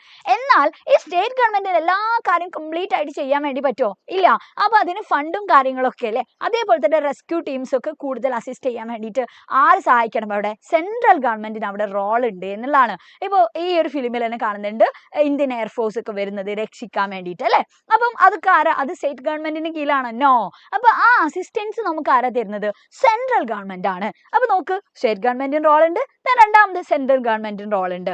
മൂന്നാമതായിട്ട് നമ്മൾ ശ്രദ്ധിക്കേണ്ടത്, ഇവർ രണ്ടുപേരും മാത്രം വിചാരിച്ചാൽ ഒരു സ്ഥലത്ത് ഒരു ഡിസാസ്റ്റർ മാനേജ്മെന്റ് പ്രോപ്പർ ആയിട്ട് ചെയ്യാൻ അത്ര പറ്റില്ല എന്നുള്ള. അപ്പൊ അതൊന്നും കൂടി എഫക്റ്റീവ് ആക്കണം എന്നുണ്ടെങ്കിൽ ആരുടെ ഇൻവോൾവ്മെന്റും കൂടി വേണം എന്നുള്ളതാണ്, കമ്മ്യൂണിറ്റിന്റെ, ലോക്കൽ കമ്മ്യൂണിറ്റിന്റെ ഇൻവോൾവ്മെന്റ് വേണം എന്നുള്ള. കാരണം അവർക്കാണ് എന്ത് മനസ്സിലാവുള്ളൂ, കൃത്യമായിട്ട് ഏതൊക്കെയാണോ ഏറ്റവും കൂടുതൽ വൾണറബിൾ ആയിട്ടുള്ള ഏരിയാസ് എന്നുള്ളത് അവർക്കല്ലേ മനസ്സിലാവുള്ളൂ. ഇപ്പൊ പെട്ടെന്ന് വരുന്ന റെസ്ക്യൂ ആയിട്ട് വരുന്ന ഇന്ത്യൻ എയർഫോഴ്സിന് അറിയോ ഇവിടെ ഒരു വീടുണ്ട്, ഈ വീടിന്റെ ഉള്ളിൽ ഒരാളുണ്ടാവും, ഇങ്ങനെയുള്ള എല്ലാ കാര്യങ്ങളും അവർക്ക് അറിയോ? നോ അല്ലെ. അവർക്ക് ഇങ്ങനെ പ്രത്യക്ഷമായിട്ട് കാണുന്ന കാര്യങ്ങൾ മാത്രമേ അവർക്ക് ചെയ്യാൻ വേണ്ടി പറ്റുള്ളൂ. ആൾക്കാർ എവിടേക്ക് എന്തൊക്കെ ഭയങ്കരമായിട്ട് അപകടത്തിലുള്ളത് എന്ന് അറിഞ്ഞാൽ okay, they can help them എന്നുള്ള അല്ലെ, അവർക്ക് അവരെ ഹെൽപ്പ് ചെയ്യാനും റെസ്ക്യൂ ചെയ്യാനൊക്കെ പറ്റും. Otherwise it will be very difficult to find അല്ലെ, വളരെ ഭയങ്കര ഡിഫിക്കൽട്ട് ആയിരിക്കും അത് കണ്ടെത്താനും കാര്യങ്ങളൊക്കെ അല്ലെ, വൾണറബിൾ ആയിട്ടുള്ള ഏരിയാസ് കാണാനൊക്കെ. അപ്പം ആളുകൾ പറയുന്നതിനനുസരിച്ചിട്ടായിരിക്കും പ്രോപ്പർ ആയിട്ട് ആ കാര്യങ്ങൾ അവർക്ക് ആ റെസ്ക്യൂ ടീമിന് നന്നായിട്ട് വർക്ക് ചെയ്യാൻ വേണ്ടി പറ്റുക എന്നുള്ള. അപ്പൊ അതിന്റെ ഒരു ഏറ്റവും വലിയൊരു എക്സാമ്പിൾ ആണ് ഈ ഫിലിമിലും കാണിച്ചിട്ടുള്ളത്. ആ ടൊവിനോ പോയിട്ട് അല്ലെ ഇവിടെ ഇന്ദ്രൻസിനെ തപ്പുന്നുണ്ട്. ദെൻ അതേപോലെ തന്നെയാണ് ഒരു ഡിഫറെന്റ്ലി ആബിൾഡ് ആയിട്ടുള്ള ആ കുട്ടിയുടെ വീടൊക്കെ അവൻ പോയി നോക്കി അവരെവിടെ എന്നുള്ള കാര്യങ്ങളൊക്കെ. കാരണം അവനാണ് അറിയാം അവരിവിടെ എത്തിയിട്ടില്ലല്ലോ എന്നുള്ള ഒരു കാര്യം അല്ലെ. അപ്പം കൃത്യമായിട്ട് എന്ത് ചെയ്യണം, അവിടുത്തെ ആളുകളും കൂടി ആ ഒരു കമ്മ്യൂണിറ്റി ശരിക്കും അതിൽ പാർട്ടിസിപ്പേറ്റ് ചെയ്യണം എന്നുള്ള. അപ്പൊ ഈ 3 പേരും കൂടി ഒക്കെ കൂടിയാലാണ് ഒരു ഡിസാസ്റ്ററിനെ നമുക്ക് പ്രോപ്പർ ആയിട്ട് അല്ലെ, അവിടെ ഒരു ഡിസാസ്റ്റർ മാനേജ്മെന്റ് സിസ്റ്റം നമുക്ക് കൊണ്ടുവരാൻ വേണ്ടി പറ്റുള്ളൂ എന്നുള്ളതാണ്. അപ്പൊ ഇതിലൂടെ നമുക്ക് എന്ത് ചെയ്യാൻ പറ്റും, വി ക്യാൻ റെഡ്യൂസ് ഇമ്പാക്ട് എന്നുള്ളതാണ്. ആ ഇമ്പാക്ട് നമുക്ക് കുറയ്ക്കാൻ വേണ്ടി പറ്റും. അപ്പൊ ഇത്രയും കാര്യങ്ങളാണ് നമുക്ക് മെയിൻ ആയിട്ട് നിങ്ങളുടെ ഓർമ്മയിൽ വേണ്ടത്. ഓക്കെ, സോ ഇനി പറയാൻ വേണ്ടി പോകുന്നു നോക്ക്. Human beings have experienced different kinds of disaster from long time അല്ലെ. അതായത് ടൈം ലോങ് പാസ്റ്റ് എന്ന് പറഞ്ഞാൽ അതായത് ഒരുപാട് കാലങ്ങളായിട്ട് തന്നെ ശരിക്കും ഡിഫറെന്റ് ആയിട്ടുള്ള ഡിസാസ്റ്റർ ഫോമുകൾ, അതായത് പലതരത്തിലും. അതിപ്പോ ചില സമയത്ത് ഫ്ലഡ് ആയിരിക്കാം, ചില സമയത്ത് അത് സുനാമി ആയിരിക്കാം അല്ലെ, അങ്ങനെ പല പല ഫോം ആയിരിക്കും. അപ്പൊ ഏത് ഫോം ആയാലും ഒരുപാട് വർഷങ്ങളായിട്ട് മനുഷ്യന്മാർ എന്ത് ചെയ്യുന്നുണ്ടോ, ഇതിങ്ങനെ അനുഭവിച്ചുകൊണ്ടേ ഇരിക്കുന്നുണ്ട്. But in the present times the frequency and intensity have increased. പക്ഷെ ഇപ്പോൾ അതിനുള്ള ഒരു മാറ്റം എന്ന് പറഞ്ഞാൽ അതിന്റെ ഒരു ഫ്രീക്വൻസി കുറച്ചും കൂടി കൂടിയിട്ടുണ്ട് എന്നുള്ള അല്ലെ. ആദ്യമേ വെള്ളപ്പൊക്കമൊക്കെ വരുന്നുണ്ട്, പക്ഷെ ഇപ്പം വരുന്ന വെള്ളപ്പൊക്കം എന്ന് പറയുമ്പോൾ അല്ലെ വളരെ വലിയൊരു വെള്ളപ്പൊക്കമാണ് ഈ ഒരു ഫ്ലഡ് ആണ് ഈ സമയത്ത് നമ്മൾ ഫേസ് ചെയ്തിട്ടുള്ളത് എന്നല്ല. അപ്പൊ അത് നമ്മുടെ മൈൻഡിൽ വേണം. And even with the progress of technology we are unable to avoid disasters. ഇന്നത്തെ ഈ ഒരു സൊസൈറ്റിയിൽ നമുക്കറിയാം ടെക്നോളജി എല്ലാ രീതിയിലും എന്ത് ചെയ്തിട്ടുണ്ട്, പ്രോഗ്രസ്ഡ് ആണ് എന്നുള്ള അല്ലെ. നമുക്ക് എല്ലാ കാര്യങ്ങളും കൃത്യമായിട്ട് അറിയാനൊക്കെ പറ്റുന്നുണ്ട്. പക്ഷേ എങ്കിലും നമുക്ക് ദുരന്തങ്ങൾ നമുക്ക് തടയാനൊന്നും പറ്റുന്നില്ല എന്നുള്ള അല്ലെ. പക്ഷെ നമുക്ക് എന്ത് ചെയ്യാൻ വേണ്ടി പറ്റുന്നുണ്ട്, ടെക്നോളജി ഇത്രയും ഇൻക്രീസ് ചെയ്തിട്ടുള്ള ഈ ഒരു വേളയിൽ നമുക്ക് എന്ത് ചെയ്യാൻ പറ്റും, നമുക്ക് കൃത്യമായിട്ട് ഒരു ബെറ്റർ പ്രിപ്പയർനെസ് പോസിബിൾ ആണ് എന്നുള്ളതാണ്. അഥവാ അതിന്റെ എക്സാമ്പിൾ ആണ് നമ്മുടെ ഈ അലേർട്ടുകളൊക്കെ കേട്ടോ. വലിയ ഒരു ഉരുൾപൊട്ടൊക്കെ വരാൻ സാധ്യതയുള്ള ഒരു ഏരിയ ആണ് എന്നുണ്ടെങ്കിൽ കൃത്യമായിട്ട് അവരെന്ത് ചെയ്യും, കാലാവസ്ഥ അല്ലെ നിരീക്ഷിക്കുന്ന ആൾക്കാർക്ക് കൃത്യമായിട്ട് അവർക്ക് ഇന്ന ഏരിയയിൽ എന്തായാലും ഹെവി ആയിട്ടുള്ള റെയിന് ഒരു പോസിബിലിറ്റി ഉണ്ട്, അങ്ങനെയാണെങ്കിൽ അല്ലെ അവിടെ പറയും അവിടെ റെഡ് അലേർട്ട് ആണെന്ന് പറയും, അവിടെ ആൾക്കാരൊക്കെ പെട്ടെന്ന് മാറ്റും അല്ലെ, വേറൊരു സ്ഥലത്തേക്ക് മാറ്റും. അപ്പൊ ഇതൊക്കെ എന്താണ് ശരിക്കും, ഇതൊക്കെ നമ്മുടെ ആ ഒരു പ്രോഗ്രസ് തന്നെയാണ്. അപ്പൊ അതിലൂടെ നമുക്ക് ഡിസാസ്റ്റർ തടയാൻ വേണ്ടി പറ്റിയിട്ടില്ലെങ്കിലും ബെറ്റർ ആയിട്ട് നമുക്ക് പ്രിപ്പയർ ചെയ്യാനും അതേപോലെ തന്നെ ഇമ്പാക്ട് കുറക്കാനും പറ്റുന്നുണ്ട് എന്നുള്ള. സോ നോക്ക്, better preparedness is the only way to reduce the impact of disasters അല്ലെ. അപ്പൊ ദുരന്തങ്ങൾ കുറക്കണം എന്നുണ്ടെങ്കിൽ നന്നായിട്ട് പ്രിപ്പയർ ചെയ്ത് ഇരിക്കുക എന്നുള്ളത് മാത്രമാണ് ദുരന്തങ്ങൾ ഒഴിവാക്കാൻ വേണ്ടിയിട്ട്. So we need A disaster management policy and mechanism അല്ലെ. അപ്പൊ ഇതിന് എന്ത് വേണം, നമുക്ക് പ്രോപ്പർ ആയിട്ടുള്ള ഒരു ഡിസാസ്റ്റർ മാനേജ്മെന്റ് സിസ്റ്റം നമുക്ക് വേണം എന്നുള്ളതാണ്. India is highly prone to disasters due to geographical and geological reason. അപ്പൊ ഇന്ത്യനെ പറ്റി നമ്മൾ ജസ്റ്റ് ഒന്ന് ആലോചിക്കുന്ന സമയത്ത് തന്നെ നമുക്കറിയാം ഇന്ത്യന്റെ അല്ലെ ആ ഒരു ഫിസിക്കൽ ജോഗ്രഫിക്കൽ ആയിട്ടുള്ള ഒരു ഫീച്ചേഴ്സ് എടുത്ത് നോക്കിയാൽ തന്നെ ഇപ്പൊ നോർത്ത് അതേപോലെ തന്നെ സൗത്ത് ദെൻ ഈസ്റ്റ് വെസ്റ്റ് അല്ലെ, ഈ ഒരു ഏരിയാസ് ഒക്കെ എടുത്ത് നോക്കിയാൽ ഓരോ ഏരിയാസിനും ഡിഫറെന്റ് ആയിട്ടുള്ള ഫീച്ചേഴ്സ് ആണ് എന്നുള്ളതാണ്. സദേൺ ഏരിയ എന്ന് പറയുമ്പോൾ എന്താണ്, നിയറസ്റ്റ് ടു സീ ആണ് അല്ലെ. സീന്റെ ഒക്കെ അടുത്തേക്കായിട്ടാണ് സദേൺ ഏരിയാസ് വരുന്നത്. അതുകൊണ്ട് തന്നെ വാട്ടറുമായി ബന്ധപ്പെട്ടിട്ടുള്ള എല്ലാ പ്രശ്നങ്ങളും അവിടെ ഉണ്ട് എന്നുള്ളതാണ്. വെള്ളവുമായി ബന്ധപ്പെട്ട് വരുന്ന ഫ്ലഡ് ദെൻ അതേപോലെ തന്നെ സുനാമി ഇതൊക്കെ ഉണ്ട്. എന്നാൽ രാജസ്ഥാന്റെ ആ ഒരു ഏരിയയിലേക്കൊക്കെ എന്താ പ്രശ്നം, അവിടേക്ക് വെള്ളം ഇല്ലാത്ത പ്രശ്നമാണ് അല്ലെ. അപ്പൊ അവിടെ ഡ്രോട്ട് ഉണ്ടാവും, വരൾച്ച ഉണ്ടാവാറുണ്ട്. അതേപോലെ തന്നെ ഹെവി ആയിട്ടുള്ള ഭയങ്കരമായിട്ടുള്ള വിൻഡ് എറോഷൻസ് അവിടെ ഉണ്ടാവാറുണ്ട് എന്നുള്ളതാണ്. ചൂട് കാറ്റൊക്കെ ഉണ്ടായിട്ടുള്ള ഒരുപാട് പ്രശ്നങ്ങൾ അവിടെ ഉണ്ടാവാറുണ്ട്. എന്നാൽ നോർത്തിലൊക്കെയുള്ള പ്രശ്നം എന്താണ്, ലാൻഡ് സ്ലൈഡ് ഒക്കെയാണ്. അവിടുത്തെ മണ്ണ് റോഡൊക്കെ ഇങ്ങനെ ഇടക്കിടക്ക് അല്ലെ, ലഡാക്കിലൊക്കെ ഇടക്കിടക്ക് അങ്ങനെയുള്ള പ്രശ്നങ്ങൾ ഉണ്ടാവാറുണ്ട്. വാഹനം ഓടിക്കൊണ്ടിരിക്കുന്ന സമയത്ത് എന്ത് ചെയ്യും, ചിലപ്പോൾ മണ്ണൊക്കെ ഇങ്ങനെ ഇടിഞ്ഞ് റോഡുകളൊക്കെ തകർന്ന് തരിപ്പണമായിട്ട് വരാറുണ്ട് എന്നുള്ളതാണ്. അപ്പോൾ അതിന്റെ ആ ഒരു നോർത്ത് ഈസ്റ്റിലൊക്കെയുള്ള ആ ഒരു ജോഗ്രഫിക്കൽ ആയിട്ടുള്ള ഫീച്ചേഴ്സ് നമ്മുടെ മൈൻഡിൽ ഓർമ്മ വേണം. ഓക്കെ, സോ നോക്ക്, നോർത്തേൺ റീജിയനിൽ land slide, flash flood, earth quake, soil erosions ഇതൊക്കെ ഉണ്ടാവാറുണ്ട് കേട്ടോ. ദെൻ വെസ്റ്റേൺ റീജിയനിൽ എന്തൊക്കെയാണ്, ഡ്രോട്ട് വരൾച്ചയും അതേപോലെ തന്നെ വിൻഡ് ഇറോഷൻസും. സദേൺ റീജിയൻസിലാണെങ്കിലോ സൈക്ലോൺസ്, ഫ്ലഡ് ഇതൊക്കെയാണ്, വെള്ളം കാരണം ഉണ്ടാവുന്ന പ്രശ്നങ്ങളാണ് അവിടെ ഏറ്റവും കൂടുതൽ ഉണ്ടാവാറുള്ളത് എന്നുള്ളത് അല്ലെ. അപ്പൊ ഇവിടെ ജസ്റ്റ് നിങ്ങൾ എന്ത് ചെയ്യുക, ഒന്ന് ഇന്ത്യന്റെ ജോഗ്രഫിക്കൽ ഫീച്ചേഴ്സ് ഒക്കെ ഒന്ന് ജസ്റ്റ് ഒന്ന് നോക്കാം. ഇന്ത്യയിൽ ഉണ്ടായിട്ടുണ്ടായിരുന്ന ദുരന്തങ്ങൾ എന്തൊക്കെയാണ് അല്ലെ, മേജർ ആയിട്ടുള്ള ഡിസാസ്റ്റേഴ്സ് എന്തൊക്കെയാണ്, ആൻഡ് മാൻമെയ്ഡ് ആയിട്ടുള്ള ഡിസാസ്റ്റർ എന്തൊക്കെയുണ്ട്, അതേപോലെ തന്നെ നാച്ചുറൽ ആയിട്ടുള്ള ഡിസാസ്റ്റേഴ്സ് എന്തൊക്കെയുണ്ട് എന്നുള്ള. ഇവിടെ നമ്മൾ പറഞ്ഞിട്ടുള്ള കംപ്ലീറ്റ് ഇത് എന്താണ്, ഇതെല്ലാം നാച്ചുറൽ ആയിട്ടുള്ള ഡിസാസ്റ്റർ ആണ് എന്നുള്ള. എന്നാൽ മാൻമെയ്ഡ് ആയിട്ടുള്ള ഒരുപാട് പ്രശ്നങ്ങൾ ഇന്ത്യയിൽ ഉണ്ടാവാറുണ്ട് ഇല്ലേ. അപ്പൊ അതില് കുറെ മുന്നേ നടന്നിട്ടുള്ള ഒരു കാര്യമാണ് ഭോപ്പാൽ ഗ്യാസ് ട്രാജഡി. അത് മാൻമെയ്ഡ് ആയിട്ടുള്ള ഒരു ഡിസാസ്റ്റർ ആണ്. ദെൻ റോഡ് ആക്സിഡന്റ് ഉണ്ടാവാറുണ്ട്, ഒരുപാട് റിയോട്ട്സ് ഉണ്ടാവുന്നുണ്ട് അല്ലെ. ഇന്നും നമുക്കറിയാം മണിപ്പൂരിലൊക്കെ ഒരുപാട് റിയോട്ട്സും കാര്യങ്ങളൊക്കെ ഉണ്ട്. ദെൻ അതേപോലെ റീസെന്റ് ആയിട്ട് ഒഡീഷയിൽ ഉണ്ടായിട്ടുണ്ടായിരുന്ന ട്രെയിൻ ആക്സിഡന്റ്, കരിപ്പൂർ നടന്നിട്ടുണ്ടായിരുന്ന എന്താണ് അല്ലെ, എയറോപ്ലെയിൻ ക്രാഷ് അവിടെ സംഭവിച്ചിട്ടുണ്ട്. ദെൻ അതേപോലെ തന്നെ മംഗലാപുരത്ത് ഉണ്ടായിട്ടുണ്ടായിരുന്നു പ്ലെയിൻ ക്രാഷ്. അപ്പൊ ഇങ്ങനെയുള്ള റീസെന്റ് ആയിട്ട് നടന്നിട്ടുണ്ടായിരുന്ന കാര്യങ്ങളൊക്കെ എന്ത് ചെയ്യാം, നമ്മുടെ മൈൻഡിൽ വേണം. ഓക്കെ, ഇതൊക്കെ എന്താണ്, മാൻമെയ്ഡ് ആയിട്ടുള്ള ഡിസാസ്റ്റേഴ്സ് ആണ് എന്നുള്ള. അപ്പൊ ഇത്തരത്തിലുള്ള ഈ ദുരന്തങ്ങൾക്കൊക്കെ അതിന് ഡയറക്റ്റ് ആയിട്ടുള്ള ഇമ്പാക്ട് ഉണ്ട്, എന്നാൽ ഇൻഡയറക്റ്റ് ആയിട്ടും നമ്മൾ അത് ബാധിക്കുന്നുണ്ട് എന്നുള്ള. ഡയറക്റ്റ് ആയിട്ടുള്ള ഇമ്പാക്ട് എന്ന് പറയുമ്പോൾ നമുക്ക് ഡിസ്ട്രക്ഷൻസ് ആൻഡ് ഡെത്ത്, ഇത് രണ്ടും നമുക്ക് പറയാം അല്ലെ. ഒരുപാട് നാശനഷ്ടങ്ങൾ നശിക്കുന്നുണ്ട്, അതേപോലെ തന്നെ ആളുകൾ എന്ത് ചെയ്യുന്നുണ്ട്, മരിക്കുന്നുണ്ട് എന്നുള്ള. അപ്പൊ ഡെത്തും, അപ്പൊ ഇത് രണ്ടും എന്താണ്, ഡയറക്റ്റ് ആയിട്ടുള്ള ഇമ്പാക്റ്റ് ആണ്. എന്നാൽ ഇൻഡയറക്റ്റ് ആയിട്ടുള്ള ഇമ്പാക്ട് ഉണ്ടാക്കുന്നുണ്ട്, ആളുകൾ മരിക്കുക അതേപോലെ ഡിസ്ട്രക്ഷൻ, ഇത് മാത്രമൊന്നല്ല. അതല്ലാതെ നമ്മളല്ലേ നേരിട്ടല്ലാതെ ഇൻഡയറക്റ്റ് ആയിട്ട് നമ്മളെ ബാധിക്കുന്നത് എങ്ങനെയൊക്കെയെന്ന് വെച്ചാൽ, ഇപ്പൊ നമ്മുടെ ഏറ്റവും പ്രിയപ്പെട്ട ആൾക്കാരൊക്കെ മരിച്ചു എന്ന് വിചാരിക്കുക അല്ലെ. അപ്പൊ ഞാൻ മരിച്ചിട്ടില്ലെങ്കിൽ പോലും ഏറ്റവും പ്രിയപ്പെട്ട ആൾക്കാർ മരിക്കുന്ന സമയത്ത് നമുക്ക് എന്ത് തോന്നും, നമുക്ക് ഭയങ്കരമായിട്ടുള്ള ഒരു സൈക്കോളജിക്കൽ ട്രോമ വരൂലേ. മെന്റലി നമ്മൾ ഭയങ്കരമായിട്ട് നമുക്ക് ബുദ്ധിമുട്ടുണ്ടാവും അല്ലെ. അപ്പൊ ആ ഒരു സൈക്കോളജിക്കൽ ട്രോമ ഉണ്ടാവും. അതേപോലെ തന്നെ ഇങ്ങനെയുള്ള ഡിസാസ്റ്റേഴ്സ് ഒക്കെ വരുന്ന സമയത്ത് അത് നമ്മളെ എക്കണോമിക് ആയിട്ട് ബാധിക്കും. അതായത് നമുക്ക് ജോലി ഉണ്ടാവില്ല പലപ്പോഴും. ഇപ്പം ആ ഒരു ഫ്ലഡ് നമുക്കറിയാം ഒരു ഏകദേശം ഒരാഴ്ച, ഒരു 1 വീക്ക് ഒക്കെ ആ ഫ്ലഡ് ഇങ്ങനെ ഒരേപോലെ നിന്നിട്ടുണ്ടായിരുന്നു അല്ലെ പല ഏരിയാസിലും. അപ്പൊ അങ്ങനെ തന്നെ നിൽക്കുന്ന സമയത്ത് എന്താണ്, ഭയങ്കരമായിട്ട് ഈ അഗ്രികൾച്ചറൽ മേഖലക്ക് അല്ലെ, അഗ്രികൾച്ചറൽ ഫീൽഡിനൊക്കെ ഒരുപാട് നാശനഷ്ടങ്ങൾ അത് ഉണ്ടാക്കുന്നുണ്ട് എന്നുള്ള. അപ്പൊ അതിലൂടെ അവരുടെ ലോസ് ഓഫ് ഇൻകം ആണ് അല്ലെ ഉണ്ടാവുന്നത്. അപ്പം അങ്ങനെയൊക്കെയാണ് പല ആൾക്കാർ എന്ത് ചെയ്യുന്നുണ്ട്, പല ആൾക്കാരും ഈ കർഷക ആത്മഹത്യകളൊക്കെ ഉണ്ടാവാറുണ്ട് അല്ലേ. അതൊക്കെ എന്താണ്, ഇങ്ങനെ ഫ്ലഡ് ഒക്കെ വരുമ്പോ അല്ലേ, വെള്ളപ്പൊക്കം വരുമ്പോൾ അവരുടെ കൃഷി നശിക്കും.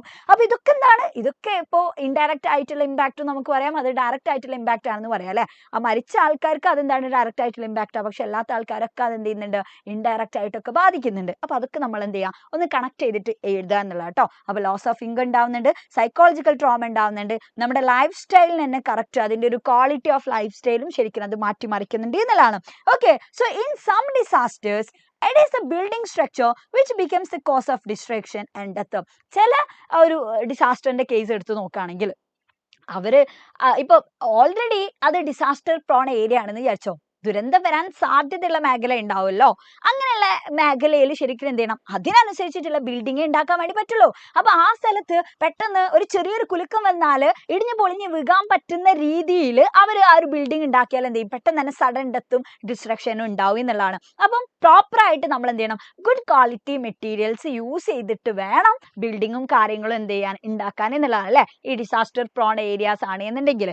ഓക്കെ, സോ നോക്ക്, it is important to make sure that laws are followed strictly. അപ്പൊ നിയമങ്ങൾ കറക്റ്റ് ആയിട്ട് ഫോളോ ചെയ്യുന്നുണ്ട് എന്നുള്ള എന്ത് ചെയ്യണം, നമ്മൾ എൻഷുർ ചെയ്യണം.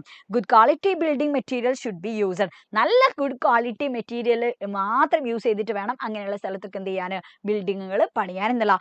ഇങ്ങനെ ജസ്റ്റ് earthquake ഒക്കെ വരാൻ സാധ്യതയുള്ള സ്ഥലത്ത് ഒരുപാട് 20 നില കെട്ടിടം ഒന്നും ഉണ്ടാക്കാൻ വേണ്ടി പാടില്ല. കാരണം എന്താ, പെട്ടെന്ന് തന്നെ അല്ലെ ചെറിയ ഒരു ഭൂമികുലുക്കം വരുമ്പോൾ തന്നെ ഇത് മൊത്തം വലിയ ദുരന്തത്തിലേക്ക് അത് വഴിതിരിക്കും എന്നല്ല. അപ്പൊ ആ രീതിയിൽ അങ്ങനെയുള്ള സ്ഥലത്ത് ബിൽഡിങ്ങും കാര്യങ്ങളും ഉണ്ടാക്കാൻ വേണ്ടി പറ്റുള്ളൂ.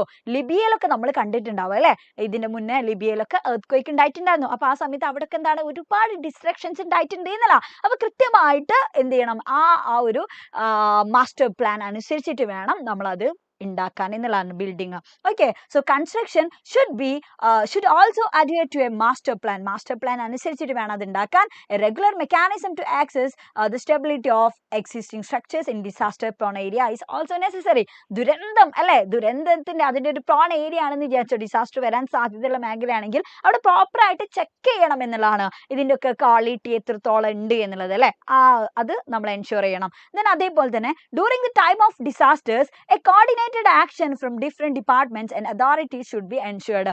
ഏതൊരു ഡിസാസ്റ്റർ വരുമ്പോഴും ആ ഡിസാസ്റ്റർ വരുന്ന സമയത്ത് ഒരൊറ്റ ഡിപ്പാർട്ട്മെന്റ് മാത്രം വിചാരിച്ചാൽ അത് നടക്കോ, ഇല്ല. ഡിഫറെന്റ് ആയിട്ടുള്ള ഡിപ്പാർട്ട്മെന്റ്സ് കൂടിയിട്ടാണ് നമ്മുടെ ഈ റെസ്ക്യൂ അല്ലെ, അതേപോലെ തന്നെ നമ്മുടെ ഈ ഡിസാസ്റ്റർ മാനേജ്മെന്റ് സിസ്റ്റം വർക്ക് ചെയ്യുന്നതെന്നല്ല. അപ്പം പല ആൾക്കാർ അത് കോർഡിനേറ്റ് ചെയ്യണം അല്ലെ. അപ്പം ആ ഒരു കാര്യം, ആ ഒരു കോർഡിനേഷൻ നമ്മൾ എന്ത് ചെയ്യണം, എൻഷുർ ചെയ്യണം എന്നുള്ളതാണ്. ദെൻ സ്റ്റേറ്റ് ഗവൺമെന്റിനാണ് അവിടെ മേജർ റോള്. സെൻട്രൽ ഗവൺമെന്റ് എന്ത് ചെയ്യുന്ന പറഞ്ഞാൽ സപ്പോർട്ടും കാര്യങ്ങളല്ലേ, ഫണ്ടും കാര്യങ്ങളൊക്കെ കൊടുക്കും എന്നുള്ളതാണ് കേട്ടോ. Okay, instead of following regular procedures non routine responses R necessary at these times. അതായത് സാധാരണയുള്ള പ്രൊസീജിയർ തന്നെ ആയിരിക്കില്ല ചിലപ്പോൾ ഈ ദുരന്തം വരുന്ന സമയത്ത്. അപ്പൊ പുതിയ കാര്യങ്ങൾ ചിലപ്പോൾ എന്ത് ചെയ്യേണ്ടി വരും, തീരുമാനിക്കേണ്ടി വരും, പുതിയ റൂൾസ് ഉണ്ടാക്കേണ്ടി വരും. അപ്പം എന്താണോ ആ ഡിസാസ്റ്ററിന് അല്ലെ, ആ ഡിസാസ്റ്റർ നമുക്ക് അതിജീവിക്കാൻ വേണ്ടിയിട്ട് അപ്പം ആപ്റ്റ് ആയിട്ടുള്ളത്, ആ രീതിയിൽ ചിലപ്പോൾ എന്ത് ചെയ്യും, പുതിയ കാര്യങ്ങൾ അവർ ചെയ്യും എന്നുള്ളതാണ് കേട്ടോ.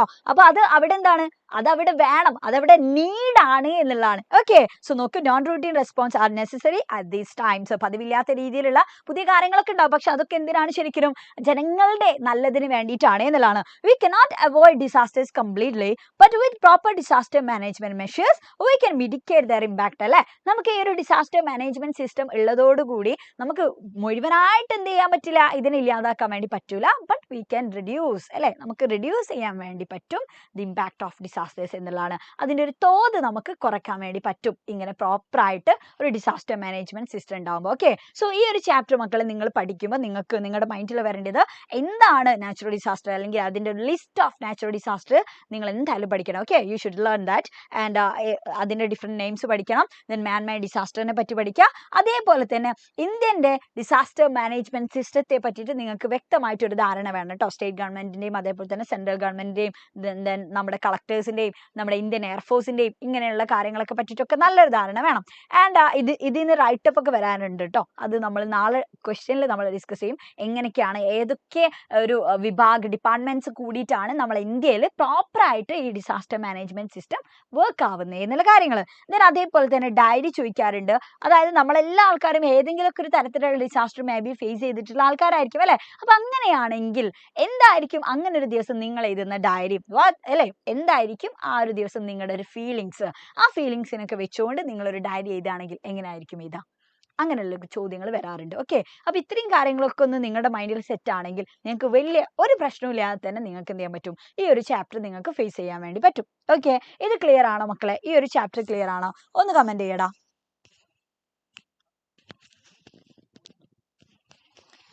Yes comments.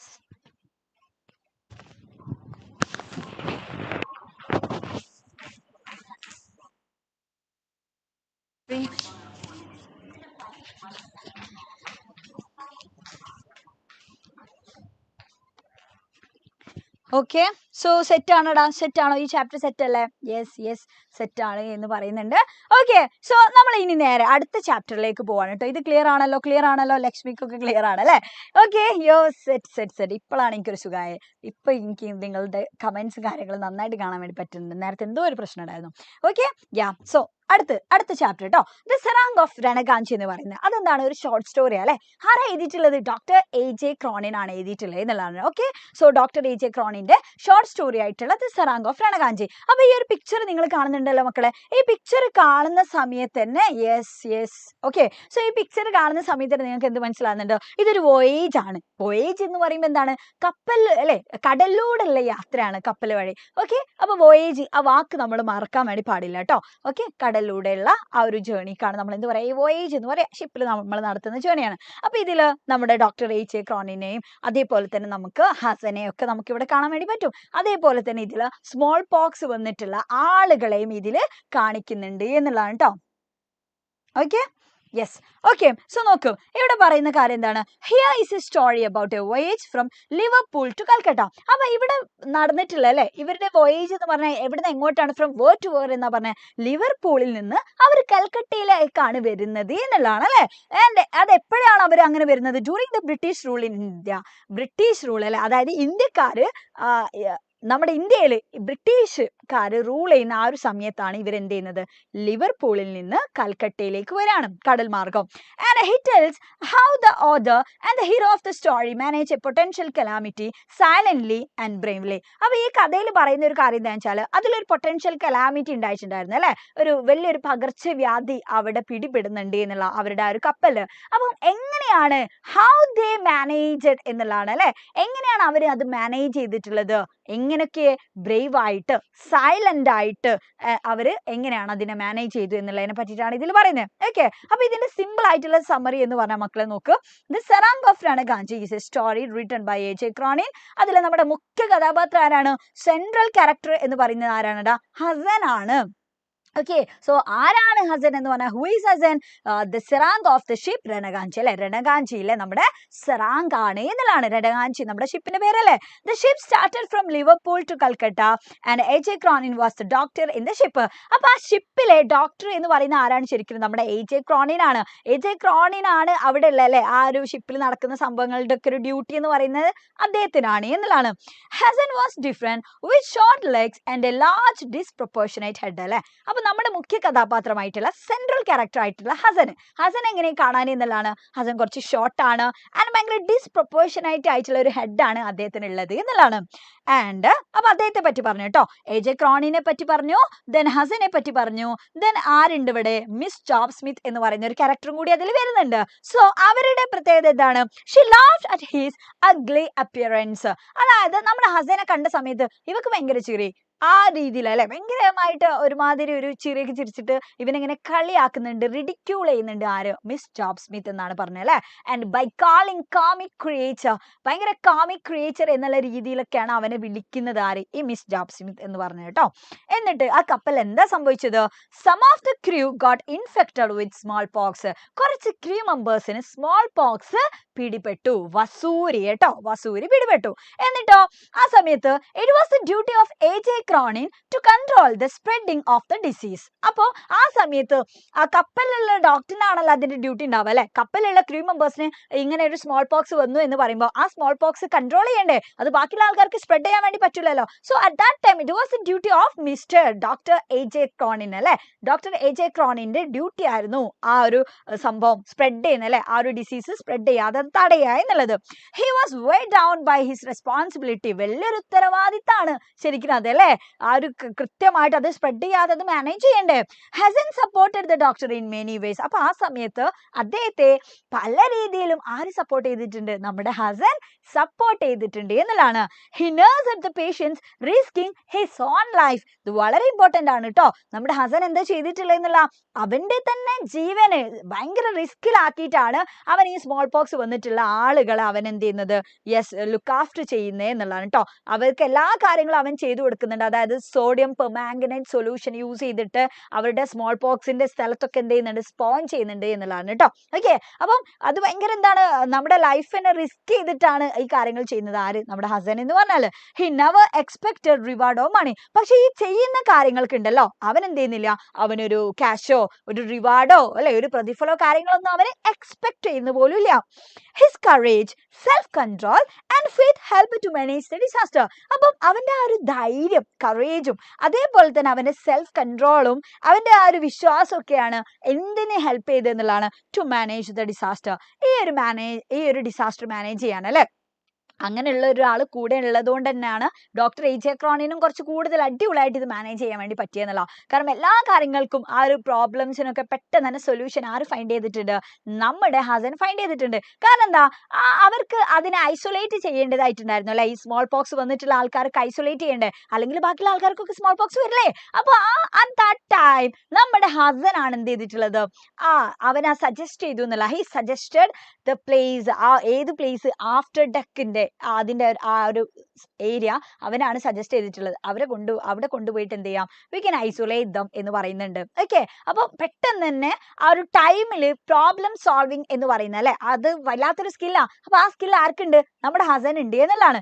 ഓക്കെ, സോ നോക്ക്, he's a symbol of love, care, dedication and responsibility കേട്ടോ. അവൻ എന്തിന്റെയൊക്കെ പ്രതീകമാണെടാ, സ്നേഹത്തിന്റെ, കരുതലിന്റെ അല്ലെ, ദെൻ അതേപോലെ തന്നെ ഡെഡിക്കേഷന്റെയും ഉത്തരവാദിത്തത്തിന്റെ റെസ്പോൺസിബിലിറ്റിന്റെ ഒക്കെ ഒരു വലിയൊരു സിമ്പിൾ ആണ് നമ്മുടെ ഹസൻ എന്ന് പറഞ്ഞാൽ. ഓക്കെ, അപ്പൊ ഇത്രയും കാര്യങ്ങളാണ് നമ്മൾ അതിൽ പറയുന്നത്. സോ ഇതിൽ നമ്മളിപ്പോ ക്യാരക്ടർ സ്കെച്ച് ഒക്കെ ആലോചിക്കുന്ന സമയത്ത് അല്ലെ, നമ്മൾ ആലോചിക്കുന്ന സമയത്ത് നിങ്ങളുടെ മൈൻഡിലേക്ക് വരണ്ടേ, ഹസനെ പറ്റി പറഞ്ഞാൽ നമുക്ക് നമ്മുടെ മൈൻഡിൽ വരണം സെറാങ്കാണ്. ദെൻ അവൻ എന്ത് ചെയ്തിട്ടുണ്ട്, സ്വയം സന്നദ്ധമായിട്ടല്ലേ, വളണ്ടിയർലി ലുക്ക് ആഫ്റ്റർ ദ പേഷ്യൻസ് എന്നുള്ള, പേഷ്യൻസിന് സ്വയം സന്നദ്ധമായിട്ട് അവൻ എല്ലാ കാര്യങ്ങളും ചെയ്തു കൊടുത്തിട്ടുണ്ട്. എപ്പം, സ്മോൾ പോക്സ് വന്ന സമയത്ത് അല്ലെ. And he's A symbol of love and devotion, സ്നേഹത്തിന്റെയും ഭക്തിയുടെയും ഒക്കെ ഒരു എന്താണ്, ഒരു പ്രതീകമാണ് ഇവനെ എന്നുള്ളത് കേട്ടോ. അപ്പൊ ഇത് മറക്കരുത്. ദെൻ ഡോക്ടർ AJ ക്രോണിനെ പറ്റി ചോദിച്ചാലോ, അദ്ദേഹം യങ് ഡോക്ടർ ആണ് എന്നുള്ളത് അറിയാം. And he manage small pox അവൻ മാനേജ് ചെയ്തിട്ടുണ്ടായിരുന്നു. ആൻഡ് അല്ലെ, ആ ഒരു disaster with the available resources. അവർക്ക് കടലാവുമ്പോൾ എല്ലാ റിസോഴ്സുകളും ഉണ്ടാവോ, ഒരു ഹോസ്പിറ്റൽ ഉണ്ടാകുന്ന എല്ലാ ഫെസിലിറ്റീസ് ഒന്നും നമുക്ക് കപ്പലിൽ ഉണ്ടാവില്ലല്ലോ. പക്ഷേ അവരെന്ത് ചെയ്തിട്ടുണ്ട്, they managed the potential calamity with the available resources. അവിടെ ഉണ്ടായിട്ടുണ്ടായിരുന്ന റിസോഴ്സുകൾ വെച്ചിട്ട് അവർ അടിപൊളിയായിട്ട് അത് മാനേജ് ചെയ്തു.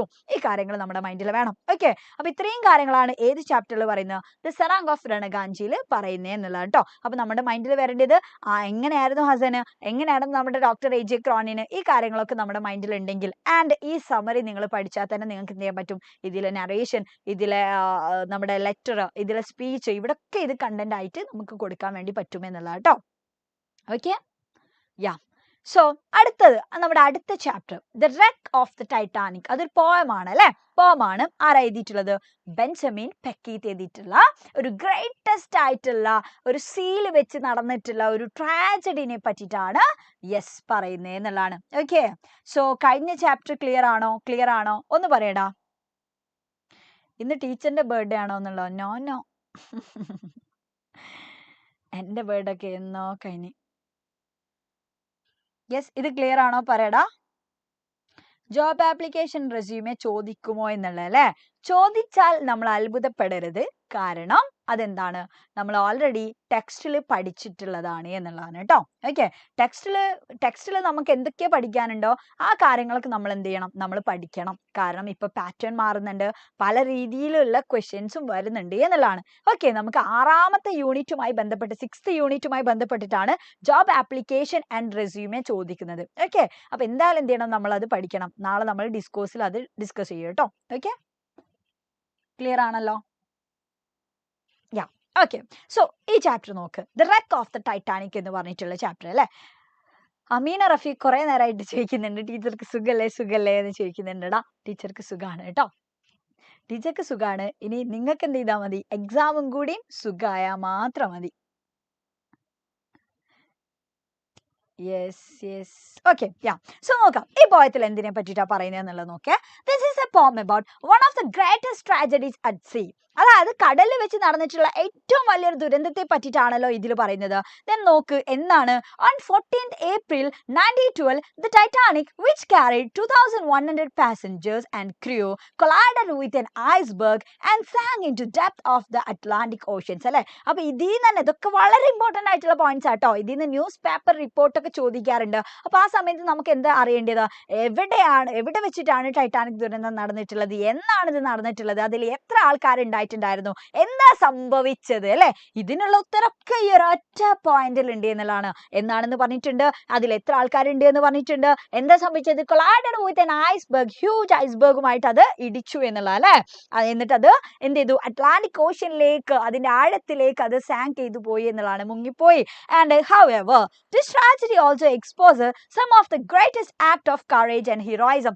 So ഇവിടെ നമ്മൾ പഠിക്കുന്ന ഈ ഒരു പോയത്തിൽ കറക്റ്റ് ആയിട്ട് പറയുന്നത് എന്താ, വെറുതെ ഒരു ട്രാജഡിനെ പറ്റി നമ്മളിങ്ങനെ വായിച്ച് പഠിക്കുകയല്ല അല്ലെ. അതിലൂടെ കറക്റ്റ് ആയിട്ട് പറയുന്ന കാര്യം എന്താ വെച്ചാൽ, ആ ഗ്രേറ്റസ്റ്റ് ആയിട്ടുള്ള ട്രാജഡി നടക്കുന്ന സമയത്ത് നമ്മുടെ ക്യാപ്റ്റനും ക്രൂ മെമ്പേഴ്സും മുന്നോട്ട് വെച്ചിട്ടുള്ള അവരുടെ ഹീറോയിസം, അവരുടെ ബ്രേവറി, അതിനെയാണ് ഇവിടെ സെലിബ്രേറ്റ് ചെയ്യുന്നത് എന്നുള്ളതാണ് കേട്ടോ.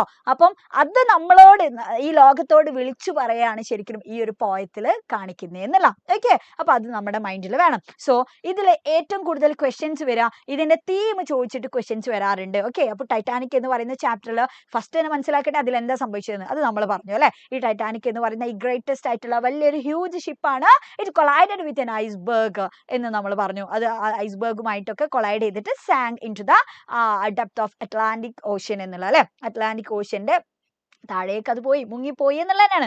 അപ്പം ആ ഒരു സമയത്ത് പക്ഷെ എന്ത് ചെയ്തിട്ടുണ്ടായിരുന്നു, നമ്മുടെ ക്യാപ്റ്റനും അതേപോലെ തന്നെ ക്രൂ മെമ്പേഴ്സും ഗ്രേറ്റസ്റ്റ് ആയിട്ടുള്ള കാര്യങ്ങൾ അവർ ചെയ്തു. They showed their bravery and heroism എന്നുള്ള അല്ലെ. അവരുടെ ഹീറോയിസം ബ്രേവറി ഒക്കെ ചെയ്തു, ഷോ ചെയ്തു എന്നുള്ള. അപ്പൊ ഇതിലെ ഏറ്റവും മെയിൻ ആയിട്ടുള്ള തീം എന്ന് പറഞ്ഞാൽ എന്താണ്, നമ്മുടെ ബ്രേവറി ആണ്.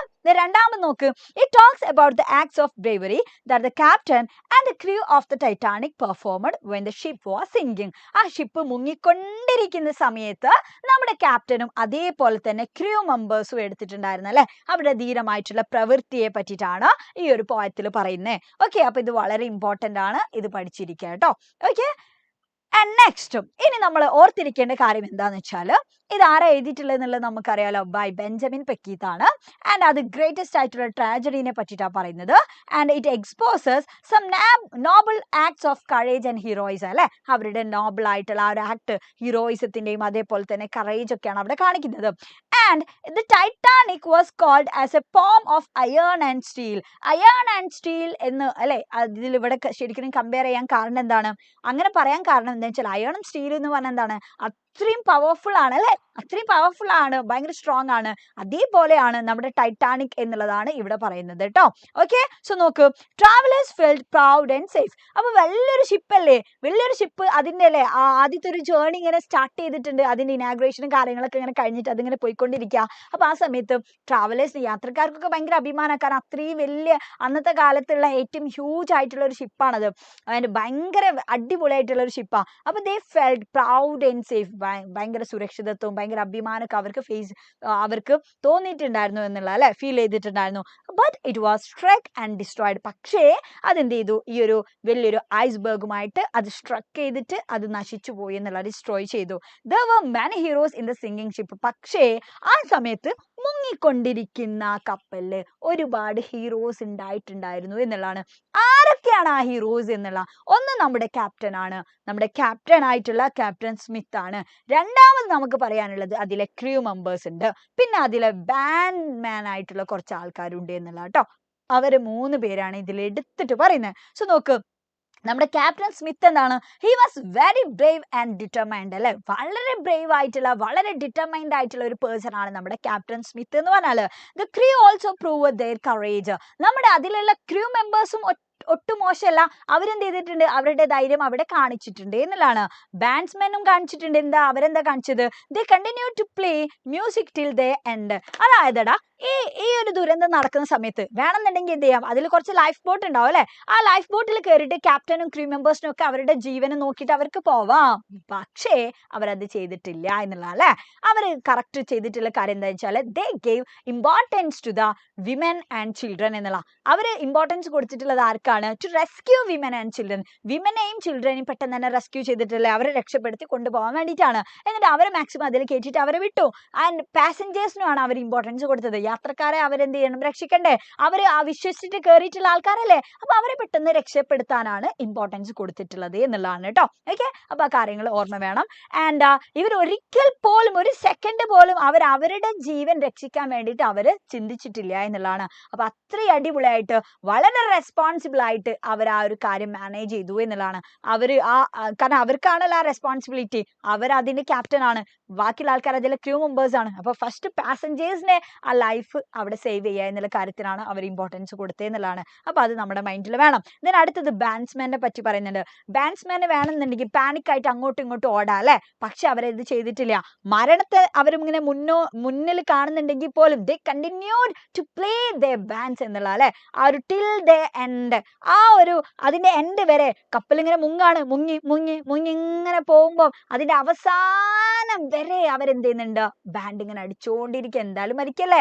അപ്പം ആ ഒരു രീതിയിൽ തന്നെ അവരെന്ത് ചെയ്യുന്നുണ്ട്, അവരൊരു പേടിക്കാതെ അവരങ്ങനെ ബാൻഡ് അടിച്ചുകൊണ്ടിരിക്കുക. അപ്പൊ അവരുടെ ആ ഒരു ആക്ട് എന്ന് പറഞ്ഞാൽ വളരെ വ്യത്യസ്തമായിട്ടുള്ള ഒരു ആക്ടാണ്. അപ്പൊ അതിവിടെ പറഞ്ഞിട്ടുണ്ട്. ദെൻ നോക്ക്, the poem celebrates the courage of Smith and his team. അപ്പൊ ഈ പോയത്തിൽ കംപ്ലീറ്റ് ആയിട്ട് എന്തിനെ പറ്റിയിട്ടാ പറയുന്നത് എന്നുള്ള, നമ്മുടെ ക്യാപ്റ്റൻ സ്മിത്തും അദ്ദേഹത്തിന് ആ ഒരു ടീമും കാണിച്ചിട്ടുള്ള അവരുടെ ആ ഒരു കറേജ്, അവരുടെ ആ ധൈര്യമാണ് കേട്ടോ. ആ ധൈര്യത്തെ പറ്റിയിട്ടാണ് ഇതിൽ പറയുന്നത് എന്നുള്ളതാണ്. ഓക്കെ, യെസ്, അപ്പം ഇത് നിങ്ങളുടെ മൈൻഡിൽ വേണം. ഇനി അടുത്തത് ഇതിലെ വളരെ ഇമ്പോർട്ടന്റ് ആയിട്ടുള്ള കാര്യമാണ്, ഇതിലെ ഫിഗേഴ്സ് ഓഫ് സ്പീച്ച് ഏതൊക്കെയാണ് എന്നുള്ളത് അല്ലെ. The first one is metaphor. So എന്താ ശരിക്കും, വാട്ട്സ് മെറ്റഫർ അല്ലെ, എന്താ ശരിക്കും മെറ്റഫർ എന്ന് പറഞ്ഞാൽ എന്താണ്? മെറ്റഫർ എന്ന് പറയുമ്പോൾ when we compare to different things, രണ്ട് ഡിഫറെന്റ് ആയിട്ടുള്ള തിങ്സ് നമ്മൾ കമ്പയർ ചെയ്യാണ് without using like or as. ഇപ്പോൾ രണ്ട് ഡിഫറെന്റ് ആയിട്ടുള്ള തിങ്സ് അല്ലെ, ഇപ്പൊ ഒരു മനുഷ്യനെയും നമ്മൾ ഒരു മൃഗവുമായിട്ട് നമ്മളിപ്പോൾ കമ്പയർ ചെയ്യുന്നുണ്ട് എന്ന് വിചാരിച്ചു അല്ലെ, അല്ലെങ്കിൽ വല്ല പൂവുമായിട്ടോ അല്ലെങ്കിൽ വല്ല ബ്യൂട്ടിഫുൾ ആയിട്ടുള്ള എന്തെങ്കിലും ഒരു സംഭവമായിട്ട് നമ്മൾ കമ്പയർ ചെയ്യാണ്. പക്ഷെ ആ കമ്പയർ ചെയ്യുന്ന സമയത്ത് ഒരു ഡയറക്റ്റ് കമ്പാരിസൺ ആണ്. ഇപ്പോൾ ഷീസ് എ ലയൺ എന്ന് പറയുന്നതും ഷീസ് ലൈക്ക് എ ലയൺ എന്ന് പറയുന്നതും ഭയങ്കര വ്യത്യാസമുണ്ട് അല്ലെ. അവളൊരു സിംഹമാണ്, അല്ലെങ്കിൽ അവളൊരു സിംഹത്തെ പോലെയാണ് എന്ന് പറയും. അപ്പൊ അവളൊരു സിംഹത്തെ പോലെയാണ് എന്ന് ലൈക്ക് യൂസ് ചെയ്യുമ്പോൾ അതെന്താ, സിമിലിയ. എന്നാൽ ഷീസ് എ ലയൺ, അവളൊരു സിംഹമാണ് എന്ന് പറഞ്ഞാൽ അതെന്താണ്, മെറ്റഫർ ആണ് എന്നുള്ളതാണ്. അപ്പൊ ഇവിടെ നമുക്ക് കാണാൻ വേണ്ടി പറ്റുന്നുണ്ട്, ഇവിടെ മെറ്റഫർ ഉണ്ട്. A poem of iron and steel എന്ന് ടൈറ്റാനിക്കിനെ നമ്മൾ കമ്പയർ ചെയ്യുന്നുണ്ട് അല്ലെ. ടൈറ്റാനിക് എന്താണ്, അയൺ ആൻഡ് സ്റ്റീലിന്റെ ഒരു പോം ആണ് എന്ന് പറയാം, കമ്പാരിസൺ ആണ്. ഇവിടെ നോക്ക്, എ സീ ഡ്രീം എന്ന് പറയുന്നുണ്ട് എന്തിന്, ടൈറ്റാനിക്കിന് അല്ലെ. അവിടെയും ഡയറക്റ്റ് ആയിട്ടുള്ള കമ്പാരിസൺ ആണ്, അവിടെ നമുക്ക് ലൈക്കും ആസും ഒന്നും കാണാൻ വേണ്ടി പറ്റുന്നില്ല. ഇവിടെ നോക്ക്, an ominous form of ghostly white എന്ന് പറയുന്നുണ്ട്. എന്തിനാണ് അവിടെ പറഞ്ഞിട്ടുള്ളത്, അവിടെ പറയുന്നത് ആ വലിയ ഹ്യൂജ് ആയിട്ടുള്ള വൈറ്റ് ആയിട്ടുള്ള അല്ലെ ഐസ്ബർഗിനെയാണ് പറയുന്നത്. അപ്പൊ ഐസ്ബർഗിനെ കമ്പയർ ചെയ്യാണ് ഇവിടെ, വലിയ പേടിപ്പെടുത്തുന്ന രീതിയിലുള്ള ഒരു ഗോസ്റ്റ്ലി വൈറ്റ് ആണ് എന്ന് പറഞ്ഞിട്ട്. അപ്പൊ ഇതൊക്കെ ഇതിലെ മെറ്റഫർ ആണ്. ലൈൻ തന്നിട്ട് ചോദ്യം ചോദിക്കും, ഫിഗേഴ്സ് ഓഫ് സ്പീച്ച് ഐഡന്റിഫൈ ചെയ്യാൻ. അപ്പൊ ആ സമയത്ത് നമുക്ക് ഇതിന്റെ ഉത്തരം കിട്ടണം. ഓക്കെ, നെക്സ്റ്റ് മക്കളെ, അലിട്രേഷൻ. അലിട്രേഷൻ എന്ന് പറഞ്ഞാൽ എന്താ, ഒരു വരിയിൽ റിപ്പീറ്റേഷൻ ഓഫ് കോൺസണന്റ് സൗണ്ട്സ് അല്ലെ, അഥവാ കോൺസണന്റ് സൗണ്ട്സ് എന്ന് പറഞ്ഞാൽ ക് ട് സ് എന്നുള്ള നമ്മുടെ സൗണ്ടുകൾ അല്ലെ, വവൽ ലെറ്റേഴ്സ് അല്ലാതെ, വവൽ ലെറ്റേഴ്സ് വരുന്ന വവൽ സൗണ്ടുകൾ അങ്ങോട്ട് മാറ്റി വെക്കാം, അതല്ലാതെയുള്ള സൗണ്ടുകളാണല്ലോ ക് ട് സ് എന്നൊക്കെ ഉള്ളത്. അപ്പൊ അതൊക്കെ എന്താ, കോൺസണന്റ് സൗണ്ടാ. അപ്പൊ അതൊരു വരിയിൽ ഒന്നിൽ കൂടുതൽ തവണ വന്നിട്ടുണ്ടെങ്കിൽ അതെന്താണ്, അലിട്രേഷൻ ആണ്. സോ ഇവിടെ നോക്ക്, ഔട്ട് ഓഫ് സദാംപ്ടൺ ഷീ സ്വങ് എന്ന് പറഞ്ഞിട്ടുണ്ട് അല്ലെ. അപ്പൊ സദാംപ്ടൺ സ്വങ് എന്നൊക്കെ പറയുമ്പോൾ അവിടെയൊക്കെ റിപ്പീറ്റഡ് ആയിട്ട് വന്നിട്ടുണ്ട്. ഇവിടെ നോക്ക്, she struck with a shiver from stem to stern അല്ലെ. അപ്പൊ ഇവിടെ she, then struck, then shiver, then stem, then stern. ഇവിടെ നോക്ക്, ബി ബ്രിട്ടീഷ്, ബ് സൗണ്ട് വന്നു. സാങ് ഫ്രം സൈറ്റ്, ഇവിടെ സൗണ്ട് വന്നിട്ടുണ്ട്. Singing, ship, then story, shoal, sound, sublime. ഇവിടെ കുറെ പോലെയുള്ള സൗണ്ടുകൾ വന്നിട്ടുണ്ട് അല്ലെ. അപ്പം ഇതൊക്കെ എന്താണ്, അലിട്രേഷന്റെ എക്സാമ്പിൾ ആണ്. നെക്സ്റ്റ്, അടുത്ത വളരെ ഇമ്പോർട്ടന്റ് ആയിട്ടുള്ള ഒരു കാര്യമാണ് ഏത്, ഇമേജറി എന്ന് പറഞ്ഞാൽ കേട്ടോ. ഇമേജറി നമ്മൾ എങ്ങനെ കണ്ടുപിടിക്കുക, അതായത് ഒരു പോയത്തിൽ പോയിട്ട് നമുക്ക് സെൻസ് ചെയ്യാൻ പറ്റുന്ന കാര്യങ്ങളെ പറ്റി പറഞ്ഞിട്ടുണ്ടെങ്കിൽ അത് ഇമേജറി ആണ് എന്നുള്ളതാണ്. ഓക്കെ, ഇപ്പൊ നമുക്ക് കാണാൻ പറ്റുന്ന കാര്യങ്ങളെ പറ്റി, അല്ലെങ്കിൽ കേൾക്കാൻ പറ്റുന്ന കാര്യങ്ങളെ പറ്റി, അല്ലെങ്കിൽ ഫീൽ ചെയ്യാൻ പറ്റുന്ന കാര്യങ്ങളെ പറ്റി, ടച്ച് ചെയ്യാൻ പറ്റുന്ന കാര്യങ്ങളെ പറ്റി, മണക്കാൻ പറ്റുന്ന കാര്യങ്ങളെ പറ്റി, ഇതൊക്കെ നമുക്ക് സെൻസ് ചെയ്യാൻ പറ്റുന്നല്ലേ. അപ്പൊ അങ്ങനെയുള്ള കാര്യങ്ങളെ പറ്റി പോയിട്ട് ആ വരിയിൽ പറയുന്നുണ്ടെങ്കിൽ അതൊക്കെ അതിലെ ഇമേജറി ആണ് എന്നുള്ള. ഓക്കെ, സോ നോക്ക്, കാണാൻ പറ്റുന്ന കാര്യങ്ങളെ പറ്റിയാണ് പറയുന്നത് എന്നുണ്ടെങ്കിൽ കാണുക എന്ന് പറയുമ്പോൾ എന്താണ്, വിഷ്വൽ ആണ്. അപ്പൊ അത് വിഷ്വൽ ഇമേജറിയാ. കേൾക്കാൻ പറ്റുന്ന കാര്യങ്ങളെ പറ്റിയിട്ടുള്ള വല്ല വരി അതിലുണ്ടെങ്കിൽ അത് ആ പോയത്തിലെ ഓഡിറ്ററി ആയിട്ടുള്ള ഇമേജറിയാ. മണക്കാൻ പറ്റുന്ന കാര്യങ്ങളെ പറ്റിയിട്ടാണെങ്കിൽ അതെന്താണ്, അതിലെ ഓൾ ഫാക്ടറി ആയിട്ടുള്ള ഇമേജറിയാ. ഇനി ടച്ച് ചെയ്യാൻ പറ്റുന്ന രീതിയിലുള്ള കാര്യങ്ങളാണെങ്കിലോ അത് അതിലെ ടാക്ടൈൽ ആയിട്ടുള്ള ഇമേജറിയാ. സോ ഇവിടെ നോക്ക്, the largest and grandest of all ship എന്ന് പറയുന്നുണ്ട് അല്ലെ. അത് നമുക്ക് കാണാൻ പറ്റുന്ന കാര്യമല്ലേ, വലിയ ഷിപ്പ് എന്നാണ് ഇവിടെ പറഞ്ഞിട്ടുള്ളത്, നമുക്ക് കാണാൻ പറ്റുന്ന കാര്യമാണ്. സോ അത് വിഷ്വൽ ഇമേജറിയാ. Next, out of the darkness out of the night, ഈ ഡാർക്ക്നെസ്സും നൈറ്റും ഇതൊക്കെ എന്താ, വിഷ്വൽ ഇമേജറിയാ, കാണാൻ പറ്റുന്ന കാര്യമാണ്. Then an ominous form of ghastly white, വലിയ അല്ലെ പേടിപ്പെടുത്തുന്ന രീതിയിലുള്ള ghastly white എന്നാ പറഞ്ഞത്, അതും എന്താ, നമുക്ക് ഇങ്ങനെ കാണാൻ പറ്റുന്ന കാര്യമല്ലേ, വിഷ്വൽ ആണ്. സോ അത് ഇതിലെ വിഷ്വൽ ആയിട്ടുള്ള ഇമേജറി ആണ്. ഓക്കെ, അപ്പൊ ഇമേജറി മറക്കാൻ വേണ്ടി പാടില്ല. ഓക്കെ, സോ ഇനി അടുത്ത യൂണിറ്റ് കേട്ടോ, വളരെ ഇമ്പോർട്ടന്റ് ആയിട്ടുള്ള യൂണിറ്റ് ആണ്, ബിയോണ്ട് ദ ഹൊറൈസൺ. ഏറ്റവും കൂടുതൽ ചോദ്യങ്ങൾ വരുന്ന ഒരു യൂണിറ്റും കൂടിയാണ് ഈ ബിയോണ്ട് ദ ഹൊറൈസൺ എന്ന് പറയുന്ന യൂണിറ്റ്. ഓക്കെ, സോ ഇതിൽ പറയുന്ന കാര്യം എന്താണെന്ന് വെച്ചാൽ നോക്ക്, ബിയോണ്ട് ദ ഹൊറൈസൺ എന്ന് പറയുമ്പോൾ എന്താണ്, outside the limits of something അല്ലെ. എന്ത് കാര്യം ഇപ്പോ നമ്മൾ നോർമലി നമ്മളൊക്കെ ജീവിക്കുന്ന അല്ലെ, നമ്മൾ ജീവിക്കുന്ന നമ്മുടെ സ്ഥലം, നമ്മുടെ വീട്, ഇതൊക്കെ ഉണ്ടാവും. ഇതൊന്നും അല്ലാതെ നമ്മൾ നമ്മളിപ്പോ ഡിസൈഡ് ചെയ്യാന്ന് വിചാരിച്ചോ, when we decide to travel somewhere, എങ്ങോട്ടെങ്കിലൊക്കെ പോവാനോ ഏതെങ്കിലുമൊക്കെ സ്ഥലം വിസിറ്റ് ചെയ്യാനൊക്കെ നമ്മൾ ഡിസൈഡ് ചെയ്യുകയാണെന്നുണ്ടെങ്കിൽ ആ സമയത്ത് നമുക്ക് ഒരുപാട് ഓപ്പർച്യൂണിറ്റീസ് കിട്ടും. എന്തിന്, നമുക്ക് പുതിയ പുതിയ സ്ഥലങ്ങൾ എക്സ്പ്ലോർ ചെയ്യാനല്ലേ, ടു എക്സ്പ്ലോർ ന്യൂ സ്പോട്സ് കാണാൻ വേണ്ടിയിട്ട്, അല്ലെങ്കിൽ ന്യൂ കൾച്ചേഴ്സ്, ന്യൂ കസ്റ്റംസ്, ഇതൊക്കെ കാണാൻ വേണ്ടിയിട്ടുള്ള ഓപ്പർച്യൂണിറ്റീസ് നമുക്ക് യാത്രയിലൂടെ കിട്ടുമെന്നല്ല. അപ്പൊ ലോകം എന്ന് പറയുന്നത് നമ്മൾ ഡെയിലി കാണുന്ന, നമ്മുടെ ഈ ചുറ്റും നടക്കുന്ന ഇത് മാത്രമല്ല അല്ലെ, അതിനേക്കാൾ അപ്പുറത്തേക്കുള്ള കുറേ കാര്യങ്ങൾ ശരിക്കും നമുക്ക് കാണാൻ വേണ്ടി പറ്റും എന്നുള്ളതാണ്. അപ്പോൾ ശരിക്കും യാത്രയുടെ ഒക്കെ ഒരു ഇമ്പോർട്ടൻസിനെ പറ്റിയിട്ടാണ് ഈ യൂണിറ്റിൽ പറയുന്നത് എന്നല്ല. കഴിഞ്ഞ എക്സാമിന് ചോദ്യം ചോദിച്ചിട്ടുണ്ട് അല്ലെ, മോഡൽ എക്സാമിനൊക്കെ ചോദ്യം വന്നിട്ടുണ്ട്. ഇത് ഡയറക്റ്റ് ആയിട്ട് തന്നെ ഈ യൂണിറ്റിന്റെ ഇൻട്രൊഡക്ഷനിൽ നിന്ന് വരെ ചോദ്യങ്ങൾ ചോദിച്ചിട്ടുണ്ട്. ഓക്കെ, അപ്പൊ ആ ഇമ്പോർട്ടൻസ് കൊടുത്തിട്ട് തന്നെ നിങ്ങൾ ഒരു ചാപ്റ്റർ പഠിക്കണം. ഓക്കെ, സോ ഇതിൽ 3 ചാപ്റ്റേഴ്സ് ആണ് പഠിക്കാനുള്ളത്. Sunrise on the hills, then the trip of Le Horla, ഒരു അഡ്വഞ്ചറസ് ജേർണി ആണ്. ഇതെന്താണ്, ഒരു നേച്ചറുമായി ബന്ധപ്പെട്ടിട്ടുള്ളതാണ്, നേച്ചറിലേക്ക്, പ്രകൃതിയിലേക്ക് യാത്ര പോകുന്നതാണ്. ഇതെന്താണ്, ഇത് അഡ്വഞ്ചർ അല്ലെ, ഒരു അഡ്വഞ്ചർ ആണ് അതിൽ പറയുന്നത് എന്നുള്ളതാണ്. ദെൻ നെക്സ്റ്റ് എന്താണ്, ശരിക്കും ഇവിടെ പറയുന്ന കാര്യം എന്തായിരുന്നു, മൂന്നാമത്തേൽ പറയുന്നത് എന്താണ്, ദ സാക്രഡ് ടർട്ടിൽസ് ഓഫ് കണ്ടാവ് അല്ലെ, അതിൽ പറയുന്നത് എന്തിനെ പറ്റിയിട്ടാണ് ശരിക്കും എന്നുള്ളതാ. ഇതെന്താ, ആവില്ലല്ലോ. ഓക്കെ, മൂന്നാമത്തേൽ പറയുന്നത് എന്തിനെ പറ്റിയിട്ടാണ് എന്നുള്ള, ഒരു സ്ട്രേഞ്ച് ആയിട്ടുള്ള റിച്വലിനെ പറ്റിയിട്ടല്ലേ, സ്ട്രേഞ്ച് ആയിട്ടുള്ള റിച്വലിനെ പറ്റിയിട്ടാണ് പറയുന്നത് എന്നുള്ളതാണ്. ഒരു ഫിജിയൻ ലെജൻഡിനെ പറ്റിയിട്ടാണ് അതിൽ പറയുന്നത് എന്നുള്ള. അപ്പൊ മൂന്നും എന്താണ്, 3 വ്യത്യസ്തമായിട്ടുള്ള കാര്യങ്ങളാണ് അതിൽ പറയുന്നത് എന്നുള്ള. ഒന്നൊരു സാഹസികമായിട്ടുള്ളത്, ഒന്നൊരു പ്രകൃതിയിലേക്ക് പോയിട്ടുള്ളത്, ഒന്ന് നമ്മൾ ഇതുവരെ കേൾക്കാത്ത രീതിയിലുള്ള ഒരു റിച്വലിനെ പറ്റിയിട്ടാണ് പറയുന്നത് എന്നുള്ളതാണ്. ഓക്കെ, സോ ഈ ഒരു ഇൻട്രൊഡക്ഷൻ നിങ്ങൾ എന്തായാലും പഠിക്കണം കേട്ടോ.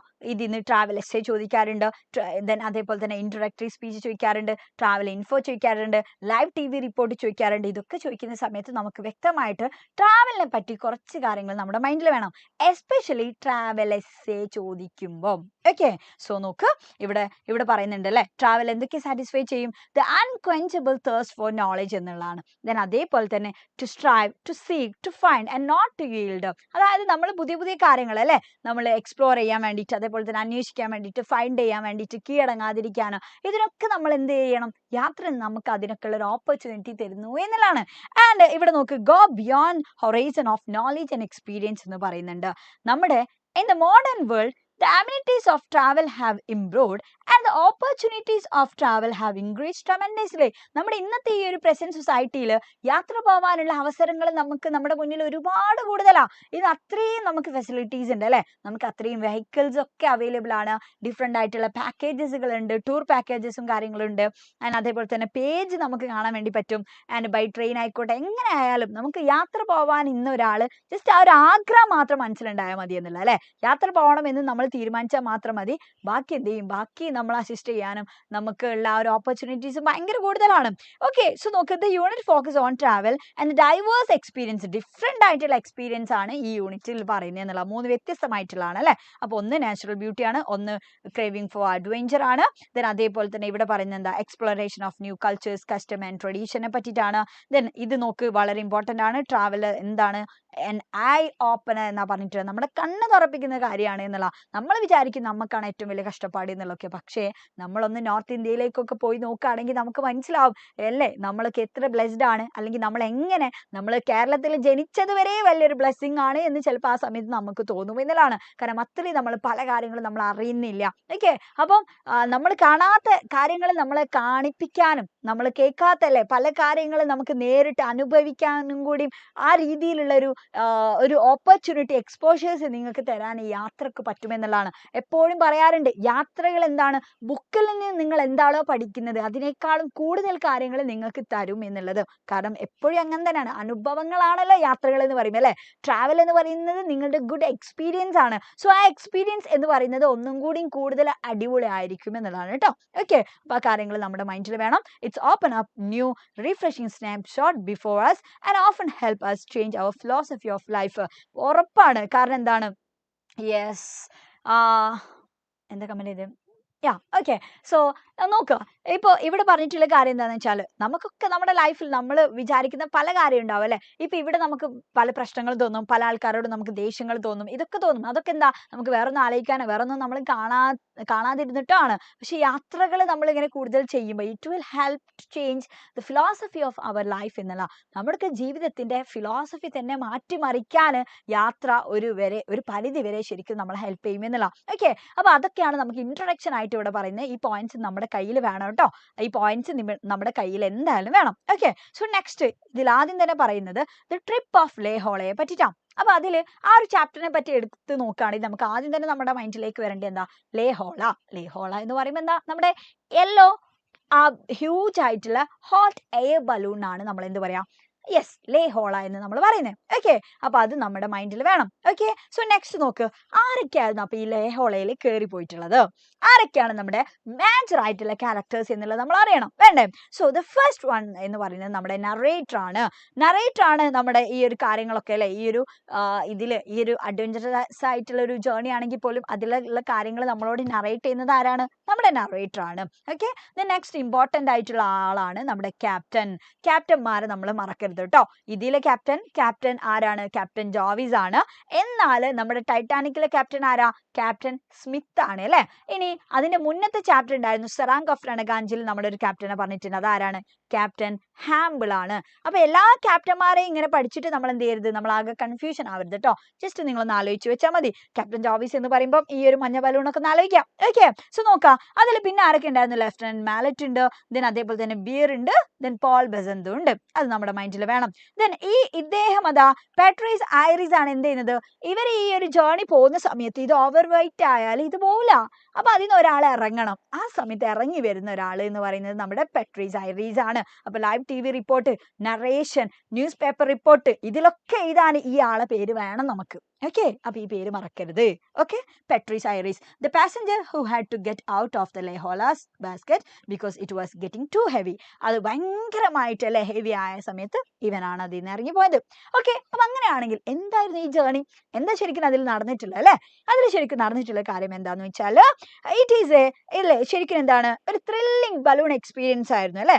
ഫ്രം എവിടുന്ന് എങ്ങോട്ടുള്ള ഒരു ജേർണി ആയിരുന്നു, ഫ്രം പാരീസ് ടു ബെൽജിയം. പാരീസിൽ നിന്ന് ബെൽജിയത്തിലേക്കാണ് അവർ പോകുന്നത്. ഓക്കെ, അപ്പൊ അത് മൈൻഡിൽ വേണം. ലേഹോള എന്ന് പറയുമ്പോൾ അവർ എങ്ങോട്ടാണ് ഇതിൽ പോയത്, പാരീസ് ആണ്. പാരീസിൽ നിന്ന് ബെൽജിയത്തിലേക്കാണ് പോകുന്നത്. There were 5 men in the balloon. അതിൽ 5 ആൾക്കാരുണ്ടായിരുന്നു. നമ്മുടെ ക്യാപ്റ്റൻ ജോവിസ് ആണ് നമ്മുടെ leader. And they carried food, barometer, bits of paper and also sand to balance weight. അവർ അതിൽ പോകുന്ന സമയത്ത് എന്തെങ്കിലുമൊക്കെ സംഭവം കൊണ്ടുപോകണ്ടേ. അപ്പൊ അതിൽ അവരുടെ കയ്യിൽ എന്തൊക്കെയുണ്ട്, ഫുഡ് ഉണ്ടായിരുന്നു, ദെൻ ബാരോമീറ്റർ ഉണ്ട്, അതേപോലെ തന്നെ കുറച്ച് പേപ്പറിന്റെ കഷ്ണങ്ങളുണ്ട്. ഇതൊക്കെ എന്തിനാ? പേപ്പറിന്റെ കഷ്ണം ഇങ്ങനെ ഇടുന്ന സമയത്ത് നമുക്ക് വിൻഡിന്റെ ഡയറക്ഷൻ ഒക്കെ മനസ്സിലാക്കാൻ വേണ്ടി പറ്റും. ഓക്കെ, അപ്പം അവർക്ക് എന്തെങ്കിലും ഡേഞ്ചർ വരുന്നുണ്ടോ, സ്റ്റോം ഒക്കെ സാധ്യതയുണ്ടോ, ഇതൊക്കെ മനസ്സിലാവും. അപ്പൊ അതിനൊക്കെ വേണ്ടിയിട്ടാണ് അത്. നെക്സ്റ്റ് അതേപോലെ തന്നെ ഇവർക്ക് എന്തും കൂടി ഇവരുടെ കയ്യിലുണ്ട് എന്നുള്ള സാൻഡ് ഉണ്ട് അല്ലെ, മണലുണ്ട്, വെയിറ്റ് ഒക്കെ ബാലൻസ് ചെയ്യാൻ വേണ്ടിയിട്ട്. ഓക്കെ, അപ്പൊ അത് നമ്മുടെ മൈൻഡിൽ വെക്കാം. നെക്സ്റ്റ് ഇതിങ്ങനെ പൊന്തുന്ന സമയത്ത് പീപ്പിൾ വണ്ടേർഡ് എന്ന ആൾക്കാരൊക്കെ ഭയങ്കരമായിട്ട് ഭയങ്കര അത്ഭുതം തോന്നി എന്നുള്ള അല്ലെ, at the sight of the balloon. വലിയൊരു ബലൂൺ ഇങ്ങനെ കണ്ടപ്പോൾ വലിയൊരു സംഭവം ഇങ്ങനെ പോവല്ലേ, അത് കണ്ടിട്ട് ആ സമയത്ത് എന്ത് ചെയ്തിട്ടുണ്ട്, ആനിമൽസും ഭയങ്കര നോയ്സ് ഉണ്ടാക്കുന്നുണ്ട് എന്നുള്ള അല്ലെ. മൃഗങ്ങൾ പേടിക്കൂലേ, എന്തോ ഒരു സംഭവം ഇങ്ങനെ പാടത്തു കൂടെ അവരുടെ മോൾ കൂടെ ഇങ്ങനെ പോകുമ്പോൾ താഴത്ത് എന്തുണ്ടാവും, അതിന്റെ ഷേഡോ ഉണ്ടാവും. ആ ഷേഡോ ഒക്കെ ഇങ്ങനെ കാണുമ്പോൾ ഇവർക്ക് ഭയങ്കര പേടി തോന്നുന്നുണ്ട്. അപ്പൊ അതുകൊണ്ട് തന്നെ അവർ ഭയങ്കര നോയ്സ് ഒക്കെ ഉണ്ടാക്കുന്നുണ്ട് after seeing this huge balloon. അതിന്റെ ആ ഒരു ബലൂണിന്റെ അല്ലെ ആ വലുപ്പൊക്കെ കണ്ടിട്ട്. Okay, so the air balloon was sometimes rising and sometime descending. ചില സമയത്ത് ഇത് എന്ത് ചെയ്യുന്നുണ്ടടാ, ഇതിങ്ങനെ പൊങ്ങും, ചില സമയത്തല്ലേ താന്നൊക്കെ ഇങ്ങനെ അന്തരീക്ഷത്തിലൂടെ ഇങ്ങനെ പോവല്ലേ. ഓക്കെ, സോ നോക്ക്, they watch the setting sun, then rising moon and the rising sun. അവർ അതിൽ പോകുന്ന സമയത്ത് എന്തൊക്കെ കണ്ടു, അവർ അല്ലെ സൺസെറ്റ് കണ്ടിട്ടുണ്ട്, അതേപോലെ തന്നെ മൂണ് റൈസ് ചെയ്യുന്ന കണ്ടിട്ടുണ്ട്, ദെൻ അതേപോലെ സൺറൈസും സൺസെറ്റും മൂൺ റൈസും ഇതൊക്കെ അവർ കണ്ടു ആകാശത്ത് നിന്ന് എന്നുള്ളതാണ്. പാരാമീറ്റർ ഷോട്ട് 2350 മീറ്റേഴ്സ് ആയിട്ട്. അപ്പൊ അത്രയും ഉയരത്തിൽ എന്ത് ചെയ്തിട്ടുണ്ട്, അവർ പോയിട്ടുണ്ട്. ഓക്കെ, സോ എന്നിട്ട് അവർ ആ ഉയരത്തിൽ നിന്ന് എന്താ എൻജോയ് ചെയ്തിട്ടുള്ളത്, ദ എൻജോയ്ഡ് ദ ബ്യൂട്ടിഫുൾ അല്ലെ ആ ഒരു scenery of Paris city. Paris സിറ്റിന്റെ ആ ഒരു ബ്യൂട്ടി കംപ്ലീറ്റ് ആയിട്ട് അവരെന്ത് ചെയ്യണം, അവർ എൻജോയ് ചെയ്യാണ് അതിന്റെ മുകളിൽ നിന്ന്. And they were alone in the space with moon. അപ്പൊ അവരിങ്ങനെ നോക്കുന്ന സമയത്ത് അല്ലെ, ആകാശത്ത് നിന്ന് ഇവരിങ്ങനെ നോക്കുമ്പോൾ ഒരു ഭാഗത്ത് നമുക്ക് മൂണങ്കിളിനെ കാണാം, വേറെ ആരും അവിടെ ഇല്ല എന്നുള്ളതാണ്. ഇവരുടെ ഈ ബലൂണ് മാത്രമേ ഉള്ളൂ അവിടെ. Okay, so it was a fantastic journey. വളരെ അടിപൊളിയായിട്ടുള്ള ഒരു ജേർണി ആയിരുന്നു. And passengers thanked captain Jovis for a wonderful experience അല്ലെ. അപ്പൊ ഇത്രയും അടിപൊളിയായിട്ടുള്ള എക്സ്പീരിയൻസ് അവർക്ക് കൊടുത്തതിന് അവരെന്ത് ചെയ്യുന്നുണ്ട് എന്നുള്ളതാണ്, ക്യാപ്റ്റൻ ജോവീസിനോട് നന്ദി പറയുന്നുണ്ട്. And this story tells us about a great adventure aboard a hot air balloon. അപ്പൊ ഈ കഥയിലൂടെ നമുക്ക് മുന്നിൽ പറയുന്ന എന്തിനെ പറ്റിയിട്ടാണ്, വലിയ രീതിയിലുള്ള അല്ലെ ഒരു അഡ്വഞ്ചറസ് ആയിട്ടുള്ള ഒരു ജേർണിനെ പറ്റിയിട്ടാണ് നമ്മുടെ മുന്നിൽ ഇത് പറയുന്നത് എന്നുള്ള ഈ സ്റ്റോറി മുന്നോട്ട് വെക്കുന്നത്. ഓക്കെ, അപ്പൊ ഇത്രയും കാര്യങ്ങൾ എന്ത് ചെയ്യണം, നമ്മുടെ മൈൻഡിൽ വേണം ഈ ഒരു ചാപ്റ്റർ പഠിക്കുമ്പോൾ കേട്ടോ. ഓക്കെ, സെറ്റ് ആണോ? ഈ ചാപ്റ്റർ ക്ലിയർ ആയോടാ? ക്ലിയർ ആയോ? ഒന്ന് കമന്റ് ചെയ്യടാ, ക്ലിയർ ആണോ, ക്ലിയർ ആണോ?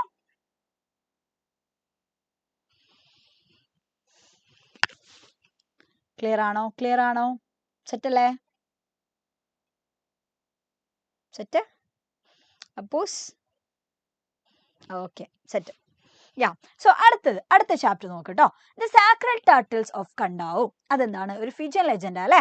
അപ്പൊ ഇത് കടവ് എന്നുള്ളതല്ല കേട്ടോ, വായിക്കെ കണ്ടാവു എന്നാണ് പറയാം. ഓക്കെ, സോ ഇതിൽ എന്തിനെ പറ്റിയിട്ടാ പറയുന്നത് അല്ലെ, the sacred turtles of Kadavu. Okay, അപ്പൊ കണ്ടാവു ആ ഒരു കാര്യമൊക്കെ നമ്മുടെ മൈൻഡിൽ വെക്കാം. ഇതൊരു സാക്രഡ് ടർട്ടിൽസിനെ പറ്റിയിട്ടാണ് പറയുന്നത് എന്നുള്ളത് നമ്മുടെ മൈൻഡിൽ വെക്കാം. സോ ഇവിടെ പറയുന്നത് എന്താണ്, it is about a strange ritual on a Fijian island. Fijian ഐലൻഡില് അവരെന്ത് ചെയ്യുന്ന, അവർ വിശ്വസിച്ച് പോരുന്ന അല്ലെ ഒരു സ്ട്രേഞ്ച് ആയിട്ടുള്ള, നമുക്കൊന്നും വലിയ പരിചയമൊന്നും ഇല്ലാത്തൊരു റിച്വൽ ആണ്, അവരുടെ ഒരു ആചാരം പോലെയാണ് എന്നുള്ളതാണ് അല്ലെ.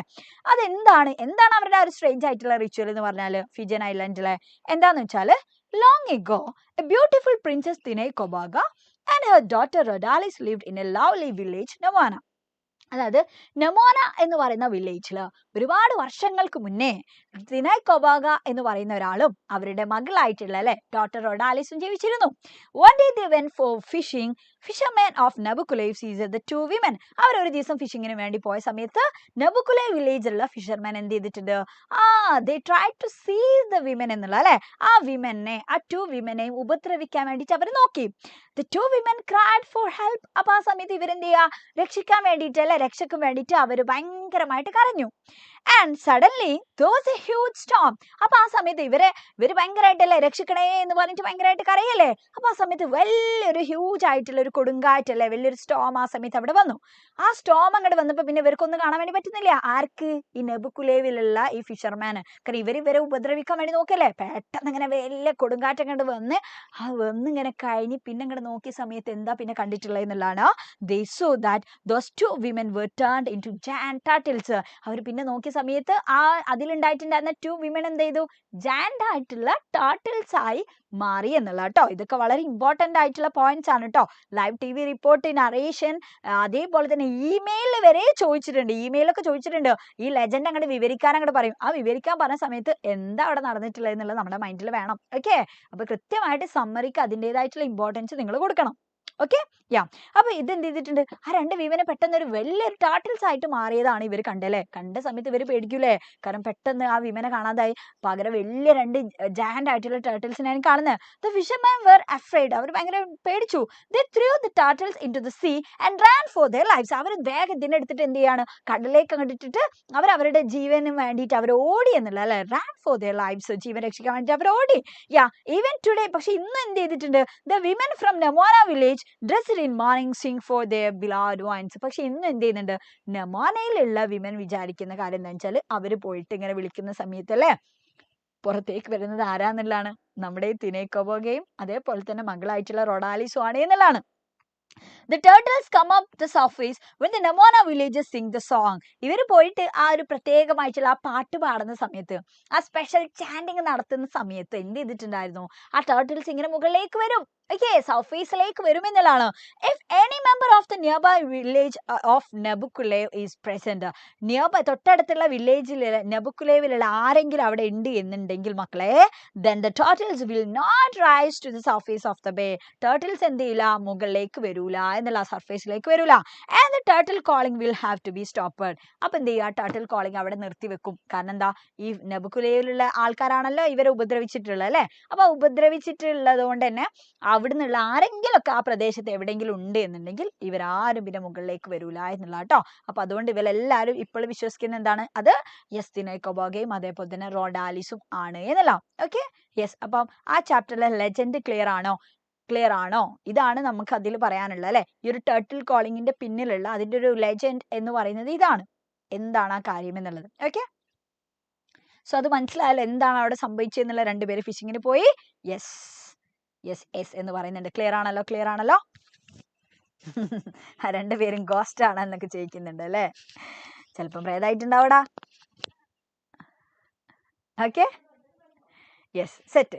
സോ അടുത്ത ചാപ്റ്റർ നോക്കിട്ടോ. സൺറൈസ് ഓൺ ദ ഹിൽസ് എന്ന് പറയുന്നത് നമ്മുടെ പോമാണ്, HW ലോങ്ഫെലോയുടേത് അല്ലെ. അപ്പൊ ഇതിൽ പറയുന്നത് എന്താ? സൺറൈസ് ഓൺ ദ ഹിൽസ് എന്നാ പറഞ്ഞല്ലേ. കുന്നുമലൊക്കെ പോയി ഇരുന്നിട്ട് ആള് സൺറൈസ് ആണ് കാണുന്നത്. അതിനെ പറ്റിയിട്ടാ പറയുന്നത്. സോ ഇവിടെ ഇൻട്രൊഡക്ഷൻ ആയിട്ട് എന്താ പറയുന്നത്? The poem Sunrise on the Hills presents the experience of the poet as he watches the sunrise amid the hills. ഇവിടെ പറയുന്നത് എന്താണെന്ന് വെച്ചാൽ നമ്മുടെ പോയറ്റ് അല്ലെ ആ ഹിൽസിലൊക്കെ പോയിരുന്നിട്ട് സൺറൈസ് കാണുന്നുണ്ട്. അപ്പോൾ ഉള്ള ആളുടെ ആ ഒരു ഫീലും കാര്യങ്ങളൊക്കെയാണ് പറയുന്നത് എന്നുള്ളതാണ്. ഓക്കെ, അദ്ദേഹത്തിന്റെ എക്സ്പീരിയൻസ് ആണ് പറയുന്നത്. അവിടെ പോയി ആ ഒരു സൺറൈസ് വാച്ച് ചെയ്യുന്ന സമയത്ത് അദ്ദേഹം കണ്ടിട്ടുള്ള ഡിഫറെന്റ് ആയിട്ടുള്ള സീനറീസ് ഉണ്ട്. അതിനെ പറ്റിയിട്ടാണ്. He describes the valley before him and the various beautiful scenes of nature that he sees. ആ സമയത്ത് അദ്ദേഹം ഇങ്ങനെ മുകളിൽ നിന്ന് നോക്കുമ്പോൾ അവിടെ എവിടെ പോയിരിക്കുന്ന? കുന്നുമല പോയിരിക്കുന്ന ഹിൽസിലാണ് അല്ലെ. ഹിൽസിൽ പോയിരിക്കുന്ന സമയത്ത് താഴേക്ക് ഇങ്ങനെ നോക്കുമ്പോൾ ഒരുപാട് ഡിഫറെന്റ് ആയിട്ടുള്ള നല്ല സീനറി അദ്ദേഹത്തിന് കാണാൻ വേണ്ടി പറ്റും. ബിക്കോസ് ആ ഒരു സമയം എന്ന് പറയുന്നത് സൺറൈസിന്റെ സമയമാണ്. നല്ല ആ ഒരു സമയമാണ് അല്ലെ. ആ രാവിലെ നല്ലൊരു സമയമാണ്. അപ്പൊ ആ സമയം ആയതുകൊണ്ട് തന്നെ ഡിഫറെന്റ് ആയിട്ടുള്ള സീനറീസ് അദ്ദേഹം കാണുന്നുണ്ട്. ആ കാര്യങ്ങളാണ് അദ്ദേഹം ഇവിടെ പറഞ്ഞിട്ടുള്ളത് എന്നുള്ളതാണ്. ആൻഡ് നാച്ചുറൽ അല്ലെ അദ്ദേഹം പറയുന്ന പല പല കാര്യങ്ങൾ. And the beauty of nature brings peace to the poet's mind. അപ്പൊ അതുകൊണ്ട് തന്നെ ആ ഹിൽസിൽ പോയിരുന്നിട്ട് സൺറൈസ് നോക്കുന്ന സമയത്ത് അദ്ദേഹത്തിന് ആ ഒരു നാച്ചുറൽ ബ്യൂട്ടി കൊടുക്കുന്ന കാര്യം എന്ന് വെച്ചാൽ അദ്ദേഹത്തിന് ഭയങ്കര ഒരു സമാധാനം, ഒരു പീസ് ആ ബ്യൂട്ടി ഓഫ് നേച്ചറിന് കൊടുക്കാൻ വേണ്ടി പറ്റുന്നുണ്ട്. അതുകൊണ്ട് തന്നെ അദ്ദേഹം he advises us to find solace in nature too. അപ്പൊ അദ്ദേഹം നമ്മളോടും പറയുന്ന കാര്യം എന്താ? നമ്മളോട് അദ്ദേഹം തരുന്ന ഉപദേശം എന്താന്ന് വെച്ചാൽ ഇത് ഇമ്പോർട്ടന്റ് ആണ് കേട്ടോ. ഇത് അദ്ദേഹം പറഞ്ഞിട്ടുള്ള കാര്യം എന്താന്ന് വെച്ചാൽ ഇതേപോലെ തന്നെ പ്രകൃതിയിലേക്ക് പോയിട്ട് നിങ്ങളും ആ ഒരു ആശ്വാസം കണ്ടെത്തൂ എന്നുള്ളതാണ് പറയുന്നത് കേട്ടോ. അപ്പോൾ if you are exhausted or if you are tired എന്ന് പറയുന്നുണ്ട്. നിങ്ങൾ ഭയങ്കര എക്സോസ്റ്റഡ് ആണോ അല്ലെങ്കിൽ നിങ്ങൾ ഭയങ്കര ടയേർഡ് ആണോ? അങ്ങനെയാണ് എന്നുണ്ടെങ്കിൽ go to the woods and hills എന്നാണ് അദ്ദേഹം പറയുന്നത്. കാടുമലയും കുന്നൊക്കെ കയറിയിട്ട് ആ ഒരു ബ്യൂട്ടി ഓഫ് നേച്ചർ ആസ്വദിക്കാൻ വേണ്ടിയിട്ട് നിങ്ങൾ പോവൂ എന്ന് അദ്ദേഹം പറയുന്നുണ്ട്. ഓക്കെ, അപ്പൊ ഇത്രയും കാര്യങ്ങളാണ് ഇൻട്രൊഡക്ഷൻ ആയിട്ട് പറയുന്നത്. ഇത് നിങ്ങളുടെ മൈൻഡിൽ വേണം. ഓക്കെ, സോ ഇനി ഈ ഒരു പോയത്തിലെ ഏറ്റവും ഇമ്പോർട്ടൻ്റ് ഇമ്പോർട്ടന്റ് ആയിട്ടുള്ള കാര്യങ്ങളാണ് പറയുന്നത്. സോ ഈ ഒരു പോം പഠിക്കുന്ന സമയത്ത് അല്ലെ, ഇപ്പൊ I stood upon the hills മുതൽ അങ്ങോട്ട് തുടങ്ങുന്നുണ്ട്, വെൻസ് ഹെവൻസ് വൈഡ് ആർച്ച് എന്നൊക്കെ പറഞ്ഞിട്ട് അല്ലെ. അപ്പൊ ഇവിടെ നിങ്ങൾ ശ്രദ്ധിക്കണത്, ഇവിടെ ക്വസ്റ്റ്യൻ എപ്പോഴും വരാറുള്ളത് എന്താ, ഈ ഹെവൻസ് വൈഡ് ആർച്ച് എന്താ എന്നുള്ളത് ചോദിക്കാറുണ്ട്. ഇതെന്താണ്, ഇത് സ്കൈ ആണ്, അത് നമ്മുടെ മൈൻഡിൽ വേണം. then അടുത്ത് നോക്കുക, സൺസ് റിട്ടേണിംഗ് മാർച്ച് എന്ന് പറയുന്നതിനോട് എന്താ ഉദ്ദേശിക്കുന്നത് എന്നുള്ള അല്ലെ, കഴിഞ്ഞ മോഡൽ എക്സാമിനും ചോദിച്ചിട്ടുണ്ട്. അതെന്താണ് ശരിക്കും ഇവിടെ പറയുന്നത്, എന്താണ്, സൺറൈസിനെയാണ് പറയുന്നത് എന്നുള്ളതാണ്. ഓക്കെ, അപ്പോൾ അത് രണ്ട് നമ്മുടെ മൈൻഡിൽ വേണം. അപ്പം ആള് ഈ കുന്നിലൊക്കെ പോയി ഇരുന്നിട്ട് ഈ സ്കൈ മൊത്തം കാണുന്നുണ്ട്, അത് ഭയങ്കര ഗ്ലോറിയസ് ആണ്, നല്ല അടിപൊളിയായിട്ട് നിൽക്കുന്നുണ്ട് സ്കൈ എന്നാ പറഞ്ഞിട്ടുള്ളത്. കാരണം എന്താ, സൺറൈസിന്റെ സമയമാണ്. അപ്പൊ ആ ഒരു സമയത്ത് ഭയങ്കര റെഡിഷ് ആയിട്ടുള്ള ഒരു കളറൊക്കെ ഉണ്ടാവില്ല, അതിങ്ങനെ സൂര്യൻ ഇങ്ങനെ വരുന്ന ആ ഒരു സമയത്ത്. ഓക്കെ, അപ്പൊ അതാണ് ഇവിടെ പറഞ്ഞിട്ടുള്ളത് കേട്ടോ.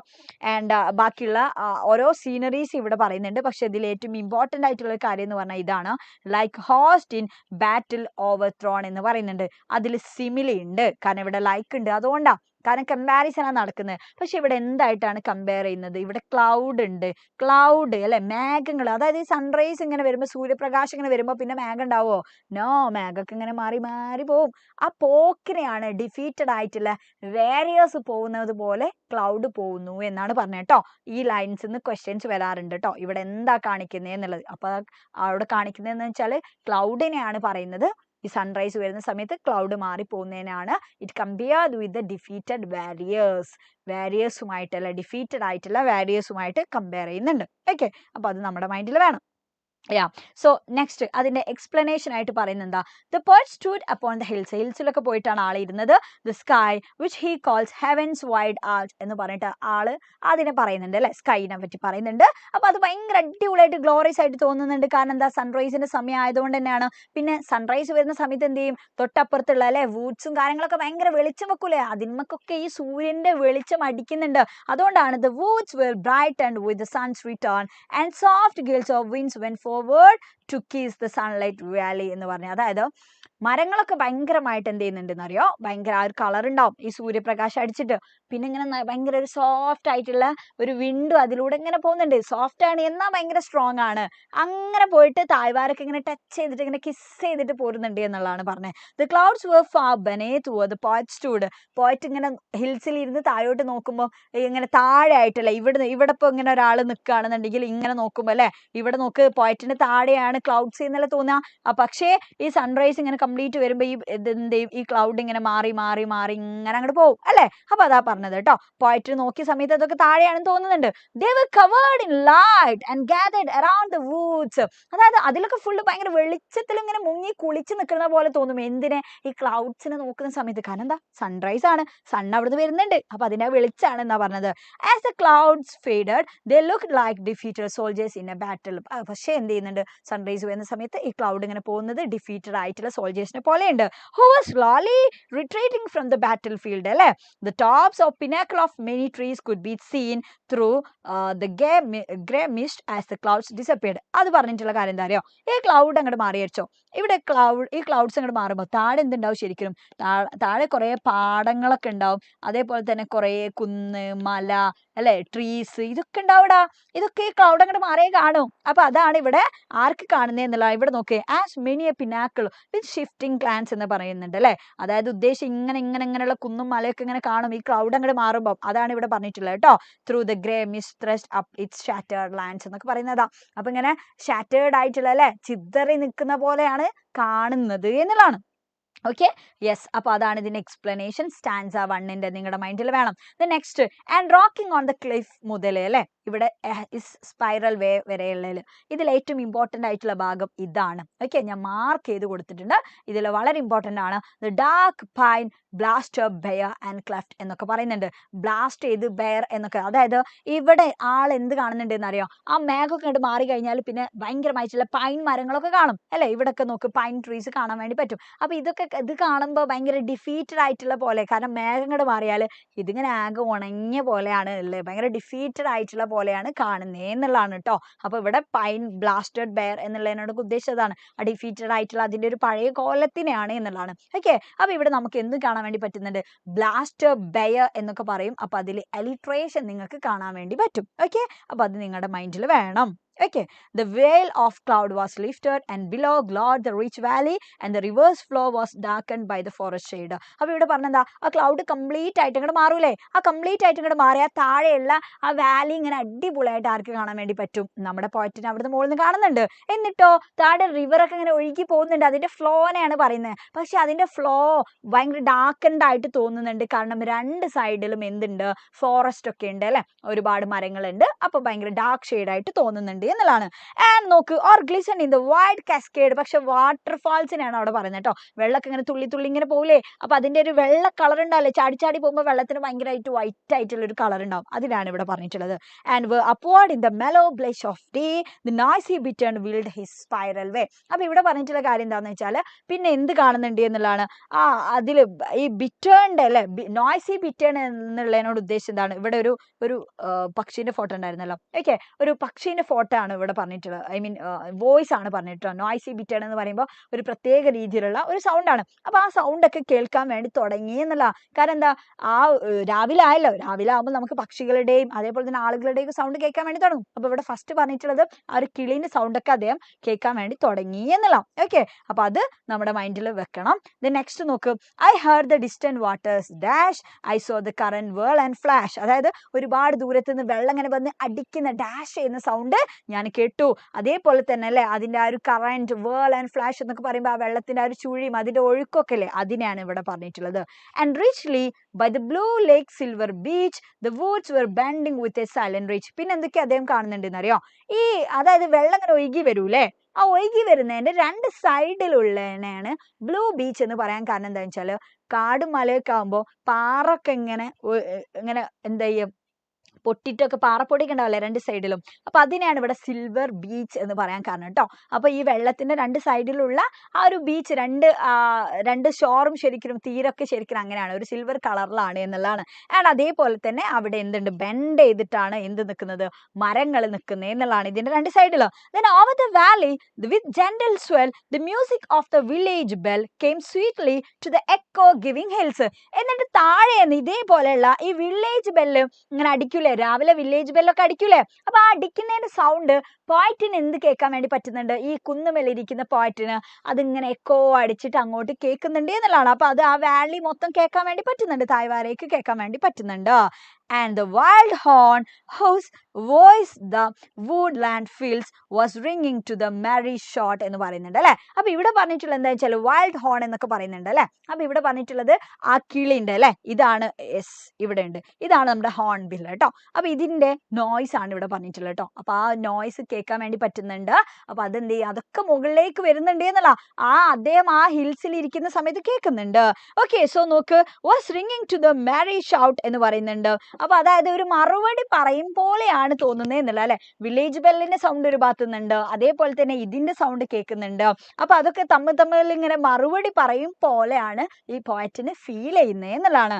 That faint and far the glens and out അല്ലെ, അതിങ്ങനെ അത്ര ക്ലിയർ അല്ല എന്നുള്ളതാണ്, അത്ര അങ്ങോട്ട് ഓഡിബിൾ അല്ല ആ കാര്യം, ഈ വില്ലേജ് ബെല്ലിന്റെ ബാക്കിയുള്ളതിന്റെ ഒന്നും sound. were answering to the sudden shot thin smoke through the thick leaved branches from the dingle brook.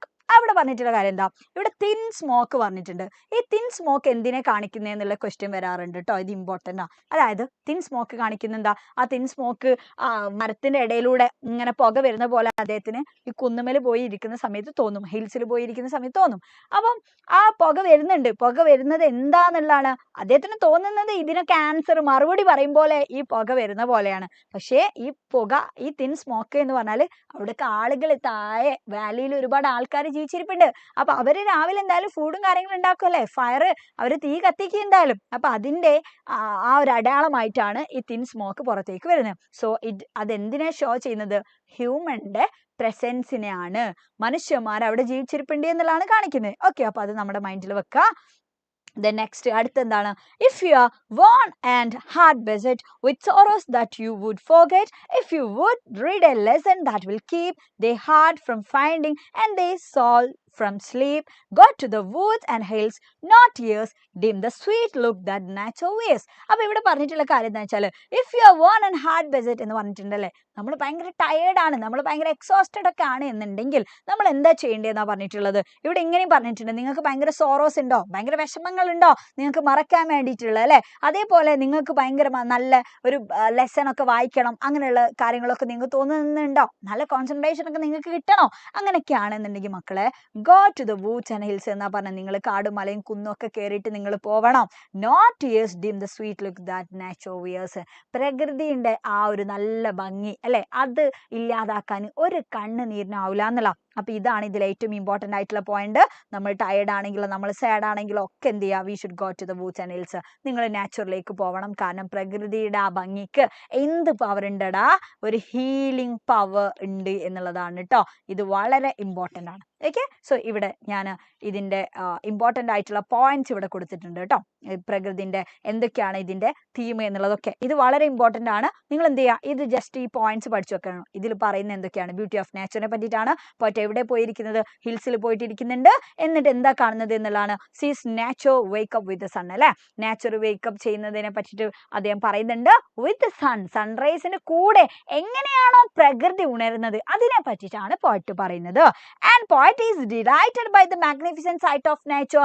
പോയിട്ട് ആ ഒരു സൈറ്റ് കണ്ടിട്ട് അല്ലെ, പ്രകൃതിന്റെ ആ ഭംഗി കണ്ടിട്ട് ആള് ഭയങ്കര ഹാപ്പിയാണ്. And the skies glorious with the rays of rising sun. ആ ഒരു സൺറൈസോട് കൂടിയിട്ട് തന്നെ ശരിക്കും എന്താണ് അവിടുത്തെ സ്കൈ ഒക്കെ ഭയങ്കര ഗ്ലോറിയസ് ആയിട്ട് നിൽക്കുന്നുണ്ട്, അടിപൊളിയായിട്ട് നിൽക്കുന്നുണ്ട്. And rising sun makes the glory of the clouds fade. അതുകൊണ്ട് തന്നെ എന്ത് ചെയ്യുന്നുണ്ട്, ക്ലൗഡ് ഫെയ്ഡ് ആയിട്ട് പോകുന്നത് അല്ലെ ആ സൺറൈസ് കൊണ്ട്. The sun is compared to a warrior. Okay, അപ്പൊ അത് നമ്മുടെ മൈൻഡിൽ വേണം കേട്ടോ. നെക്സ്റ്റ് നോക്ക്, the valley response to the rising sun in a lively manner. Then the water that flows in the river get darken ചെയ്യുന്നുണ്ട്. എന്തുകൊണ്ടാണ്? By the shade of the forest. രണ്ട് ഭാഗത്തും ഷെയ്ഡ് ഉണ്ട്, നിഴലുണ്ട്, അതുകൊണ്ടാണ്. The idea behind the poem is that nature is a source of inspiration and cure. അതാണ് ഇതിൽ ഏറ്റവും important ആയിട്ടുള്ള പോയിന്റ് കേട്ടോ. അപ്പൊ ഇതിന് ഹീലിംഗ് പവർ ഉണ്ട് എന്നുള്ളത് പറയാം. ആൻഡ് ഇതിൽ ഒരുപാട് വിഷ്വൽ, ഓഡിറ്ററി, കൈൻസ്തെറ്റിക് ആയിട്ടുള്ള ഇമേജറി ഒക്കെ ഉണ്ട്. അപ്രിസിയേഷൻ ഒക്കെ ചോദിക്കും ചില സമയത്ത്. അപ്പൊ ആ സമയത്ത് നമുക്ക് ഇതൊക്കെ നമ്മുടെ മൈൻഡിൽ വേണം. ഓക്കെ, ദെൻ നെക്സ്റ്റ് നോക്ക്, ഇതിൽ ഏറ്റവും ഇമ്പോർട്ടന്റ് ആയിട്ടുള്ള തീം എന്ന് പറഞ്ഞാൽ ഇതിന്റെ നാച്ചുറിന്റെ ബ്യൂട്ടിയും അതേപോലെ തന്നെ അതിന്റെ ഹീലിംഗ് പവറുമാണ്. ദെൻ നെക്സ്റ്റ് പിന്നെ നിങ്ങൾ പഠിക്കേണ്ട കാര്യമാണ് ഇതിലെ ഫിഗർ ഓഫ് സ്പീച്ച് എന്തൊക്കെയാന്നുള്ളത്. ഹെവൻസ് വൈഡ് ആർച്ച് എന്ന് പറയുമ്പോൾ എന്താണ്, അത് സ്കൈ ആണ് ഇവിടെ പറയുന്നത് അല്ലെ. ഹെവൻസ് വൈഡ് ആർച്ച് എന്ന് പറയുന്നത് അത് മെറ്റഫർ ആണ്. അപ്പൊ അത് നമ്മുടെ മൈൻഡിൽ വേണം. ദെൻ സോഫ്റ്റ് ഗെയിൽസ് എന്ന് പറയുമ്പോൾ സോഫ്റ്റും ഇത് സ്ട്രോങ് ആണ്, രണ്ടും കോൺട്രഡി ആയിട്ടുള്ള കാര്യങ്ങൾ ഒരുമിച്ച് വന്നു. അതിന് നമ്മൾ എന്താ പറയടാ, ഓക്സിമറോൺ എന്നാ പറയാ. ഓക്സിമറോൺ എന്ന് പറഞ്ഞാൽ എന്താ, രണ്ട് ഓപ്പോസിറ്റ് ആയിട്ടുള്ള കാര്യങ്ങൾ ഒരുമിച്ച് വരുന്നതിനല്ലേ. അപ്പൊ ഇവിടെ അങ്ങനെ വന്നിട്ടുണ്ട്. ഇവിടെ നോക്ക്, ഫെയ്ഡ് ആയി പോവാ എന്നാ ഭയങ്കര ഗ്ലോറി എന്നാ പറഞ്ഞ, രണ്ട് ഓപ്പോസിറ്റ് ആയിട്ടുള്ള കാര്യങ്ങൾ ഇവിടെ ഒരുമിച്ച് വന്നിട്ടുണ്ട്. അപ്പൊ അതും എന്താണ്, ഓക്സിമറോൺ ആണ്. ഇത് ഇമ്പോർട്ടന്റ് ആണ് കേട്ടോ. ഇത് പഠിച്ചു വെച്ച ഒരുപാട് ക്വസ്റ്റ്യൻസ് ചോദിക്കാറുണ്ട്. ദെൻ നെക്സ്റ്റ് നോക്ക്, ഇവിടെ like host in battle overthrown, ഇവിടെ ലൈക്ക് ഉള്ളത് കൊണ്ട് ഇത് സിമിലർ ആണ്. ദെൻ സൺസ് റിട്ടേണിംഗ് മാർച്ച്, സണ്ണിന്റെ റിട്ടേണിംഗ് മാർച്ച്, സണ്ണ് മാർച്ച് ചെയ്യൊന്നുമില്ല അല്ലെ. അപ്പൊ അത് ഹ്യൂമന്റെ ക്വാളിറ്റിയാ, മനുഷ്യന്റെ ഒരു ക്വാളിറ്റി. നമ്മൾ ഇനാനിമേറ്റ് ആയിട്ടുള്ള ജീവനില്ലാത്ത ഒരു ഒബ്ജക്റ്റിന് നമ്മൾ ആട്രിബ്യൂട്ട് ചെയ്ത് കൊടുക്കുന്നതിനാണ് എന്ത് പറയടാ, നമ്മൾ പേഴ്സോണിഫിക്കേഷൻ എന്ന് പറയാ. സ്മൈലിംഗ് സൺ, സണ്ണ് സ്മൈൽ ചെയ്യൊന്നുമില്ല. അതേപോലെ തന്നെ ഇപ്പൊ ക്രൈങ് മൂൺ എന്ന ഒക്കെ പറഞ്ഞെന്ന് വിചാരിച്ചോ, അല്ലെങ്കിൽ ഡാൻസിങ് സൺഫ്ലവർ, സൺഫ്ലവർ ഇങ്ങനെ ഡാൻസ് കളിക്കുക അല്ലെ. പക്ഷെ ഈ ഡാൻസ് കളിക്കുക എന്ന് പറയുന്നത് എന്താണ്, നമ്മുടെ ഹ്യൂമൻ ബീയിങ്ങിന്റെ ഒരു ക്വാളിറ്റിയാ. അപ്പൊ അത് നമ്മൾ സൺഫ്ലവറിനെ ആട്രിബ്യൂട്ട് ചെയ്ത് കൊടുത്ത് പറയുന്നതിന് എന്താ നമ്മൾ പറയടാ, അതൊക്കെ പേഴ്സോണിഫിക്കേഷനാ. അപ്പൊ നോക്കുക, പേഴ്സോണിഫിക്കേഷൻ എന്ന് പറഞ്ഞ ഒരു വ്യക്തിനെ പറ്റി പറയുന്നതിനല്ല, ജീവനില്ലാത്ത ഒരു വസ്തുവിന് നമ്മൾ ഈ പേഴ്സന്റെ ക്വാളിറ്റീസ് ആട്രിബ്യൂട്ട് ചെയ്ത് കൊടുത്ത് പറയുന്നതിനാണ് എന്ത് പറയാ, നമ്മൾ പേഴ്സോണിഫിക്കേഷൻ പറയാം, മറക്കരുത് കേട്ടോ. then ഇവിടെ നോക്ക്, soft gale went forth to kiss the sunclad vales എന്ന് പറഞ്ഞിട്ടുണ്ട്. ആ ഒരു സ്ട്രോങ് ആയിട്ടുള്ള വിൻഡ് കിസ് ചെയ്യാൻ വേണ്ടി പോവാന്നാ പറഞ്ഞത്. അപ്പൊ കിസ് ചെയ്യാന്നുള്ളത് എന്താണ്, നമ്മുടെ മനുഷ്യന്മാരുടെ ഒരു ക്വാളിറ്റിയാ. സോ അത് പേഴ്സോണിഫിക്കേഷനാ. then ഇവിടെ വാട്ടേഴ്സ് ഡാഷ് എന്ന് നമുക്ക് കാണാൻ വേണ്ടി പറ്റും അല്ലെ. I heard the distant water dash, ആ വാട്ടറിന്റെ ആ ഒരു സൗണ്ടിനാണ് അവിടെ പറയുന്നത് അല്ലെ, ആ സൗണ്ട് ആണ്. അപ്പം ഒരു വേർഡ്, ആ വേർഡ് ഒരു സൗണ്ടിനെയാണ് കാണിക്കുന്നത് എന്നുണ്ടെങ്കിൽ, A word which imitate sound, അങ്ങനെയുള്ള വേർഡ്സിനാണ് നമ്മൾ എന്ത് പറയടാ, ഓനമറ്റോപ്പിക്ക് എക്സാമ്പിൾ ആയിട്ട് പറയാം. സോ ഇത് ഓനമറ്റോപ്പിയാണ്. ഇവിടെ നോക്ക്, വേൾ ആൻഡ് ഫ്ലാഷ്, അതും ഓനമറ്റോപ്പിയാണ്. പിന്നെ ബസ്സിങ്, അങ്ങനെയുള്ള സൗണ്ടുകളൊക്കെ ഉണ്ട് എന്നുണ്ടെങ്കിൽ അതൊക്കെ എന്താണ്, ഓനമറ്റോപ്പിയാണ്. അപ്പൊ അത് മറക്കരുത്. ഓക്കെ, അപ്പൊ ഇത്രയും കാര്യങ്ങളാണ് അതിൽ പറയാനുള്ളത്. സോ അത് ക്ലിയർ ആണോ ഒന്ന് പറയടാ. ക്ലിയർ അല്ലേ? ക്ലിയർ ആണോ? ഓക്കെ. ക്ലിയർ ആണോ? ക്ലിയർ ആണോ? ഒന്ന് കമന്റ് ചെയ്യടാ. ക്ലിയർ ആണോ? സെറ്റ്? ഡെവിൽ ബോയ്ക്ക് സെറ്റ് ആണ് അല്ലേ? യെസ് യെസ് യെസ്, കണ്ണന് സെറ്റാണ്. സെറ്റല്ലേ സന? സനക്ക് സെറ്റല്ലേ Sana? Set? Okay, clear. Okay, so അടുത്തത് നോക്ക് കേട്ടോ. യെസ്, അടുത്ത യൂണിറ്റ് നോക്കടാ. വേർഡ്സ് ആൻഡ് ഡീഡ്സ് എന്ന് പറയുന്ന യൂണിറ്റ് അല്ലേ? Words and deeds. Words and deeds എന്ന് പറയുമ്പോൾ എന്താ? വാക്കുകളും അതേപോലെ തന്നെ പ്രവൃത്തികളുമാണ് അല്ലെ? വാക്കുകളും പ്രവൃത്തികളും വേർഡ്സ് ആൻഡ് ഡീഡ്സ് എന്ന് പറയുമ്പോൾ അതാണ്. അപ്പോൾ ഈ ഒരു യൂണിറ്റിൽ കംപ്ലീറ്റ് ആയിട്ട് പറയുന്നത് എന്താണ്? ഇതിന്റെ ഇമ്പോർട്ടൻസിനെ പറ്റിയിട്ടാ. നമ്മുടെ ലൈഫിൽ നമ്മളൊക്കെ മനുഷ്യന്മാരല്ലേ? അപ്പൊ നമ്മുടെയൊക്കെ ജീവിതത്തിൽ ഈ വേർഡ്സിന് ഭയങ്കരമായിട്ടുള്ള ഒരു പവർ ഉണ്ട്. അതേപോലെ തന്നെ നമ്മുടെ ഡീഡ്സും നന്നാവണം എന്നുള്ള കേട്ടോ. അപ്പൊ ഇതൊക്കെ തമ്മിൽ ശരിക്കും എന്തുണ്ട്? പരസ്പരമായിട്ടുള്ള ഒരു കണക്ഷനും ഉണ്ട്. അതിനൊക്കെ പറ്റിയിട്ട് ആ യൂണിറ്റിൽ പറയുന്നത്. സോ നമ്മുടെ വാക്കുകൾ നന്നാവണം. ഇപ്പൊ നോക്കുക, ഒരാൾ ഭയങ്കരമായിട്ട് അല്ലെ വിഷമിച്ചിരിക്കുന്ന ഒരാളോട് നമ്മൾ പോയിട്ട് നല്ല വാക്ക് പറയുമ്പോൾ ആൾക്ക് ഭയങ്കരമായിട്ടുള്ള ഒരു മാറ്റം ഉണ്ടാവും. അതേ എടാ ക്ലാസ് ഒക്കെ ഇപ്പൊ കുറച്ച് കഴിഞ്ഞാൽ കഴിയും, ഇജൊന്ന് അവിടെ നിൽക്ക്. ഓക്കെ, സോ ഇവിടെ നോക്ക്. ആൻഡ് ഭയങ്കര അല്ലെ ഭയങ്കര സങ്കടമുള്ള ഒരാൾക്കാരോട് നമ്മൾ നല്ല രീതിയിലുള്ള കാര്യങ്ങൾ പോയി പറഞ്ഞാൽ ചിലപ്പോൾ എന്ത് ചെയ്യും? ആളെ ഭയങ്കര ഡിപ്രഷന്റെ സ്റ്റേജിൽ നിന്നൊക്കെ നമുക്ക് എന്ത് ചെയ്യാൻ പറ്റും? ആളെ തിരിച്ചു കൊണ്ടുവരാൻ വേണ്ടി പറ്റില്ലേ? അപ്പൊ പലപ്പോഴും നമ്മൾ പറയുന്ന വാക്കിന് ഭയങ്കര പവർ ഉണ്ട്. ഇപ്പൊ ഒരാൾ ഓൾറെഡി ഭയങ്കര എക്സോസ്റ്റഡ് ആയിട്ട് നിൽക്കാന്ന് വിചാരിച്ചോ. അപ്പൊ ആ സമയത്ത് അവരോട് ഭയങ്കരമായിട്ട് നമ്മൾ ഒരു ചീത്തയും പറഞ്ഞ് ആ ആൾക്കൊരു സമാധാനം കൊടുത്തിട്ടില്ല എന്നുണ്ടെങ്കിൽ ആളെന്ത് ചെയ്യും? ആള് പോലും അറിയാണ്ട് ആള് ഭയങ്കരമായിട്ട് എന്തൊക്കെയാ ആൾക്ക് ചെയ്യേണ്ടി എന്ന് പോലും അറിയില്ല അല്ലെ? അപ്പം നമ്മൾ പറയുന്ന വാക്കുകൾ ഭയങ്കര പോസിറ്റീവ് ആക്കിയിരിക്കാനും നമ്മളെ വാക്കുകൾ കൊണ്ട് ബാക്കിയുള്ള ആൾക്കാർക്ക് ഒരു പ്രശ്നം ഇല്ലാതിരിക്കാനും നമ്മൾ എന്ത് ചെയ്യണം? ശ്രദ്ധിക്കേണ്ടതായിട്ടുണ്ട്. അപ്പം നല്ല വാക്കുകൾക്ക് നമ്മുടെ ജീവിതത്തിൽ മാത്രമല്ല, നമ്മൾ കാരണം അല്ലെ മറ്റൊരാളുടെ ജീവിതത്തിലും കൂടി നമുക്കൊരു പോസിറ്റീവ് ആയിട്ടുള്ള ഒരു ഇമ്പാക്ട് ഉണ്ടാക്കാൻ വേണ്ടി പറ്റും. അതിനെ പറ്റിയിട്ടൊക്കെ ഈ യൂണിറ്റിൽ പറയുന്നത്. Next deeds. ഡീഡ്സ് എന്ന് പറയുമ്പോൾ എന്താ? നമ്മുടെ പ്രവൃത്തികളാണ്. അപ്പോ നമ്മളൊക്കെ മരിച്ചു പോകേണ്ട ആൾക്കാരാ അല്ലെ? അങ്ങനെയല്ലേ ഈ ഒരു പോയത്തിലൊക്കെ പറയുന്നുണ്ട്, ഡെത്ത് ലെവലർ പറയുന്നുണ്ട്. അപ്പൊ മരിച്ചു പോയി കഴിഞ്ഞാലും നമ്മളെ പറ്റി ആരെങ്കിലൊക്കെ ആലോചിക്കണമെങ്കിൽ, അല്ലെങ്കിൽ നമ്മളിവിടെ ജീവിച്ചിരിപ്പുണ്ടായിരുന്നു എന്നുള്ള അല്ലെ അതിനൊക്കെ തെളിവായിട്ട് എന്നും ഓർമ്മിക്കപ്പെടണമെങ്കിൽ നമ്മൾ ജീവിച്ചിരിക്കുന്ന കാലത്ത് you should do some good deeds എന്നുള്ള, നിങ്ങൾ കുറച്ച് നല്ല ഗുഡ് ഡീഡ്സ് നിങ്ങൾ എന്ത് ചെയ്യണം എന്നുള്ള കാര്യമാണ് കേട്ടോ. അപ്പൊ നമ്മുടെ വാക്കുകൾ നന്നാവണം, നമ്മുടെ പ്രവൃത്തിയും നന്നാവണം എന്നുള്ള. അപ്പൊ ഇതിന്റെ ഇമ്പോർട്ടൻസിനെ പറ്റിയിട്ടാണ് ഇവിടെ പറഞ്ഞിട്ടുള്ളത്. ഓക്കെ, സോ നോക്ക്, നമുക്ക് ഇവിടെ പഠിക്കാനുള്ളത് ആൻഡ് ദെൻ ഗാന്ധി കെയിം എന്ന് പറഞ്ഞിട്ടുള്ള ഒരു എസ്സേ ഉണ്ട്. Then the price of flowers എന്ന് പറയുന്ന ഒരു സ്റ്റോറി നമ്മൾ പഠിക്കുന്നുണ്ട്. And the next one is the death leveller എന്ന് പറഞ്ഞിട്ടുള്ള പോമാണ്. ഓക്കെ, ഇത് മൂന്നാണ് നമുക്ക് പഠിക്കാനുള്ളത്. ഓക്കെ, സോ നോക്കാം, നമ്മൾ ഫസ്റ്റ് തന്നെ പറയാൻ വേണ്ടി പോകുന്നത് ഇതിലൊരു കോട്ടാണ് കേട്ടോ. ഈ ഒരു യൂണിറ്റ് സ്റ്റാർട്ട് ചെയ്യുന്ന സമയത്ത് തന്നെ മഹാത്മാഗാന്ധിയുടെ ഒരു കോട്ട് ഇവിടെ കൊടുത്തിട്ടുണ്ട് അല്ലെ? ഇവിടെ എന്താ പറഞ്ഞിട്ടുള്ളത്? Keep your thoughts positive. നിങ്ങളുടെ ചിന്തകൾ നിങ്ങൾ എന്ത് ചെയ്യണം മക്കളെ? പോസിറ്റീവായിട്ട് വെക്കണം. കാരണം because your thoughts become your words. നിങ്ങളുടെ ചിന്തകളാണ് എന്താകുന്നത്? നിങ്ങളുടെ വാക്കുകളായി മാറുന്നത് എന്നുള്ള. നമ്മൾ എന്താ ചിന്തിക്കുന്നത് അല്ലേ നമ്മൾ പറയാ? അതെന്നെ പറഞ്ഞു. അപ്പോൾ മോശമായിട്ടുള്ള ചിന്തകളാണെന്നുണ്ടെങ്കിൽ അതേപോലെ തന്നെ ആയിരിക്കും നമ്മുടെ വാക്കുകളായിട്ടും വരുന്നത്. നമ്മളിപ്പോൾ ഒരാളെ പറ്റിയിട്ട് നല്ല രീതിയിലുള്ള കാര്യങ്ങളാണ് നമ്മൾ ചിന്തിച്ചുകൊണ്ടിരിക്കുന്നത് എന്നുണ്ടെങ്കിൽ നമ്മൾ ആ രീതിയിലായിരിക്കും ആ ആളോട് കാര്യങ്ങൾ പറയുന്നത് അല്ലേ? അതല്ല എന്നുണ്ടെങ്കിൽ എന്തായിരിക്കും? നമുക്ക് ആ രീതിയിൽ നമ്മളിപ്പോൾ ഭയങ്കര നെഗറ്റീവായിട്ടുള്ള കാര്യങ്ങളാണ് ആലോചിക്കുന്നത് എന്നുണ്ടെങ്കിൽ നമ്മൾ അങ്ങനെ തന്നെ നമ്മൾ പറയാന്നുള്ള. എന്നിട്ട് ഇവിടെ പറഞ്ഞിട്ടുള്ള കാര്യം എന്താ? നിങ്ങളുടെ വാക്കുകൾ നിങ്ങൾ പോസിറ്റീവ് ആക്കി വെക്കണം. കാരണം നല്ല രീതിയിൽ സംസാരിക്കുമ്പോഴാണ് അത് നമ്മളെ നല്ല ബിഹേവിയർ നമുക്ക് ഉണ്ടാക്കുള്ളൂ അല്ലെ? നോക്ക്, because your words become your behaviour. ഇപ്പോൾ നമ്മൾ ഭയങ്കര പോസിറ്റീവ് അല്ലാത്ത രീതിയിൽ ഭയങ്കര നെഗറ്റീവ് ഒക്കെ ആയിട്ട് സംസാരിക്കുന്ന ഒരാളാണെങ്കിൽ നമ്മുടെ ബിഹേവിയർ അങ്ങനെയല്ല പറയാ. ഇപ്പൊ ഇവിടെ കുറെ ആൾക്കാർ ഇങ്ങനെ കമന്റ് ചെയ്യുന്നുണ്ട് അല്ലെ? അപ്പൊ ഇതിൽ നല്ല രീതിയിൽ കമന്റ് ചെയ്യുന്ന ആൾക്കാരുണ്ട്. വളരെ അല്ലെ ഇപ്പോഴും മറ്റന്നാൾ എക്സാം ആയിട്ട് വരെ ഇവിടെ പല കാര്യങ്ങളും പറഞ്ഞ് നടക്കുന്ന ആൾക്കാരുണ്ട്. എടാ, അപ്പൊ ഈ ആൾക്കാരൊക്കെ ഇവിടെ എന്താ ശരിക്കും ഒരു നെഗറ്റീവ് ആയിട്ടുള്ള ഒരു ബിഹേവിയർ അല്ലേ ഇവിടെ ക്രിയേറ്റ് ചെയ്തുകൊണ്ടിരിക്കുന്നേ അല്ലേ? അപ്പൊ അതന്നെ പറഞ്ഞിട്ടുള്ളത്. നമ്മൾ പറയുന്ന കാര്യങ്ങളൊക്കെ എന്ത് ചെയ്യണം എന്നാ പറഞ്ഞിട്ടുള്ളത്? ശരിക്കും നമ്മൾ വളരെ ആലോചിച്ചിട്ട് മാത്രം നമ്മൾ പറയാൻ വേണ്ടി പാടുള്ളൂ. കാരണം പറയുന്ന കാര്യങ്ങൾ വേർഡ്സ് പോസിറ്റീവ് ആകുമ്പോഴാണ് നമ്മുടെ ബിഹേവിയർ എന്ത് ചെയ്യുന്നത്? ചെയ്യുന്നത് എന്നുള്ളതാണ്, ആ ഒരു പോസിറ്റീവ് ആവുള്ളൂ എന്നുള്ള. അല്ലെങ്കിൽ നമ്മുടെ ചുറ്റുള്ള ആൾക്കാർക്ക് നമ്മൾ ഭയങ്കരമായിട്ടുള്ള ഒരു നെഗറ്റീവ് ആയിട്ടുള്ള ഒരു ഇമേജ് ആണ് ഉണ്ടാക്കിക്കൊണ്ടിരിക്കുക. Okay, so there is an important relationship between our words and deeds. നമ്മുടെ വാക്കുകളും നമ്മുടെ പ്രവൃത്തിയും തമ്മിൽ വളരെ ഇമ്പോർട്ടൻ്റ് ആയിട്ടുള്ള ഒരു റിലേഷൻഷിപ്പ് ഉണ്ട് എന്നുള്ള തന്നെയാണ് ഇവിടെ പറഞ്ഞത് കേട്ടോ. സോ ഈ ഒരു യൂണിറ്റിൽ പറയുന്നത് നല്ല പൗരന്മാരാവാനുള്ള എന്തൊക്കെ ക്വാളിറ്റീസ് നമുക്ക് വേണം, ആ കാര്യങ്ങൾ പറയുന്നുണ്ട്. അതേപോലെ തന്നെ നോക്ക്, നമ്മുടെ മനുഷ്യന്മാരുടെ ഹ്യൂമൻ റിലേഷൻഷിപ്പ്, മനുഷ്യന്മാർ തമ്മിലുള്ള ബന്ധങ്ങൾ ഉണ്ടല്ലോടാ, ഇതിൻ്റെ ഒരു ബോണ്ട് എന്ന് പറഞ്ഞാൽ ഭയങ്കര കൂടുതലായിരിക്കും. ഇപ്പൊ ഒരു അമ്മയും മോനും തമ്മിലുള്ള, അല്ലെങ്കിൽ ഒരു അമ്മയും മകളും തമ്മിലൊക്കെയുള്ള ബോണ്ട് നമുക്ക് അത്ര പെട്ടെന്ന് നമുക്ക് അതിനെപ്പറ്റി എക്സ്പ്ലെയിൻ ചെയ്യാൻ വേണ്ടി പറ്റുമോ? അത് കുറച്ച് ടഫായിരിക്കും എന്നുള്ള അല്ലെ, അത് ഭയങ്കര സ്ട്രോങ് ആയിരിക്കും, അതുകൊണ്ടാണ് എന്നുള്ള. അപ്പൊ ഈ ഹ്യൂമൻ റിലേഷൻഷിപ്പിനെ പറ്റിയിട്ടൊക്കെയാണ് ഈ ഒരു യൂണിറ്റിൽ പറയുന്നത്. ആൻഡ് നമ്മുടെ ഒക്കെ വാക്കുകൾക്കും പ്രവൃത്തികൾക്കും, വേർഡ്സിനും ഡീഡ്സിനും ഒരു സൂത്തിങ് എഫക്ട് അല്ലെ, ആ ഒരു പവർ ഉണ്ട് എന്നല്ല. ബാക്കിയുള്ള ആൾക്കാരെ ഭയങ്കരമായിട്ട് കൺസോൾ ചെയ്യിപ്പിക്കാൻ, ആശ്വസിപ്പിക്കാനൊക്കെ നമ്മുടെ വാക്കുകൾക്ക് പവർ ഇല്ലേ? നല്ല രീതിയിൽ 4 വർത്താനം പറഞ്ഞാൽ, നല്ല രീതിയിൽ കുറച്ച് കാര്യങ്ങൾ സംസാരിച്ചാൽ ബാക്കിയുള്ള ആൾക്കാർക്ക് ചിലപ്പോൾ ഭയങ്കര ആശ്വാസം കിട്ടും. ഇപ്പൊ നിങ്ങളോട് തന്നെ പറയാണ്, നിങ്ങളോട് ഇപ്പോൾ ഒരാൾ വന്ന് പറഞ്ഞു അല്ലെ, +1 നിങ്ങൾക്ക് ഒന്നും കിട്ടില്ല, നീ അങ്ങനെയാണ് ഇങ്ങനെയാണെന്നൊക്കെ പറഞ്ഞാൽ നിങ്ങൾക്ക് എന്താ ഉണ്ടാവുക? ഭയങ്കരമായിട്ടുള്ള അല്ലെ, ഭയങ്കരമായിട്ടുള്ള എന്തോ ഒരു ഫീൽ ആയിരിക്കും ഉണ്ടാകുന്നില്ല. പക്ഷേ നിങ്ങളൊന്ന് കൂളാക്കി നല്ല രീതിയിൽ നിങ്ങളോട് കാര്യം പറയുമ്പോൾ നിങ്ങൾക്ക് തന്നെ ഓക്കെ, നിങ്ങളൊന്ന് കൂളാവും. പക്ഷേ ചില കാര്യങ്ങൾ ചിലപ്പോൾ എന്ത് ചെയ്യണം, പറയേണ്ടതായിട്ടുണ്ടാവും അല്ലെ. നിങ്ങൾ പഠിച്ചിട്ടില്ലെങ്കിൽ നിങ്ങൾക്ക് കിട്ടൂല എന്നുള്ള കാര്യങ്ങൾ നമ്മൾ പറയണം, വേണ്ടേ?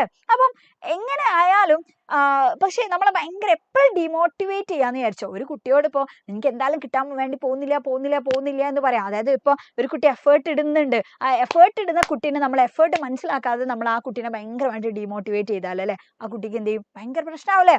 അപ്പോൾ പക്ഷെ അതല്ലാതെ ഒരു കുട്ടി കഷ്ടപ്പെട്ട് പഠിക്കുന്നുണ്ട്, അപ്പോൾ ആ കുട്ടിയോട് നമ്മൾ പറയാണ്, അല്ല കുഴപ്പമില്ലടാ, നമുക്ക് പറ്റും, നമുക്ക് കൊണ്ട് കിട്ടും, ആ രീതിയിൽ ഇങ്ങനെ പറയുമ്പോൾ ശരിക്കും നമ്മൾ കൊടുക്കുന്ന ആ വാക്കിന് അല്ലെ ഭയങ്കര ഒരു സൂത്തിങ് എഫക്റ്റ് ഉണ്ടാവും എന്നല്ല.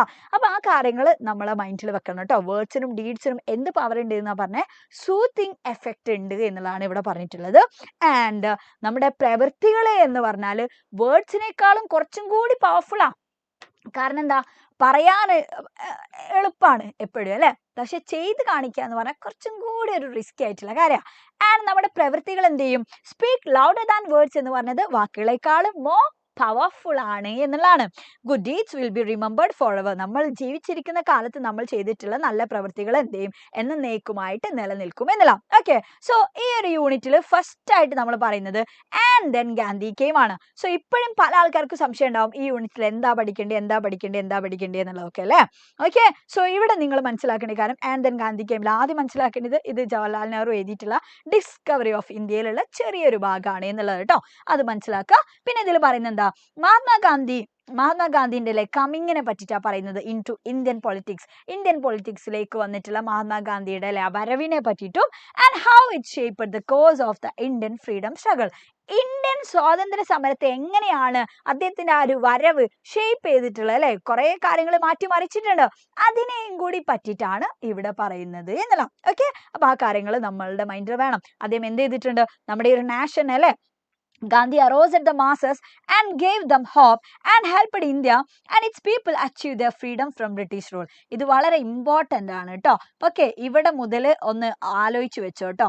അതായത് ഗാന്ധിന്റെ കമ്മിങ്ങിനെ പറ്റിയിട്ട് പറയുന്നുണ്ട് ആൻഡ് ഇവിടെ വരെ ഇത് വളരെ ഇമ്പോർട്ടൻ്റ് ആണ്. ഈ ചാപ്റ്ററിൽ നിന്ന് വരുന്ന എസ്സേ, സ്പീച്ച്, ഇങ്ങനെയുള്ള കാര്യത്തിലൊക്കെ നമുക്ക് എന്ത് ചെയ്യാൻ പറ്റും, പറയാൻ വേണ്ടി പറ്റും. മഹാത്മാഗാന്ധി ഇന്ത്യൻ പൊളിറ്റിക്സിലേക്ക് വന്നു, എന്നിട്ട് he arose at the mass എന്നൊക്കെ നമുക്ക് പറയാം അല്ലെ, ആൻഡ് ഗേവ് ദം ഹോപ്പ്, അവർക്ക് പ്രതീക്ഷ കൊടുത്തു എന്നൊക്കെ നമുക്ക് പറയാം. And helped India its people to achieve their freedom from British rule. അപ്പൊ ഇതൊക്കെ വളരെ ഇമ്പോർട്ടൻ്റ് ആയിട്ടുള്ള പോയിന്റ്സ് ആണ് കേട്ടോ, ശ്രദ്ധിച്ചോ. സോ ഇനി നമ്മൾ പറയുന്നത് ഈ ഒരു ചാപ്റ്ററിൽ and then Gandhi came, Gandhi വന്നു എന്നുള്ള കാര്യങ്ങളെ പറ്റിയിട്ടാണ് പറയുന്നത് അല്ലെ. അപ്പൊ ഗാന്ധി എങ്ങോട്ടാ വന്നേ, വരുമ്പോ അവിടെ എന്താ പ്രശ്നം ഉണ്ടായിനെ, എന്നിട്ട് വന്നിട്ട് എന്തായി, ഇങ്ങനെയുള്ള കാര്യങ്ങളൊക്കെയാണ് നമ്മൾ ഇവിടെ ഈ എസ്സേയിൽ പറയാൻ വേണ്ടി പോകുന്നത്. ഓക്കെ, സോ ശ്രദ്ധിച്ചോ. Gandhi comes into Indian politics. Gandhi എങ്ങോട്ട് വരികയാണ്, ഇന്ത്യൻ രാഷ്ട്രീയത്തിലേക്ക് വരുന്നതിനെ പറ്റിയിട്ടാണ് ഇവിടെ പറയുന്നത്. സോ ഗാന്ധി വരുമ്പോ എവിടെ ഉണ്ടായിരുന്ന പ്രശ്നം എന്താ, വേൾഡ് വാർ ഫസ്റ്റിന് ശേഷം അതിന് അവസാനത്തില് നോക്ക്, ഇന്ത്യ റെപ്രസെന്റ് അല്ലെ, world war first brought India repressive legislation instead of peace. ഭയങ്കര ഒരു മോശമായിട്ടുള്ള ഒരു കണ്ടീഷൻ ആയിരുന്നു ഇന്ത്യയിൽ സമാധാനത്തിന്റെ പകരം. The people felt humiliated and angry, they seemed helpless, a large number of people were unemployed. ഇന്ത്യക്കാരായിട്ടുള്ള ആൾക്കാർക്ക് ഭയങ്കരമായിട്ടുള്ള ദേഷ്യവും അതേപോലെ തന്നെ അപമാനിതരായിട്ടുള്ള ഒരു ഫീലൊക്കെയാണ് അവർക്ക്. ആൻഡ് അവർ ഹെൽപ്ലെസ് ആണ് അല്ലെ. പല ആൾക്കാർക്കും എന്തില്ല, നമ്പർ ഓഫ് പീപ്പിളിന് ഒരു ജോബും കാര്യങ്ങളൊന്നും ഇല്ല, അവരൊക്കെ അൺഎംപ്ലോയിഡ് ആണ് എന്നാ പറഞ്ഞത്, തൊഴിൽ രഹിതരാണ് എന്നുള്ളത്. അപ്പം എല്ലാ ആൾക്കാർക്കും ഭയങ്കര ഒരു അത്ഭുതമാണ്. എങ്ങനെയാണ്, എന്തിനെ പറ്റിയിട്ടാണ്, how India could be pulled out of such poverty and depression. ഈ ഒരു ദാരിദ്ര്യത്തിൽ നിന്നും ഡിപ്രഷനിൽ നിന്നും എങ്ങനെ ഇന്ത്യനെ നമ്മൾ പുറത്തേക്ക് കൊണ്ടുവരും അല്ലെ. ഇന്ത്യനൊന്ന് മെച്ചപ്പെടുത്തി കൊണ്ടുവരണ്ടേ. ഇന്ത്യ ഭയങ്കരമായിട്ടുള്ള ഒരു മോശം അവസ്ഥയിലൂടെയാണ് ഈ വേൾഡ് വാർ ഫസ്റ്റിന് ശേഷം പോയിക്കൊണ്ടിരിക്കുന്നത്. അൺഎംപ്ലോയ്മെന്റ് ഉണ്ട്, people are humiliated and angry and എന്തൊക്കെ പ്രശ്നങ്ങൾ ഉണ്ട് എന്നാ പറഞ്ഞ, ഹെൽപ്ലെസ് ആണെന്നൊക്കെ പറഞ്ഞു. അപ്പോൾ എന്ത് ചെയ്യണം, അതിനെ റേസ് ചെയ്ത് കൊണ്ടുവരണം നമ്മുടെ നാഷനെ. അപ്പൊ എല്ലാ ആൾക്കാർക്കും ഭയങ്കര ഒരു അത്ഭുതം ഉണ്ടായിരുന്നു, ഇതിപ്പോ എങ്ങനെ നടക്കാന്നുള്ള. അപ്പോൾ ഒരുപാട് ജനറേഷൻ ആയിട്ടല്ലേ Indians had offered their blood and toil, tears and sweat and this had made them weak. ഒരുപാട് തലമുറകളായിട്ട് നമ്മൾ എന്ത് ചെയ്യുന്നുണ്ട്, നമ്മുടെ ആരോഗ്യം, നമ്മുടെ ഹെൽത്ത്, അതാണ് കേട്ടോ ബ്ലഡ് എന്നൊക്കെ ഉദ്ദേശിച്ച്, നമ്മുടെ ആരോഗ്യം കംപ്ലീറ്റ് നമ്മൾ ഇവർക്ക് വേണ്ടിയിട്ട്, ഇവരുടെ അടിമകളായിട്ട്, ഈ ബ്രിട്ടീഷുകാരുടെയൊക്കെ അല്ലേ അടിമകളായിട്ട് നമ്മൾ ഇങ്ങനെ കൊടുത്തുകൊണ്ടിരിക്കുകയാണ്. നമ്മുടെ കംപ്ലീറ്റ് ആയിട്ടുള്ള ഹെൽത്ത് അവർക്ക് വേണ്ടിയിട്ടാണ് നമ്മൾ സമർപ്പിച്ചുകൊണ്ടിരിക്കുന്നത് എന്നുള്ള. അപ്പോൾ ഇവിടെ പറഞ്ഞിട്ടുള്ള കാര്യം എന്താ, അങ്ങനെയുള്ള ഒരു സമയത്തിലാണ് ആര് വന്നിട്ടുള്ളത്, and then Gandhi came like a powerful current of fresh air കേട്ടോ.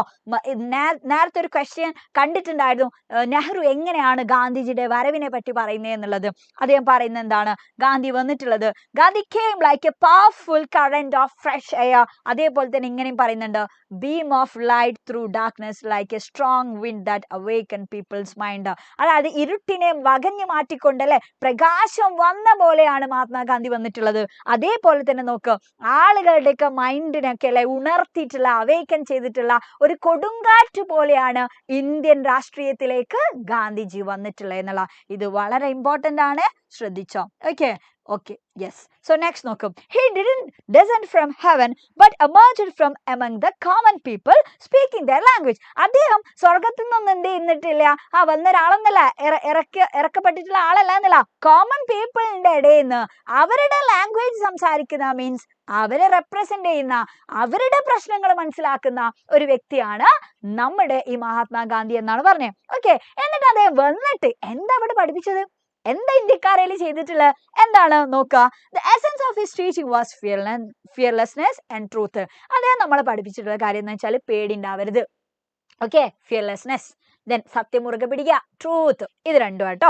Okay, and always keeping the welfare of the masses in view. അപ്പൊ അദ്ദേഹം മുന്നോട്ട് വെച്ചിട്ടുള്ള ഒരു കാര്യം എന്താ വെച്ചാൽ, ഒരുപാട് ആൾക്കാരുടെ അല്ലെ, മാസ് ആയിട്ടുള്ള ആൾക്കാരുടെ വെൽഫെയർ ആണ്, അവരുടെ ക്ഷേമവും കൂടിയാണ് എന്നുള്ളതാണ്. ഓക്കെ, സോ ഇവിടെ the dominant emotion in India under British rule was fear. അതായത് ഇന്ത്യക്കാരുടെ അല്ലെ മെയിൻ ആയിട്ടുള്ള ഒരു പ്രശ്നം എന്ന് പറഞ്ഞാൽ എന്തായിരുന്നു, നമ്മുടെ പേടി, ബ്രിട്ടീഷുകാരെങ്ങനെ പേടിക്കുക, അതായിരുന്നു. ആൻഡ് അതേപോലെ അപ്പൊ ഗാന്ധിജി നമ്മളെ പഠിപ്പിച്ചുള്ളത്, he taught us to raise our voice against the British rule. British റൂളിന് എതിരെ അല്ലെ we have to raise our voice, നമ്മുടെ ശബ്ദം നമ്മൾ ഉയർത്തണം. അതാണ് ഗാന്ധിജി നമ്മൾ ആദ്യം പഠിപ്പിച്ചത്. ആൻഡ് നമ്മൾ എന്തിനാ പേടിക്കേണ്ട ആവശ്യമുണ്ടോ, നമ്മൾ ഫാൾസ് ആയിട്ടുള്ള കാര്യങ്ങൾ, തെറ്റായിട്ടുള്ള കാര്യങ്ങൾ ചെയ്താലല്ലേ നമ്മൾ പേടിക്കേണ്ടതായിട്ടുള്ളൂ. അപ്പൊ നമ്മൾ എന്ത് ചെയ്യുക, ട്രൂത്ത്, സത്യം നമ്മൾ മുറുകെ പിടിക്കുക. അപ്പം there is no need to fear, നമ്മൾ പേടിക്കേണ്ടതായിട്ടുള്ള ഒരു കാര്യവും ഇല്ല എന്നുള്ളതാണ് കേട്ടോ. അപ്പൊ ആ കാര്യങ്ങളാണ് ഗാന്ധിജി നമ്മളെ പഠിപ്പിച്ചത്. ആൻഡ് നോക്ക്, the Indian people didn't become much more truthful than they were or change overnight, but there was still a psychological change. അതായത് ഇന്ത്യക്കാർ പെട്ടെന്ന് രാത്രി ഇങ്ങനെ എല്ലാ കാര്യങ്ങളും മാറിയോ ഇല്ല, പക്ഷേ ഇന്ത്യക്കാരുടെ ഇടയിൽ എന്ത് ഹാപ്പൻ ചെയ്തിട്ടുണ്ടായിരുന്നു, ഒരു വലിയ രീതിയിൽ ഒരു സൈക്കോളജിക്കൽ ആയിട്ടുള്ള ചേഞ്ച് ഈ ഗാന്ധിജിയുടെ ടീച്ചിങ്ങിന്, ഗാന്ധിജിയുടെ വരവിന് ഉണ്ടാക്കാൻ വേണ്ടി പറ്റി. ഓക്കെ, സോ നോക്ക്, there was a psychological reaction to എന്നാ പറഞ്ഞല്ലേ, ഒരു വലിയ രീതിയിലുള്ള ഒരു സൈക്കോളജിക്കൽ ആയിട്ടുള്ള റിയാക്ഷനും കൂടി ശരിക്കും ഉണ്ടായിട്ടുണ്ട് ഗാന്ധിജിയുടെ ഈ വരവിലും ഗാന്ധിജിയുടെ ടീച്ചിങ്ങിലും. എന്താ അവരുടെ ഉള്ളിൽ തോന്നുകയാണ്, എ ഫീലിംഗ് ഓഫ് ഷെയിം, ഭയങ്കരമായിട്ടൊരു ലജ്ജ തോന്നുക. കാരണം ഇത്രയും കാലം നമ്മൾ എന്ത് ചെയ്തിട്ടുണ്ട്, ഈ ബ്രിട്ടീഷുകാരുടെ കീഴിലിങ്ങനെ അവരുടെ അടിമകളായിട്ട് നിൽക്കല്ലേ. അപ്പൊ അതിൽ അവർക്ക് ഭയങ്കരമായിട്ടുള്ള ഒരു ഷെയിം തോന്നി തുടങ്ങി എന്നതാണ് അദ്ദേഹത്തിന്റെ ഈ ഒരു വരവിലൂടെ. At our long submission to a foreign rule that had degraded and humiliated us അല്ലെ, നമ്മളെ ഇതുവരെ ഡീഗ്രേഡ് ചെയ്ത് നമ്മളെ ഇതുവരെ ഹ്യൂമിലേറ്റ് ചെയ്തിട്ടുള്ള ആ ഒരു നമ്മളെ സബ്മിഷൻ ഉണ്ട്, നമ്മൾ ഇതുവരെ അടിമകളായിട്ട് നിന്നില്ലേ, അപ്പൊ അതിൽ ആ ഒരു ഷെയിം അവർക്ക് തോന്നി തുടങ്ങി. And a desire to submit no longer whatever the consequence might be. എന്നിട്ട് അവരുടെ മൈൻഡിൽ എന്ത് തോന്നി എന്നുള്ളതാണ്, ഇനിയിപ്പോ എന്തായിക്കോട്ടെ കോൺസിക്വൻസ് അല്ലെ, എന്ത് ഫലമായാലും ഇനി ഞങ്ങൾ ഈ ബ്രിട്ടീഷുകാരുടെ കീഴില് അടിമകളായിട്ട് നിൽക്കില്ല എന്നുള്ള ആ ഒരു തീരുമാനം അവരുടെ ഉള്ളിൽ തോന്നി തുടങ്ങി എന്നുള്ള ആ ഒരു ഫീലിംഗ് അവർക്ക് വരാൻ വേണ്ടി തുടങ്ങി. ആ ഒരു ഡിസയർ, ആ ഒരു ആഗ്രഹം അവരുടെ മൈൻഡിൽ വന്നു തുടങ്ങി. ഓക്കെ, സോ നോക്ക്, there was no person as truthful as Gandhi. Gandhi influenced millions of people in India. ഗാന്ധിയുടെ പോലെ അല്ലെ അത്രയും ട്രൂത്ത്ഫുൾ ആയിട്ടുള്ള ഒരാളില്ല. ആൻഡ് ഗാന്ധി മില്യൺ കണക്കിന് ആളുകളെ എന്ത് ചെയ്തിട്ടുണ്ടായിരുന്നു, ഇൻഫ്ലുവൻസ് ചെയ്തിട്ടുണ്ടായിരുന്നു എന്നുള്ളതാണ് അല്ലെ. ആൻഡ് അദ്ദേഹത്തിന്റെ ആ ഒരു കോൾ ഓഫ് ആക്ഷന് ശരിക്കും 2 ആസ്പെക്ട്സ് ഉണ്ടായിരുന്നു. ഒരു 2 ലക്ഷം തന്നെ അദ്ദേഹത്തിന്റെ കാര്യങ്ങൾക്ക് ഉണ്ടായിരുന്നു എന്നുള്ള. ഒന്ന്, അദ്ദേഹത്തിന് എന്ത് ചെയ്യണം എന്നറിയോ, ഗാന്ധിജി ഇവിടെ ചെയ്യുന്ന പ്രവൃത്തികൾക്ക് ഒന്ന് എന്താ ചെയ്യേണ്ടതെന്ന് വെച്ചാൽ, one was challenging and resisting foreign rule. ഗാന്ധിജിക്ക് ആദ്യം എന്തിന് ഇമ്പോർട്ടൻസ് കൊടുക്കണം, ഇവിടെയുള്ള ഈ ഫോറിൻ റൂളിനെ നമ്മൾ എന്ത് ചെയ്യണം, റെസിസ്റ്റ് ചെയ്യണ്ടേ, അതിന് നമ്മൾ തടയണം അല്ലെ, അതിന് ചാലഞ്ച് ചെയ്യണം. ഇതാണ് നമുക്ക് ആദ്യം ചെയ്യേണ്ട കാര്യം. എന്നാ ഈ ഫോറിൻ റൂളിനെ മാത്രം നോക്കിയാൽ മതിയോ, പുറത്തുനിന്ന് വന്ന ആൾക്കാരെ മാത്രം നോക്കിയാൽ മതിയോ? നോ, ഇവിടെ ഇന്ത്യയിൽ തന്നെ ഒരുപാട് സോഷ്യൽ ആയിട്ടുള്ള എവിൽസ് ഉണ്ട്, ഒരുപാട് സാമൂഹികമായിട്ടുള്ള അല്ലെ തിന്മകളും കാര്യങ്ങളും ഇവിടെ നടന്നുകൊണ്ടിരിക്കുന്നുണ്ട്. അതെന്തൊക്കെയാണ്? എന്താ ഇവിടെ ഇന്ത്യയിൽ തന്നെയുള്ള പ്രശ്നം? ഇന്ത്യയിലുള്ള പ്രശ്നങ്ങൾ എന്ന് പറഞ്ഞാൽ, ഒന്ന്, ഇവിടെ ഭയങ്കര അൺടച്ചബിലിറ്റി ഇല്ലേ, തൊട്ടുകൂടായ്മ ഉണ്ട് അല്ലെ. ഇവിടെ അപ്പർ കാസ്റ്റ് ലോവർ കാസ്റ്റ് തമ്മിൽ ഭയങ്കരമായിട്ടുള്ള പ്രശ്നമുണ്ട്. അപ്പൊ അത് ഇവിടുന്ന് ആദ്യം ഒഴിവാക്കണം. ഞാൻ അതേപോലെ തന്നെ നോക്ക്, അങ്ങനെയുള്ള കുറെ പ്രശ്നങ്ങളുണ്ട്. അപ്പം ആദ്യം എന്ത് ചെയ്യണം എന്നാ പറഞ്ഞത്, the other was fighting against our social evils. ഇവിടെ തന്നെയുള്ള ഈ സോഷ്യൽ എവിൽസ് എന്ത് ചെയ്യണം, ഇല്ലാതാക്കണം. അപ്പൊ ഈ 2 കാര്യങ്ങളും ഗാന്ധിജിക്ക് ചെയ്യേണ്ടതായിട്ടുണ്ട്. ഇന്ത്യയിലുള്ളത് നന്നാക്കണോ, പുറത്തുനിന്ന് വന്ന ആൾക്കാരെ റെസിസ്റ്റ് ചെയ്യും വേണം.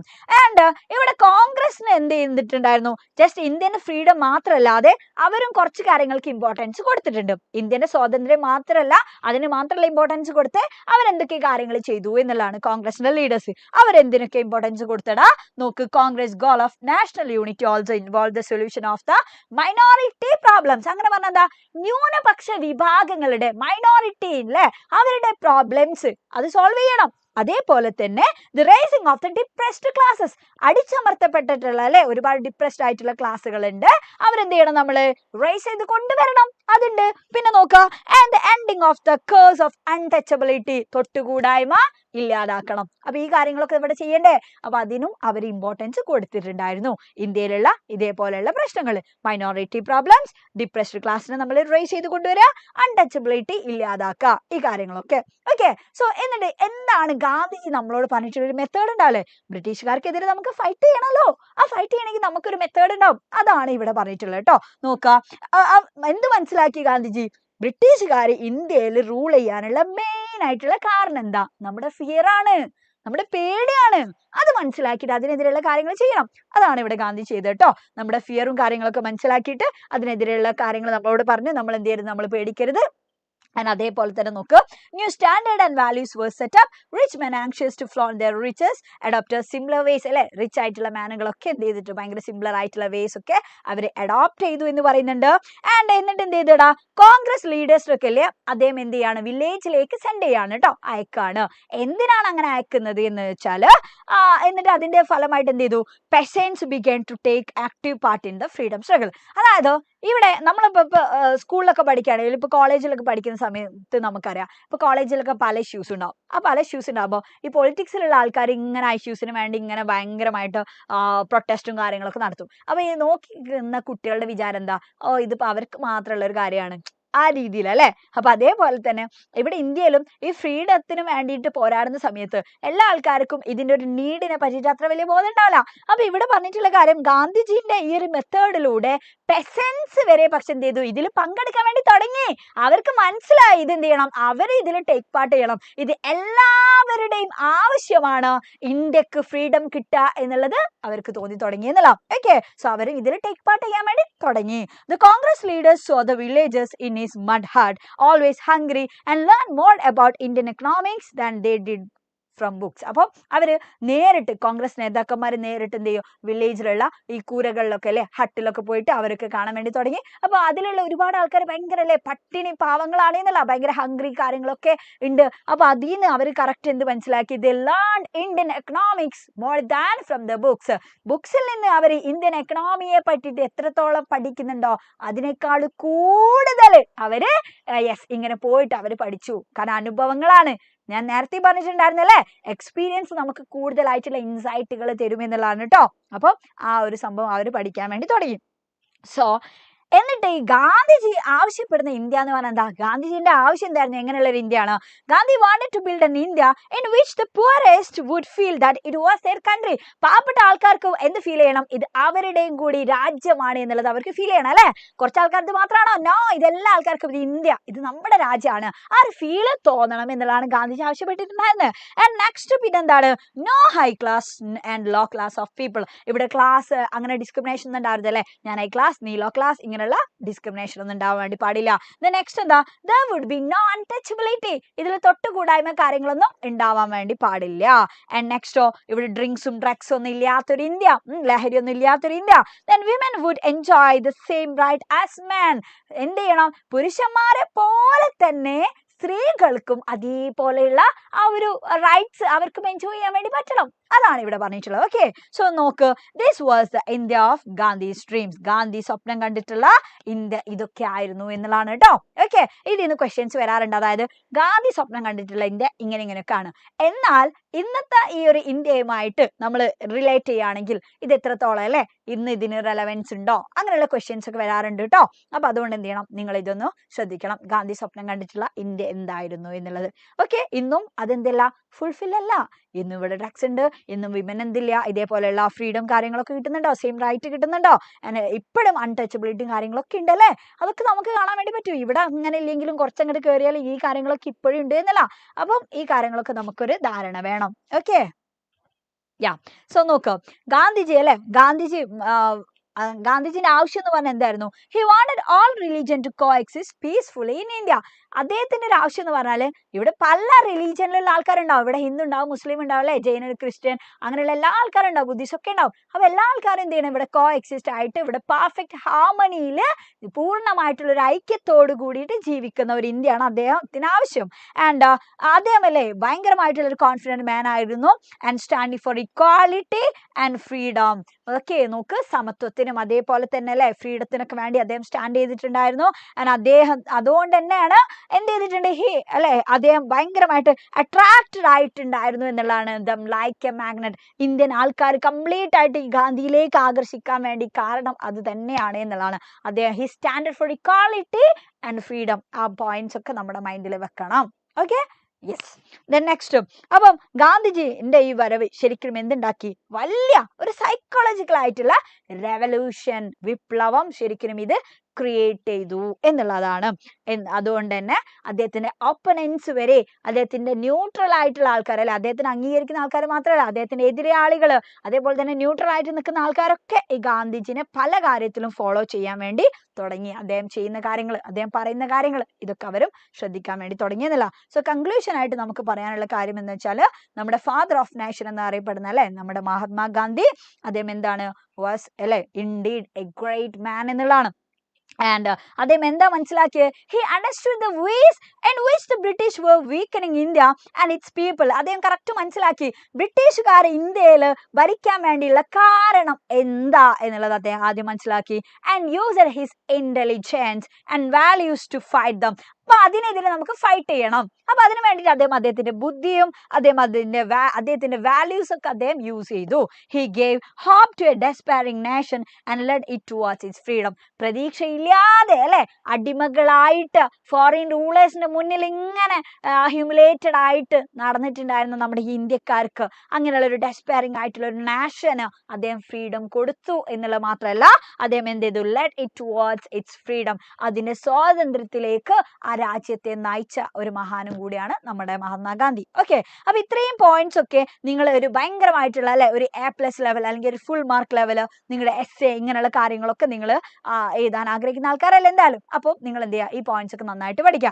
ഇനിയിപ്പോ ഭയങ്കര പ്രശ്നമാണ്, ഇംഗ്ലീഷ് ഭയങ്കര പ്രശ്നമാണ് അങ്ങനെയൊക്കെ ഉണ്ടെങ്കിൽ മക്കളെ കുറച്ച് ഈസി ആയിട്ടുള്ള കുറച്ച് പോയിന്റ്സ് ഞാൻ ഈ സ്ലൈഡിൽ കൊടുത്തിട്ടുണ്ട് കേട്ടോ. അപ്പൊ ഇത് മറക്കരുത്. ഇതിൽ ജസ്റ്റ് പറയുന്നുണ്ട് ഇത് ഏതിന്ന് എടുത്തതാണെന്ന് പറയുന്നുണ്ട്.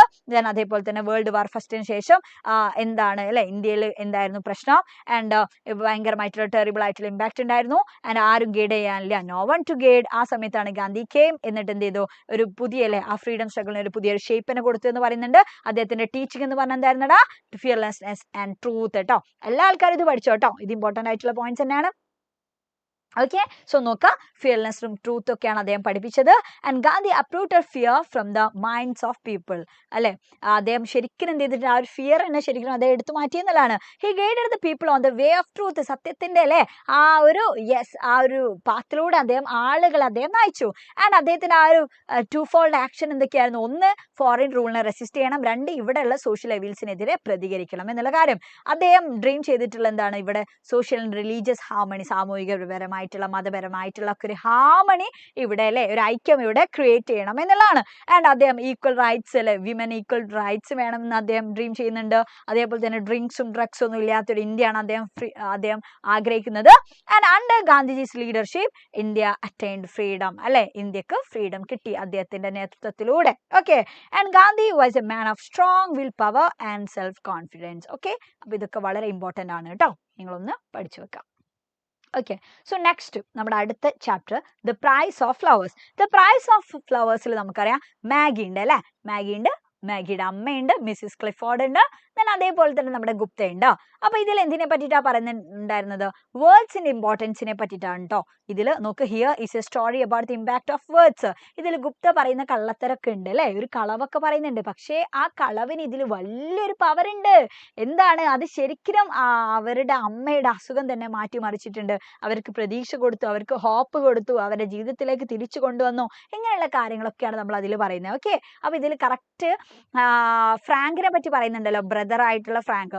സോ ഇതിലൂടെ നമുക്ക് എന്ത് കാണാൻ വേണ്ടി പറ്റുന്നുണ്ട്, എത്രത്തോളം വാക്കിന് ഇമ്പോർട്ടൻസ് ഉണ്ട്, അതേപോലെ തന്നെ മനുഷ്യന്മാരുടെ ഹ്യൂമൻ റിലേഷൻഷിപ്പ്, സിബ്ലിങ്സിന്റെ ബോണ്ട്, ഇതിനെ പറ്റിയിട്ടൊക്കെ പറയുന്നുണ്ട് കേട്ടോ.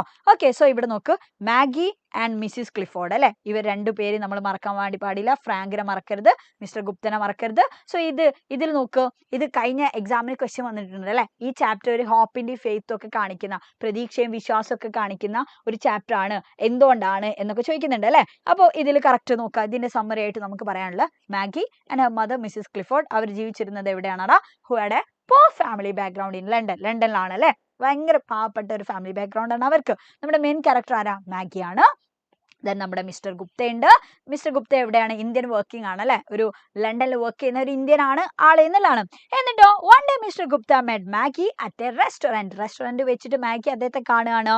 Xi was working as a typist in a nearby shop. തൊട്ടടുത്തുള്ള ഷോപ്പില് ടൈപ്പിസ്റ്റ് ആയിട്ടാണ് മാഗി വർക്ക് ചെയ്യുന്നത്. അങ്ങനെ അവൾ എന്തല്ല, she was not satisfied with her job because it was mechanical. അതൊരു യാന്ത്രികമായിട്ടുള്ള ഒരു പണിയല്ലേ, മെക്കാനിക്കൽ ആയിട്ടുള്ള ജോബ് ആയതുകൊണ്ട് അവർക്ക് അത്ര വലിയ ഇഷ്ടമൊന്നുമില്ല.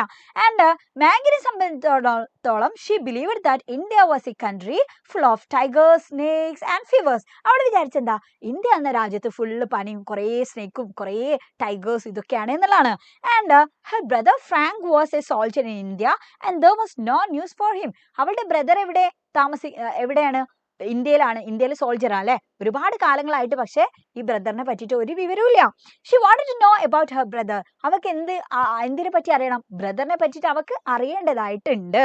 And Maggie requested Gupta to look into the crystal ring and say if her brother Frank was alive. എന്നിട്ട് അവൾ എന്ത് പറയുന്നുണ്ട്, ആ ക്രിസ്റ്റൽ റിംഗിൽ നോക്കിയിട്ട് ഒന്ന് പറയാൻ വേണ്ടി പറയുന്നുണ്ട് അല്ലെ. അവളുടെ ബ്രദർ ആയിട്ടുള്ള ഫ്രാങ്ക് അലൈവ് ആണോ അല്ലേ എന്നുള്ളത് ഒന്ന് പറയോ എന്ന് റിക്വസ്റ്റ് ചെയ്യുന്നുണ്ട്. ഈ ആരോട്, ഗുപ്തയോട്.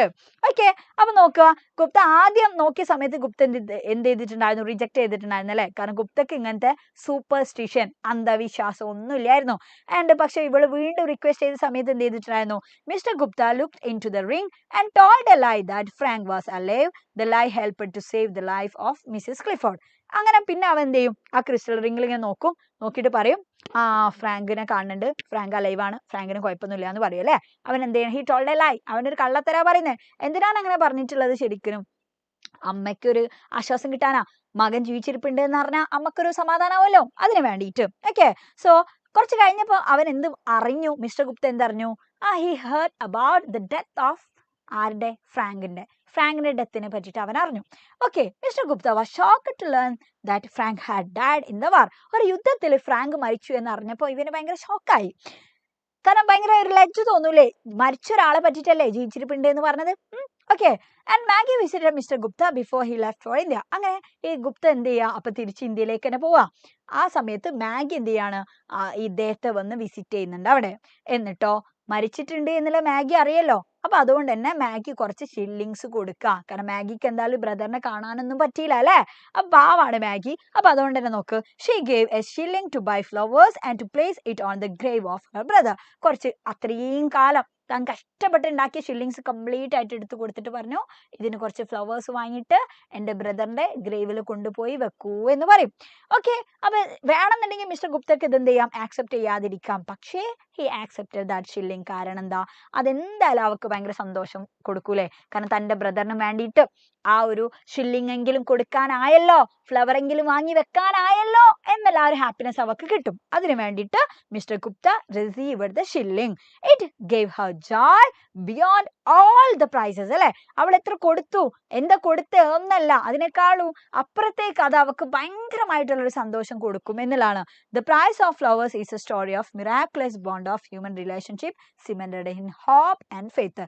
അപ്പൊ ഇതിലൂടെ കറക്റ്റ് ആയിട്ട് നമുക്ക് കാണിക്കുന്ന ഒരു കാര്യം എന്താണെന്ന് വെച്ചാൽ ഒരു ഹോപ്പിന്റെയും പ്രതീക്ഷയുടെയും ഫെയ്ത്തിന്റെയും ഒക്കെ പറ്റിയിട്ടാണ്. കാരണം എന്താണെന്ന് വെച്ചാൽ അവരുടെ പ്രതീക്ഷയാണ് അല്ലെ, അവരുടെ ഹോപ്പിനെ പറ്റി ഇതിൽ പറയുന്നുണ്ട്, പ്രതീക്ഷനെ പറ്റി പറയുന്നുണ്ട്. കാരണം മാഗിക്ക് ഓൾറെഡി അച്ഛനില്ല, പക്ഷെ മാഗി പിന്മാറാൻ തയ്യാറല്ല. മാഗി അവളുടെ അമ്മയെ നന്നായിട്ട് നോക്കുന്നുണ്ട്. അവളുടെ ബ്രദർ മരിച്ചുപോയി, എന്നിട്ട് അവൾ പിന്മാറാൻ തയ്യാറല്ല അല്ലെ. അവൾ വീണ്ടും എന്ത് ചെയ്യുന്നുണ്ട്? അവളുടെ ലൈഫ് മുന്നോട്ട് കൊണ്ടുപോകുന്നുണ്ട്. അപ്പൊ ആ കാര്യങ്ങളൊക്കെ നമ്മുടെ മൈൻഡിൽ വേണം. പിന്നെ അതേപോലെ തന്നെ ക്രിസ്റ്റൽ റിംഗിൽ നോക്കിയിട്ട് ഈ ഫ്രാങ്ക് ജീവിച്ചിരിപ്പുണ്ട് എന്ന് പറയുന്നുണ്ട്. ആര്? മിസ്റ്റർ ഗുപ്ത. അപ്പം അത് അവരുടെ ഒരു ഹോപ്പാണ്, പ്രതീക്ഷയാണ് അല്ലെ. ആ അമ്മ എന്ത് ചെയ്തിട്ടുണ്ടായിരുന്നു? അമ്മയുടെ അസുഖമെല്ലാം മാറി. അപ്പം ആ അമ്മയെ കൺസോൾ ചെയ്യിപ്പിക്കാൻ വേണ്ടിയിട്ട് ആ ഒരു വേർഡ്സിന് അവിടെ ആയി, അദ്ദേഹത്തിന്റെ വേർഡ്സിന് അവിടെ ആയി എന്നല്ല. അപ്പം ആരോരും ഇല്ലാത്ത അവർക്ക് ആരൊക്കെയോ ആയി മാറിയിട്ടുണ്ട്. ആര്? നമ്മുടെ മിസ്റ്റർ ഗുപ്ത കേട്ടോ. അപ്പൊ ആ കാര്യങ്ങളൊക്കെ നമ്മുടെ മൈൻഡിൽ വേണം. ദെൻ ഫെയ്ത്ത് എന്ന് പറയുമ്പോൾ തന്നെ ഫെയ്ത്ത് എന്താണ്? ശരിക്കും ഇത് അവരുടെ സൂപ്പർസ്റ്റിഷനൊക്കെയാണ് അതിൽ അവിടെ കാണിക്കുന്നത് എന്നുള്ള അല്ലെ, അവരുടെ അന്ധവിശ്വാസമാണ് അതിൽ കാണിക്കുന്നത്. ക്രിസ്റ്റൽ റിംഗിൽ നോക്കിയിട്ട് കാണുന്ന കാര്യങ്ങളൊക്കെ. ഓക്കെ, അപ്പൊ അതൊക്കെ നമ്മുടെ മൈൻഡിൽ വേണം. സോ നെക്സ്റ്റ് നമ്മുടെ ലാസ്റ്റ് ചാപ്റ്റർ എന്ന് പറയുന്നത് ഡെത്ത് ദ ലെവലർ. ഇത് വളരെ ഇമ്പോർട്ടൻ്റ് ആണ്. കഴിഞ്ഞ മോഡൽ എക്സാമിനും ഒരുപാട് ക്വസ്റ്റ്യൻസ് ഈ ഒരു ചാപ്റ്റർ എന്ന് വന്നിട്ടുണ്ട്. സോ ഇനിയും അപ്രിസിയേഷൻ ഒക്കെ വരുന്ന സമയത്തൊക്കെ ചോദിക്കാൻ സാധ്യതയുണ്ട്, ഈ കമ്പയർ ചെയ്യാനൊക്കെ കേട്ടോ. ഈ ഒരു പോയിമായിട്ട് കമ്പയർ ചെയ്യാൻ ചോദിക്കാറുണ്ട്. സോ ഫസ്റ്റ് ഓഫ് ഓൾ നിങ്ങൾ മനസ്സിലാക്കേണ്ടത് ഡെത്ത് ദ ലെവലർ എന്നാ പറഞ്ഞത്. ഡെത്ത് എന്താണ്? ഒരു ലെവലർ ആണ് എന്നാ പറഞ്ഞത് അല്ലെ. ലെവലാക്കുക എന്ന് പറഞ്ഞാൽ തന്നെ എന്താടാ? നമ്മളിപ്പോ നിലക്ക് ലെവലാക്കുക എന്ന് പറയും അല്ലെ. എല്ലാം ഇങ്ങനെ ഒരേപോലെ ആക്കുക. ഡെത്ത് അങ്ങനെയാണ് ചെയ്യുന്നതെന്നുള്ള ഒരു ലെവലർ ആയിട്ടാണ് ഡെത്ത് ഇവിടെ ആക്ട് ചെയ്യുന്നതെന്നുള്ള. സോ നോക്കാം, ഇവിടെ ആദ്യം തന്നെ പറഞ്ഞിട്ടുള്ള കാര്യം എന്താ?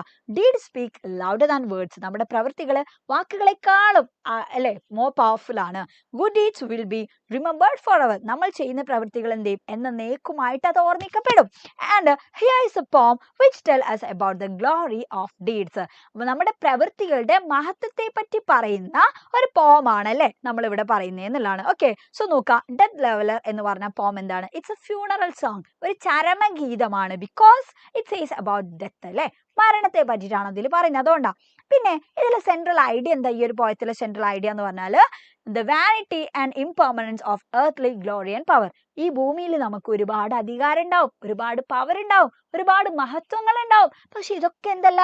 അതൊന്നും എന്തല്ല? പെർമനന്റ് അല്ല എന്നുള്ള അല്ലെ. അതൊക്കെ ഇംപെർമനന്റ് ആണ്. അതൊക്കെ ഏത് സമയത്തും വാനിഷ് ആയി പോവും, ഇല്ലാതായി പോവും എന്നൊക്കെയാണ് പറയുന്നത് കേട്ടോ. ഓക്കെ, അപ്പൊ അതാണ് ഇതിലെ സെൻട്രൽ ഐഡിയ എന്ന് പറഞ്ഞാല്. പിന്നെന്താണ്? There is no any discrimination എന്നാ പറഞ്ഞത്. റിച്ച് ആയിക്കോട്ടെ അല്ലെ, ലോ ആയിക്കോട്ടെ, അതേപോലെ റിച്ചോ പുവറോ, അതേപോലെ തന്നെ ഹൈയോ ലോ ഏതായിക്കോട്ടെ, സ്ട്രോങ്ങോ വീക്കോ ആരായാലും എല്ലാ ആൾക്കാരും അവസാനം എന്ത് ചെയ്യും? ഡസ്റ്റിൽ ഈക്വൽ ചെയ്യപ്പെടും. മരണത്തിന് ശേഷം മണ്ണിൽ ഈക്വൽ ആവും എന്നുള്ളതാണ്. It is only the memory of good deeds done during our lifetime that will remain forever. Okay, നമ്മൾ ജീവിക്കുന്ന കാലത്ത് നമ്മൾ ചെയ്തിട്ടുള്ള നല്ല പ്രവൃത്തികൾ മാത്രമേ എന്നേക്കുമായിട്ട് നിലനിൽക്കുള്ളൂ. മക്കളെ, ഇതില്ലേ ആ പോയത്തിന്റെ തൊട്ടടിയിലുള്ള പ്രൊഫൈലാണിത്. പക്ഷെ ഈ പ്രൊഫൈലൊക്കെ നിങ്ങളൊന്ന് വായിക്കണോ. ഇതിൽ നിന്ന് തന്നെ നിങ്ങൾക്ക് എത്ര പോയിന്റ്സാ കിട്ടിയേ? ഇത് പഠിച്ചങ്ങോട്ട് വെച്ചോട്ടോ. ഇതിന്ന് എന്ത് ക്വസ്റ്റ്യൻസ് വന്നാലും നമുക്ക് എഴുതാൻ വേണ്ടി പറ്റണം. ഓക്കെ, ഇതിൽ തന്നെയാണ് ഇതിലെ ഏറ്റവും എസെൻസ് ആയിട്ടുള്ള പോയിന്റ്സ് ഇവിടെ തന്നെ ഉണ്ട്. ഓക്കെ, ഇതെന്തായാലും നിങ്ങൾ എന്തായാലും നിങ്ങൾ പഠിച്ചു വെക്കണം കേട്ടോ. ഇത് ഫ്യൂണറൽ സോങ് ആണ്. ദെൻ എന്താണ് ഡെത്തിന്റെ പ്രത്യേകത, ഇതിന്റെ സെൻട്രൽ തീം എന്താണ്, ഇതൊക്കെ ജസ്റ്റ് ആ പ്രൊഫൈൽ തന്നെ പറയുന്നുണ്ട് കേട്ടോ.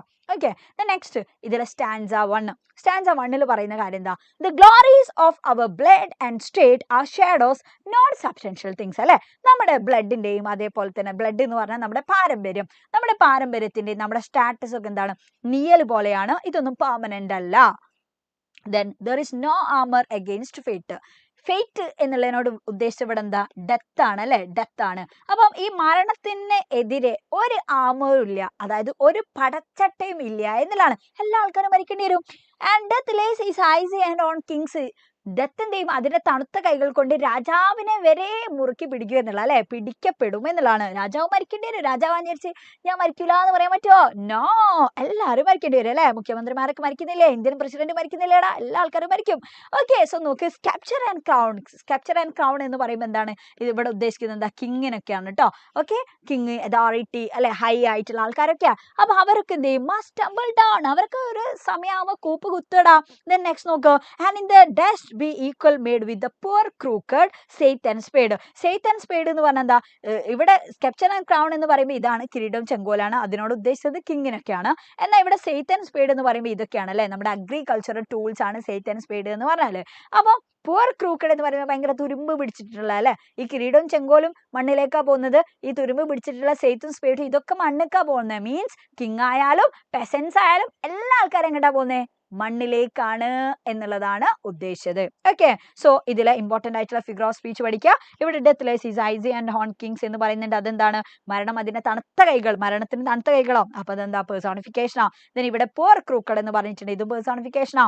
സ്കെപ്ചർ ആൻഡ് ക്രൗണും സെയ്ത്ത് ആൻഡ് സ്പേഡും രണ്ടും എന്താണ്? മെറ്റോണിമിയാണ്, മറക്കരുത് കേട്ടോ. അടുത്ത സ്റ്റാൻസ 2 പറയുന്നത് എന്താ? Some men with swords may reap the field and plant fresh laurels where they kill. അതായത് വാളുകളുള്ള ആൾക്കാരല്ലേ യുദ്ധത്തിൽ എന്ത് ചെയ്യടാ? തലകൾ ഇങ്ങനെ കൊഴിഞ്ഞിട്ടല്ലേ, തലകൾ ഇങ്ങനെ അരിഞ്ഞു വീഴ്ത്തു എന്നുള്ള, എന്നിട്ട് ആ ആൾക്കാർക്ക് നല്ല ബഹുമതികളൊക്കെ കിട്ടില്ലേ? അതാണ് ഇവിടെ പറഞ്ഞിട്ടുള്ളത് കേട്ടോ. Plant fresh laurels where they kill എന്നൊക്കെ പറഞ്ഞേ, അവർ കില്ല് ചെയ്തിട്ടുള്ള ആൾക്കാരല്ലേ, അവർക്ക് അവരുടെ ബഹുമതിയും കാര്യങ്ങളൊക്കെ കിട്ടും. പക്ഷെ അത്രയും അടിപൊളിയായിട്ടുള്ള സ്ട്രോങ് ആയിട്ടുള്ള വാരിയേഴ്സ് വരെ, അവരുടെ സ്ട്രോങ് നെർവ്സ് വരെ എന്ത് ചെയ്യും? ലാസ്റ്റ് അവരുടെ സ്ട്രോങ് ആയിട്ടുള്ള നെർവ്സ് വരെ ലാസ്റ്റ് എന്ത് ചെയ്യും? കീഴടങ്ങേണ്ടി വരും എന്നുള്ളതാണ് അല്ലെ. യെസ്, ഈൽഡ് ചെയ്യപ്പെടും. They tame but one another still. മനുഷ്യന്മാർക്ക് തമ്മിൽ എന്ത് ചെയ്യാൻ പറ്റും? ഇങ്ങനെ മെരുക്കാനൊക്കെ പറ്റും. പക്ഷെ മരണത്തെ ടൈം ചെയ്യാൻ ഒരാൾക്കാർക്ക് പറ്റില്ല എന്നുള്ള. ഏർലി ഓർ ലൈറ്റ്, നേരത്തെ അല്ലെ, ഏർലി ഓർ ലേറ്റ്, നേരത്തെ ആയിട്ടോ അല്ലെങ്കിൽ നേരം വൈകിയായിട്ടോ എങ്ങനെയായാലും ദേ സ്റ്റൂപ്പ് ടു ഫേറ്റ്. എല്ലാ ആൾക്കാരും ഈ ഒരു വിധിക്ക് കീഴടങ്ങും എന്നുള്ളതാണ്. And must give up their murmuring breath. അവസാനമായിട്ടുള്ള ആ ഒരു മർമറിംഗ് ബ്രീത്ത് എന്ന് പറയുമ്പോൾ നമ്മുടെ ആ ഒരു ദീർഘ ശ്വാസല്ലേ, ജസ്റ്റ് ഇങ്ങനെ ആ ഒരു വലിവ് വലിക്കില്ലേ, അതന്നെയാണ്. ആ മരിക്കുന്ന സമയത്തുള്ള എല്ലാ ആൾക്കാരും മരിക്കും. When they pale captives creep to death. അവരൊക്കെ എന്ത് ചെയ്യും? അതിൽ ആ ക്യാപ്റ്റീവ്സ് ആവുക എന്ന് പറഞ്ഞാൽ എന്താണ്? നമ്മളിങ്ങനെ പറയും ക്യാപ്റ്റീവ്സ് ആവുക എന്ന് പറഞ്ഞാൽ ശരിക്കും പിടിക്കപ്പെടുക എന്നൊക്കെ പറയല്ലേ, തടങ്കിലാക്കുക. അപ്പൊ ഈ മരണത്തിന്റെ അതിൽ നമ്മളെല്ലാ ആൾക്കാരും പിടിക്കപ്പെടും, തടങ്കിലാക്കപ്പെടും എന്നുള്ള. ക്രീപ് ടു ഡെത്ത് അല്ലെ, മരിക്കും നമ്മളെല്ലാ ആൾക്കാരും എന്നുള്ള കേട്ടോ. അപ്പൊ ഇവിടെ നോക്ക്, some men with swords may reap the field എന്നുള്ള, ഈ വാളുകളുള്ള ആൾക്കാർ പാടം കൊഴിയെന്നുള്ളതിനോട് ഉദ്ദേശിച്ചത് ശരിക്കും എന്താണ്? സ്ട്രോങ് ആയിട്ടുള്ള വാരിയേഴ്സിനെയാണ്. സോ ഇതെന്താണ്? മെറ്റഫർ ആണ്, ഡയറക്റ്റ് ആയിട്ട് കമ്പയർ ചെയ്തു കേട്ടോ. അത് നമ്മുടെ മൈൻഡിൽ വെക്കാം.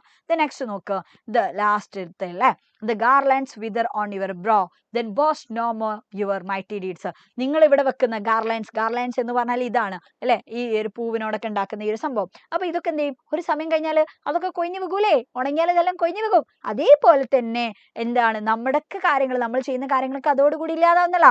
Then boast no more your mighty deeds. നിങ്ങൾ ചെയ്യുന്ന മൈറ്റി ഡീഡ്സ് വെറുതെ ഇങ്ങനെ പൊങ്ങച്ചം പറഞ്ഞ് അതുകൊണ്ട് നടക്കണ്ട എന്നുള്ള. നമ്മൾ മരിക്കുന്നതോട് കൂടിയിട്ട് ഇതൊക്കെ ഇല്ലാതാവും. അപ്പൊ വെറുതെ പൊങ്ങച്ചം പറഞ്ഞിട്ടൊന്നും ഒരു കാര്യമില്ല. Upon death's purple altar now see where the victor victim bleeds. അപ്പൊ ഇവിടെ എന്താ പറഞ്ഞ? ഡെത്തിന്റെ ഈ പേർപ്പിൾ ആൾത്താരയിൽ അല്ലെ വിക്ടറിന്റെയും വിക്ടിമിന്റെയും ഒക്കെ ബ്ലഡ് ഉണ്ടാവും എന്നുള്ള ഉദ്ദേശിച്ച് ഏത് ജയിച്ച ആൾക്കാർ, വിക്ടർ എന്ന് പറഞ്ഞാൽ എന്താ, യുദ്ധത്തിലും ബാക്കിയുള്ള എവിടെ ആയാലും ജയിച്ച ആൾക്കാർക്കല്ലേ നമ്മൾ വിക്ടർ എന്ന് പറയാം. വിക്ടിം എന്ന് പറഞ്ഞാലോ ഇരയാക്കപ്പെട്ട ആൾക്കാർ. പക്ഷെ ഇവരൊക്കെ എന്ത് ചെയ്യേണ്ടി വരും, എന്തായാലും മരിക്കേണ്ടി വരും. ഏത് വിക്ടറും വിക്ടിമാവും. എന്തിന്റെ മുന്നില്, മരണത്തിന്റെ മുന്നില് വിക്ടിമാവും വിക്ടറും അല്ലെ.